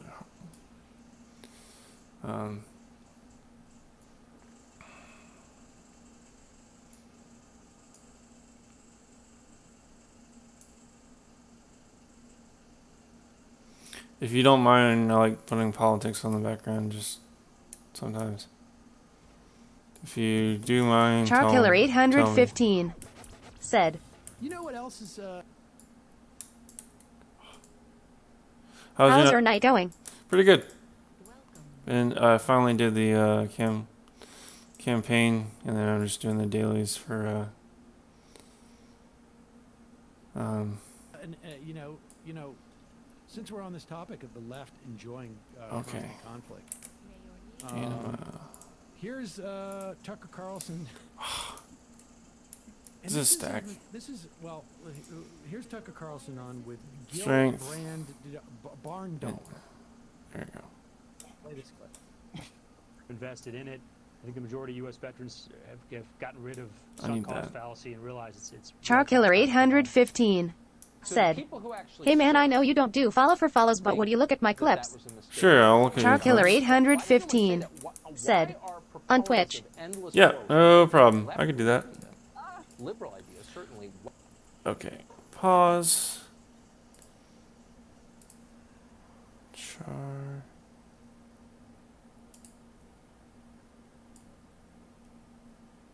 Twitch.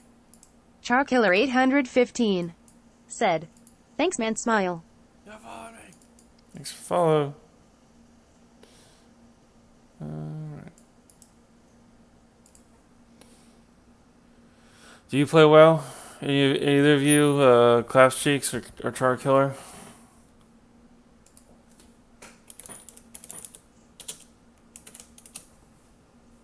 There you go. Found you.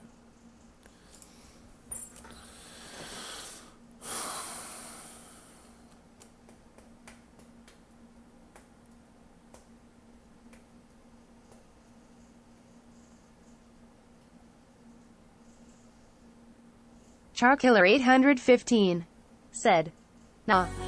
Iclaps Jacks said, no.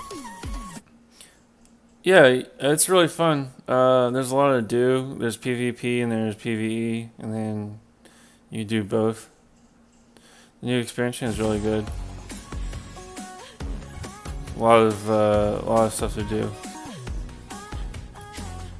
Charkiller 815 said, okay, I'll check it out. Yeah, definitely. Charkiller 815 said, sounds hella fun. Yeah, it is. There's 13 classes or 11. Well, a lot of them. It's kind of like a little bit of everything. Anything you want. All right. This clip. 16. You don't really what? I don't like all-nighters most of the time. Sometimes it's nice, but like... No, I know, no, I don't mean it like I'm I can sleep until I want to. Let's go. Not bad, not bad. Nice. Oh wait, we could just camp it out if you want. Yeah. Sure, just hide in the house. Go to the second house. Make sure they do not Wait. find you. Oh shoot, someone's right by me. Whoa, cool. I'll give you a follow. Well, if you want to stay around, and I'm gonna be queuing for BGs and show you some how it's done. Yeah. Okay. This game's very different. Like, it's basically you click on a target and then you do abilities that do different things. Charkiller 815 said, "Yeah, I will." Basically, you just cast different abilities on targets. It's called tab targeting. That's basically what that is. Okay, now I got repair. It's a reputation vendor.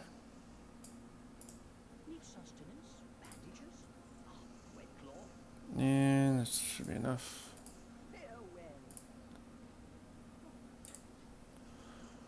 Okay.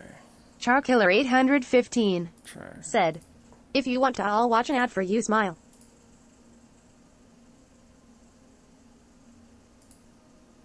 Oh, thanks, man. Charkiller 815 said, "So you get the revenue." Oh, thanks.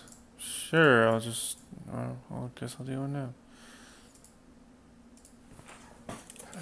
That's so nice of you. I never had anyone do that for me. Hell yeah.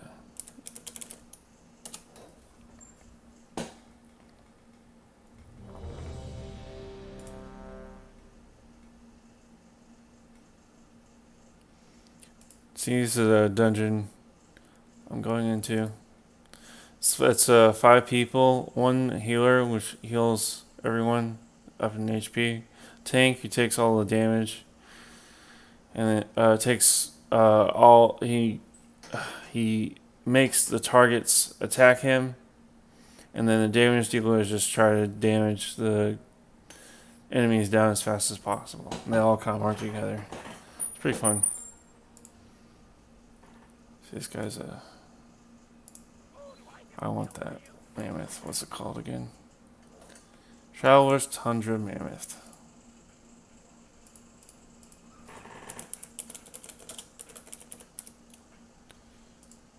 20,000 gold. Yeah, I could afford that. Okay. This is Beacon of Light. I'm casting on the tank and myself. That way, when I heal anyone else, he'll heal us, too.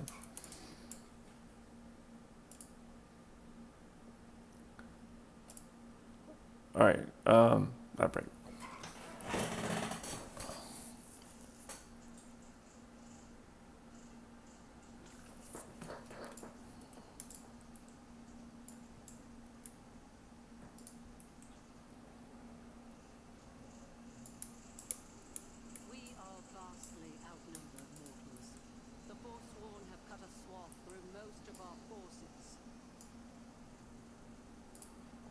Their rear guard while I confront devils. Go in service.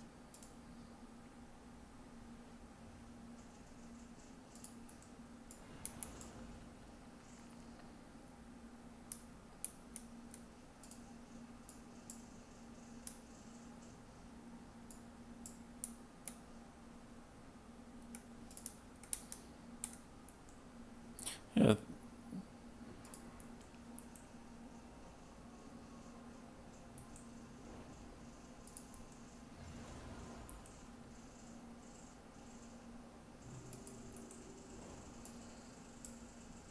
Thanks, man.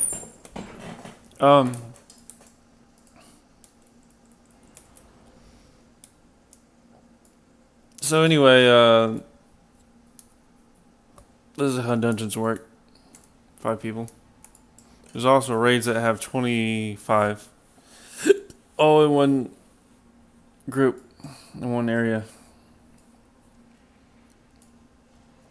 They're pretty tough. The fights are usually like 10 to 15 minutes per boss, even if you kill them. This MMO has the best rating for like multiple A raid is like a group of like a large group of people doing the same boss or basically instance. Charkiller 815 said, "Wow."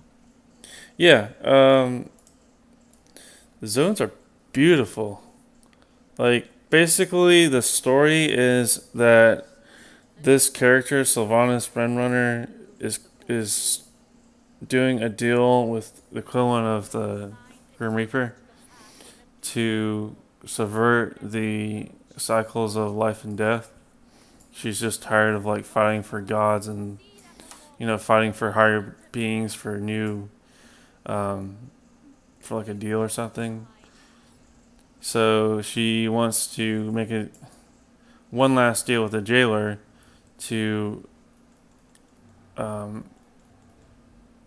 for him to come out of the purgatory world called Maw to command all of the planes of the Shadowlands, which is here, including this one, and that way.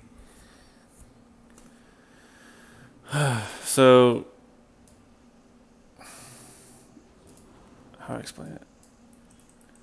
So basically, you're tasked with... Charkiller 815 said, it sounds complicated but really fun. Yeah, the story is complicated, but the gist of it is that there's like a major character who's been friendly. He's like doing a deal with like the Grim Reaper Purgatory guy to take over the afterlife, and you have to stop him. And these guys right here, are corrupted versions of the denizens of Bastion, which is a zone that we're in. And this dungeon, we're taking some of those guys out. Some of the head honchos for that.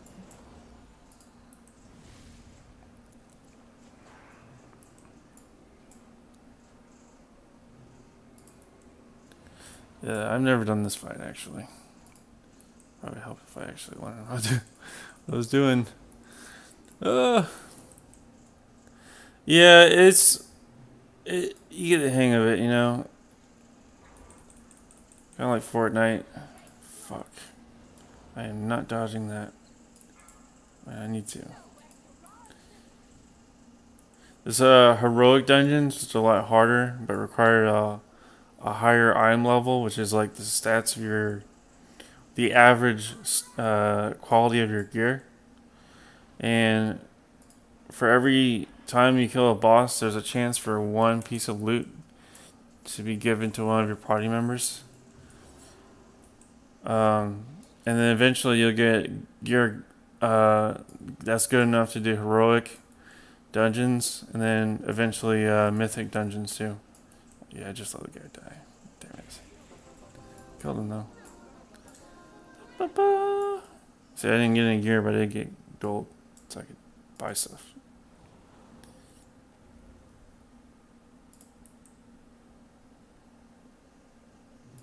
Ya boy 123,654 said, "Hey daddy, how you doing?" Good, son. Charkiller 815 said, "Wow." Yeah. What do you play, ya boy?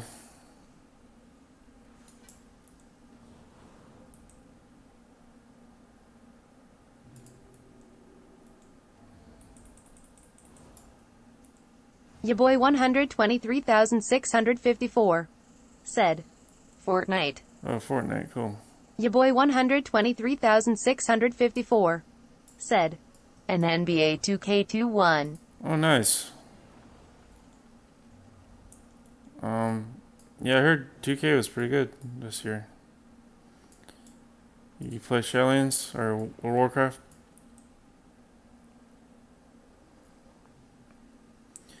Ya boy 123,654 said, "And World of Warcraft sometimes." Oh, cool. Do you stream it?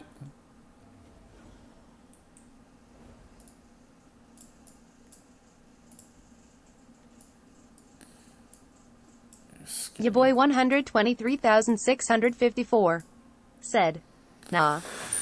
Yeah, it is kind of saturated. I figured I'd just do like PvP videos, branch out or stand out. Make sure I do not die. I have no idea where I'm going. Ya boy 123,654 said, yeah? Yep.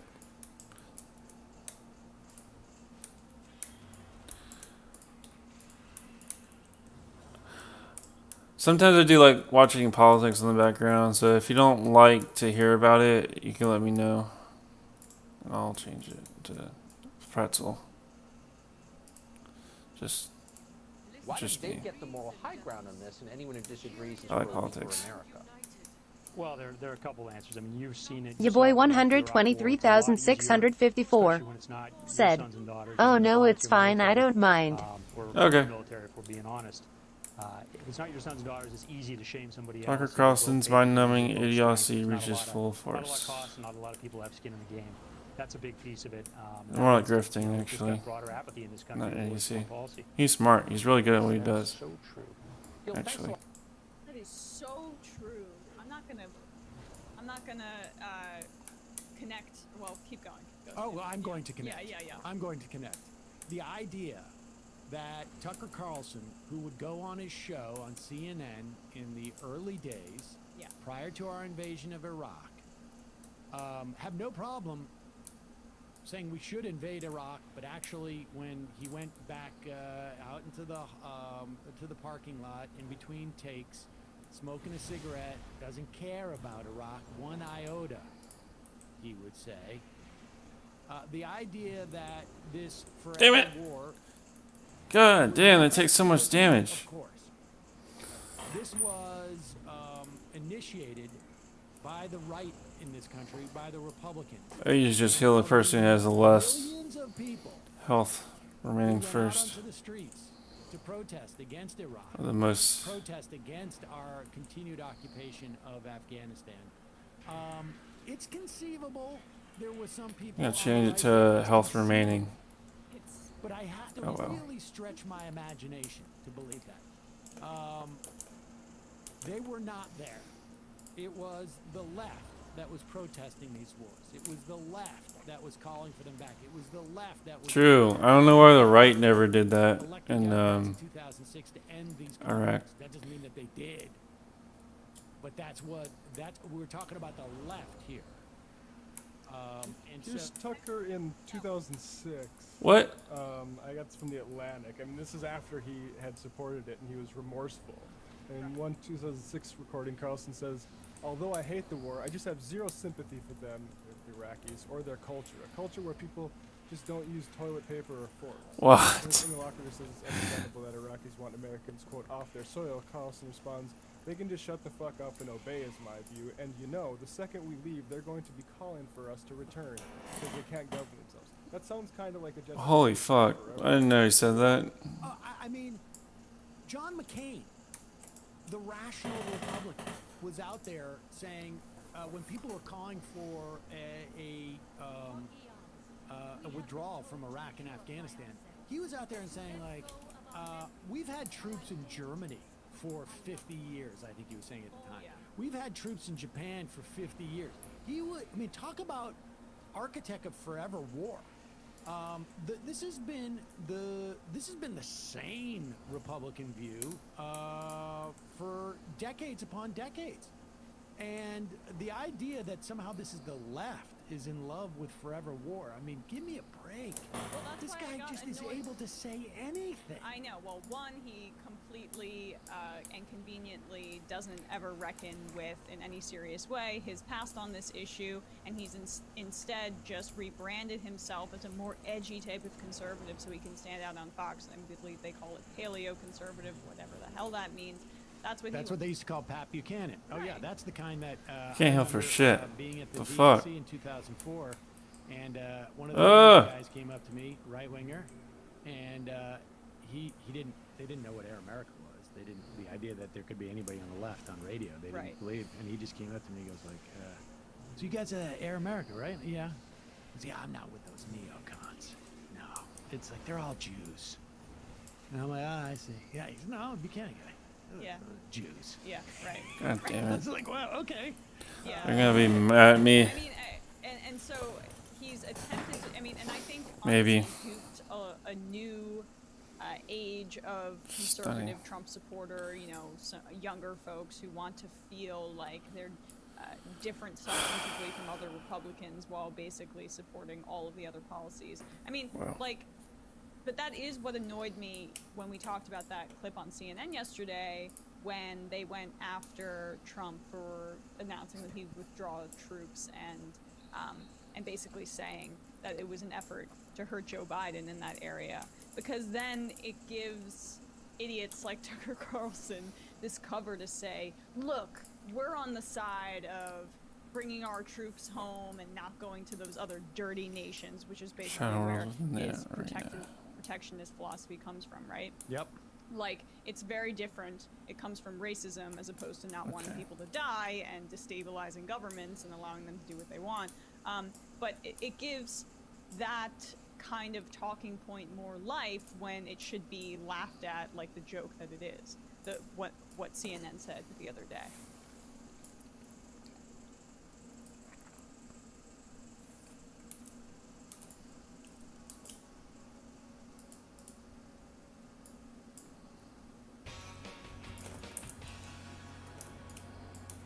I would like to talk to you about an exciting opportunity. I just need 30 minutes of your time to explain it. I know. Yeah, that's a little risky. Playing that in the background. They're big. I don't know if HBO fucks around or not. I don't want to find out. I don't want to fuck around and find out. You know what I mean? All right, so let's Don't want to. Don't want to at all. No, not me. Not never. Ain't happen. Fight that has broken out in the House, and to me, which keeps like sort of striking me is this is exactly what we saw in 2018, where the first month of a democratically controlled Congress was ostensibly dedicated to passing H.R. 1, which was actually a pretty good bill in terms of voting rights, in terms What of the fuck? ethics, in terms of anti-corruption. Public financing, even. Public financing. Matching funds for candidates, yeah. It was a great bill that nobody heard of because Nancy Pelosi joined in on attacks on Ilhan Omar. And you go back, like literally on the day that they had passed that, the top story was about Ilhan Omar. And we're seeing this over again. They're doing it again. They launch into an attack. Which health does he have? No, nothing at all. Will you tell the story of this phone call that was, and I wonder, you know, I'm always very suspicious about things that like, we never meant for this to get out, even though we had half a dozen reporters on the phone at the time. Oh shit. You tell that story.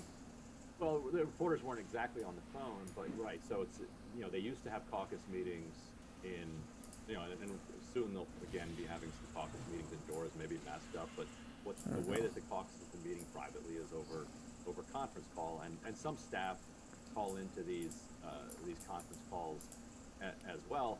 Although even before it moved to a Zoom conference calls, you were having a lot of members who would text reporters in real time. You know, this is what so and so just said. This is what this person just said. Because this one went on for 3 hours, it became kind of a public spectacle, and because it actually mattered and people were really pouring their hearts out, that you started hearing that centrist after centrist, you know, with Abigail Spanberg. I'm the healer. Florid in her denunciations were coming. I didn't really heal that much in past experiences, so to be able to unburden themselves about the burden that progressivism and what they would call socialism. you gotta keep him up to max health as much as possible. Like That's basically what you need to do. And defund the police, but they lost a lot of very. Yeah, a lot of. They have to stop this right now. And it's a lot of micromanaging, really. It's unprofessional. It's irresponsible. And you had Rashida Tlaib push back and say, "Look, we don't know yet. You're launching into this analysis without any of the data. But what we do know is that in precincts like hers and like Ilhan Omar's, you know, turnout climbed in substantial ways, and that, you know, without voters in Philadelphia, Milwaukee, Minneapolis, Detroit. Joe Biden doesn't win, Pennsylvania, right. Minnesota, Wisconsin, and Michigan, and so maybe while there's still these Georgia Senate specials that are still to be decided, let's not thoroughly trash the progressive wing of the party just yet. So that kicked off this civil war, or this new battle in the Civil War. AOC then responded with an interview in the New York Times, and then she was blamed for kind of launching the war, even though it was in response to the letter, to the call. What? But her response. Well, she's kind of fiery. Because I don't know, was there any candidates that were running on, on a defund the police slogan? I mean, there's obviously this is. No, and actually, so I actually talked to some Republican campaigners about this, and they said the only district where they seriously went in on defund the police was Anthony Brindisi's, because they said he has more of a Trump kind of culturally conservative district where that message. Whoa! Holy shit! 2,000 DPS. He's outside New York somewhere. Damn. Right, like up in upstate New York. Hell yeah! Got a piece of gear. Kind of Trumpish. Closer to heroic. Democrats flipped in 2018. Oh shit! So I'm out of date. all of the other ones, they studied it hard. They wanted to hit Democrats with the best shot they could. Defund the police wasn't really what was resonating. What they did instead was they support, the law and order, the Trump message of like the Portland chaos is going to come to you. You're not going to be safe in your neighborhoods. Democrats just aren't going to protect you. 155. So it wasn't really around defund the police, and those candidates weren't running on defund the police. Defund the police is a slogan. I think it's not a great slogan. It's a slogan that came from Look at that. That is so cool. From protests. And so what are centrist Democrats saying? Like we can't have protests anymore. Protesters can't have signs. All right, we should say also there seems to be major construction going on in your wow, your look house at right that. now, so I don't want anybody to sort of. I don't want one of those things like, how come nobody notices that? That's all right. But yes, the defund the. Wow, that's fancy. It does feel like they're complaining about the protests, and which is for politicians, it's basically like we're going to complain about the fact that it's raining. As like I'm sorry, that exists. We know the data. We know that registration went up significantly in the wake of the BLM protests. We know that If Hurricane Dangerous area, which is apparently speed fluctuation always created by power imperial ordinance kill them. Okay. And so they're looking for a scapegoat, it seems to me. And what was interesting to me, and this is the thing that I really do appreciate about AOC, is that her response was less about adopt this ideological perspective and more about you need to get best practices. I mean, she talked about digital space, but even Doug Jones, who lost in We're getting Alabama, pounded. quote in the Washington Post, I think it was, Into the ground. he said the problem with the DCCC and the DSCC is that they invest in candidates. They don't invest in voters. In other words, there's no organizing going on. It is like we've got an election 6 weeks out. Now it's time to just pour money into the candidates. And this is what it seems to me is what AOC has been saying too, and a lot of like reformers of the Democratic Party apparatus, not necessarily from an ideological perspective. They sometimes correlate, but you can have a fight over the ideology, and you can also have a fight over the apparatus and the best practices. And it seems to me like there's a conflation. When Jim Clyburn weighs in and says, this is about defund the police and blah, blah, blah, as opposed to, hey, how come there's no on-the-ground organizing? The one place that we saw it was in Georgia, right, oh, fuck. where there's been an apparatus. I mean, how... Actually, to even further buttress your point, the other place we saw it was in Arizona, because group, largely God damn it. Latino groups there had been organizing against Sheriff Arpaio for a decade Wipe. plus, and had Well, no, not There's wave. gotten We're influx fine. of investment nationally. Still do it. To kind of allow them to really build on the organizing that they've been doing over all of those years. And so you had this community that organized for a particular political goal. They accomplished that goal, throwing our PIO out, and in accomplishing that goal, they built political power and they built a political constituency that had, Where's my res? had solidarity with the people that stood with them through that fight, and they were able Okay. to basically to deliver Arizona for Biden and for Democrats. But you're right, that doesn't happen anywhere else, and there's this kind of mismatch between the way that Democrats are approaching politics and the kind of populist moment that we're in right now. And Doug Jones understands that, because he understands that there are so many of these weird voters in Alabama who just, they hate both leaderships of both parties and are actually persuadable between the kind of two wildly different wings of the two different parties. And because he's been going around Alabama for so long, he has seen that. Whereas the kind of Washington Democrat approach is to say, all right, we're gonna run a bunch of polls, and we're gonna see which particular message, if we drop $1 million on it in the local TV network, is going to move the polling numbers 3 points over the course of the next 2 weeks.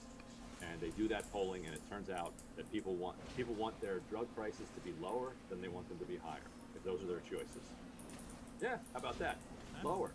If you need to write that down, you can remember that. People want lower drug prices.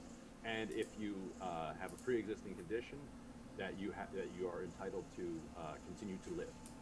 So they poll those things, and those poll quite well. They cut. It's a lot of trash to take down. Poll a week or two later, after they've spent $1 million running these ads on TV, the people remember seeing those ads. They remember the name.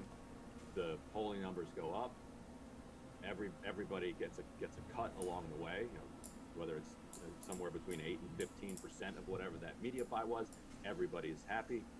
You go to the polls. It turns out that didn't really sink in, because of course everybody likes low drug prices. But what else is going on? I do. What else does the Democratic Party represent? Who does it represent? I mean, in the community to show that certain like antipsychotics are really cheap. Not that bad, but like anything crazy like there may be this disconnect Daraprim or between just the fundamental way that insulin, yeah, that definitely needs to be cut down. The intensity of the populist moment that we're in now. What did the Go! The moderates, I mean, on some level, there seems to be like there's sort of a bait and switch quality to this argument. It seems to me, right? Where all the green text is my guild, or the guild I'm in, not mine. That Lich Carol Baskin. And ideologically, That Lich to the Carol left, Baskin. Democrats, and other, Doug Jones, I guess, maybe relative to Alabama, he's to the left, but I mean, he's making this argument too. You need to invest in the district, not in the politician.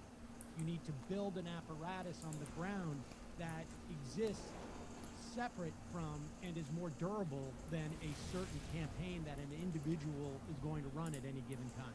I mean, that to me seems like a very basic message. And frankly, I mean, if I was, the squad, I would be traveling around with Doug Jones talking about that, because, apparently they can't undercut his message by saying he's so far to the left, he doesn't know what it is to run in some place outside of New York, right? I mean, that to me seems like to be the clearest expression of somebody who understands the dynamic that's going on here. Damn. What was ostensibly the message that the moderates were running on that got stepped on? Like, what was the message? Was it just, we're going to protect your pre-existing conditions? That was the whole message? It's a sword they're gonna die on, right? I mean, the moderate message was, I think, pretty well summed up by the Joe Biden campaign, which is that we're going to get rid of Donald Trump, we're going to restore decency, but nothing will fundamentally change. Yep. And that's the message that these moderates want. It was seen as a gaffe when Biden said that, but it wasn't. That's the message that moderates wanted to convey to a lot of the suburban voters who, they've been you know, they were winning over in 2018 and to lesser extent 2016, and that they were kind of banking the rise of this new Democratic Party on. And unfortunately, it feels like it worked too well. Well, yes. So, I mean, yes. you got Biden. Right, exactly. Exactly. And the Democrats did nothing to tie the Republican Party to Donald Trump. Wow. So the Cool. idea was like, I got you. You're right. We're going to get rid of Donald Trump, and nothing else will change. Nothing. I won't change anything else. I mean, Keep the House as it is. Keep the Senate as it is. Yeah. That is, I mean, that to me seems like an unbelievably short-sighted message. I mean, it's pretty obvious. Like, okay, you know, it works for Joe Biden because Joe Biden's the one actually running against Donald Trump. But if you go around and you put Republicans, you platform them at your convention, and you talk about the good Republicans, and you embrace other Republicans, and you say secretly they're telling us we don't like Donald Trump, but they won't say it publicly. No. Well, then how do you think that the person you're running against for Congress is going to be tainted by Donald Trump? You've just basically given the entire script for your challenger. Right, and so people like Katko in Syracuse, where the Democrats were running against her, or Bacon in Omaha, those are fairly popular, well-liked Republicans who, if you're sending the message that, you know, Republicans aren't the problem, the problem is Donald Trump and bad Republicans, then it's quite reasonable for a voter in Syracuse or Omaha to say, okay, well, I actually like my guy, Katko, and this is Representative Bacon. Not bad. He's a nice guy. It's not too hard. It's kind of difficult for the trash because all this black shit going on. Is that it's not that Democrats really tried hard to tie Trump to a lot of these Republicans, but it's also difficult to do because Trump is such a unique figure, and so you can't. You're just some boring politician is not Trump. So you have to say, well, they're Trump enablers, and they created the conditions that allowed we're really high up to come into power, and so for their cowardice, for their enabling, they are therefore bad, and they need to go, whether or not they spoke at the Little League event or not. But because you said it really well, because Kasich and others spoke at the convention. These are good Republicans, then fine, we'll have a good Republican. Where's the boss? Okay, he's right here. What we do? Animal conduct, you probably will take a large amount of damage from the animal. Probably will take more damage from the don't longer until you smash it in the air. Damn. Remains locked until all orders of animal are returned to it. Use hit Deus with the Archon Spirit to bring her back down to the platform, which takes wanted to go the other way because they wanted to be validated by all of these never Trump Republicans and have their view that Trump is somebody different, and that there are good Republicans.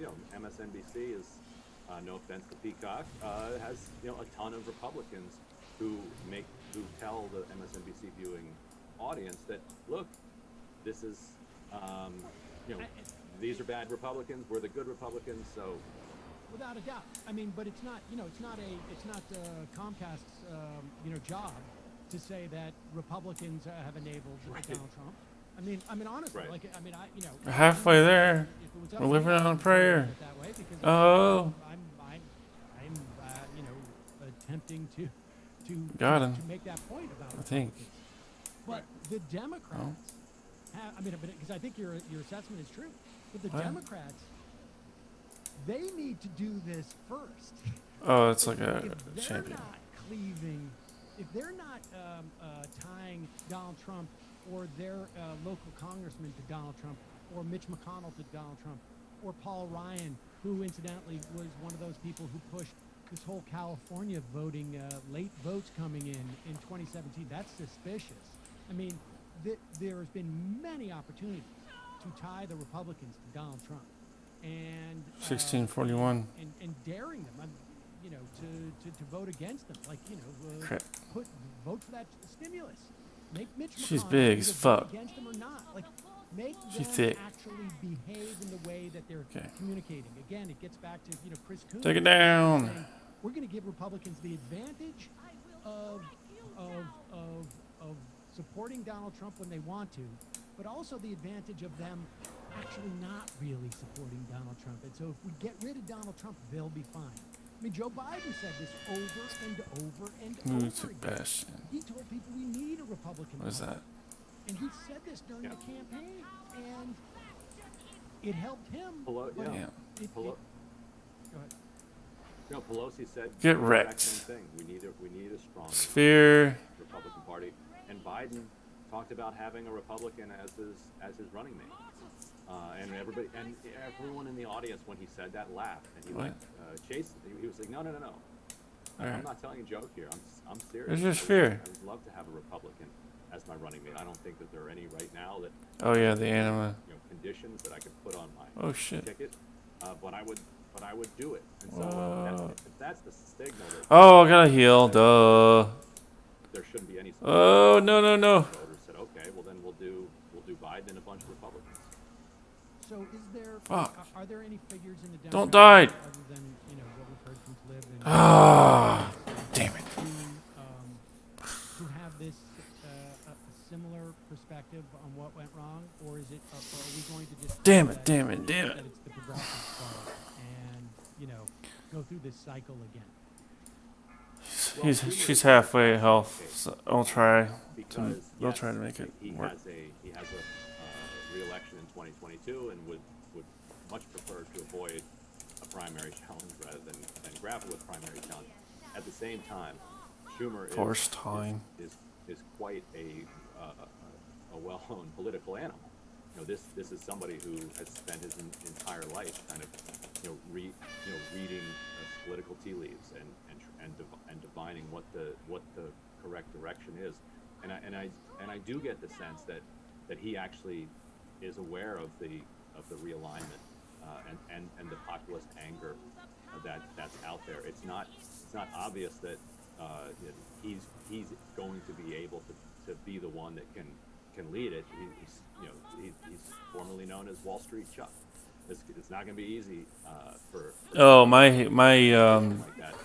think it's because my weapons suck. I'm not gonna heal until I There are a lot of other senators get a good shield who trust his and kind of political sword. judgment, and so whether they have the capacity to absorb that new environment, actually act is an open question at the very best. So it may be that you just need a whole new crop of Shaman's healing it. to get it, but it is starting to dawn on a significant number of Democrats in Washington that what the stakes are in this fight. You would have thought that November 2016 would have brought about this kind of evolution in their thinking and in their understanding of who their opposition is. It did for a few, but particularly Trump resisting the results of the election and a significant number of Republicans, Necrolord ability. the entire Republican Party, Make a shield. publicly has been a bit. Next to a corpse, it'll wake-up call, but last longer. like I said, if you've been doing things the same way. I mean, how many times do you wake up? We got it. I believe. Yeah, it's noon now. Yeah, exactly. Well, all right. So lastly, 21K. I mean, that's all well and good in the Senate, but if they don't control the Senate, then it really doesn't matter what Chuck Schumer said, frankly.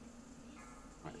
No, the House is seems to be further behind in just kind of intellectually and politically in catching up with the moment. And part of it is just the Not bad. the nature of the institution. It's 4 minutes. like a middle school cafeteria.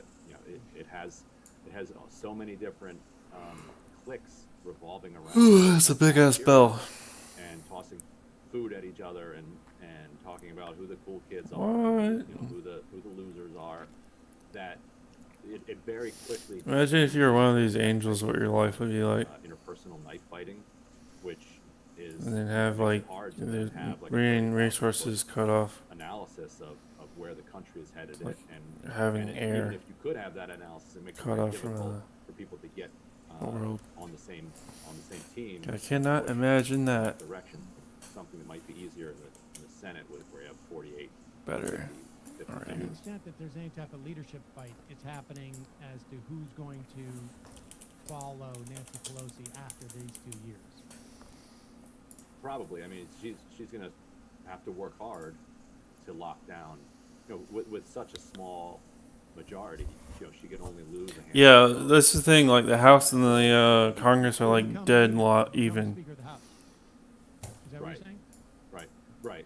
Right. Because the Republicans aren't going to vote for her.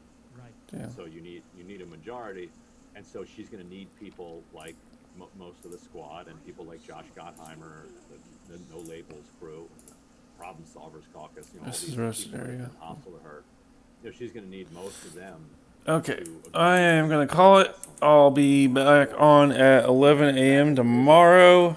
Is it possible that we could see a sort of trans-ideological Thanks for showing me the clips. Those were really good.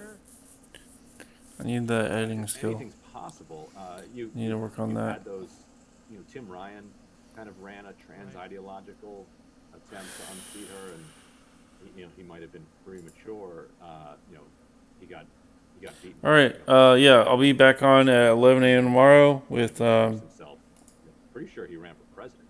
Yes, he did. Oh wow. So he kind of maybe play some Fallout 76 just to shake things up. Catch me then, 11 a.m. Eastern time.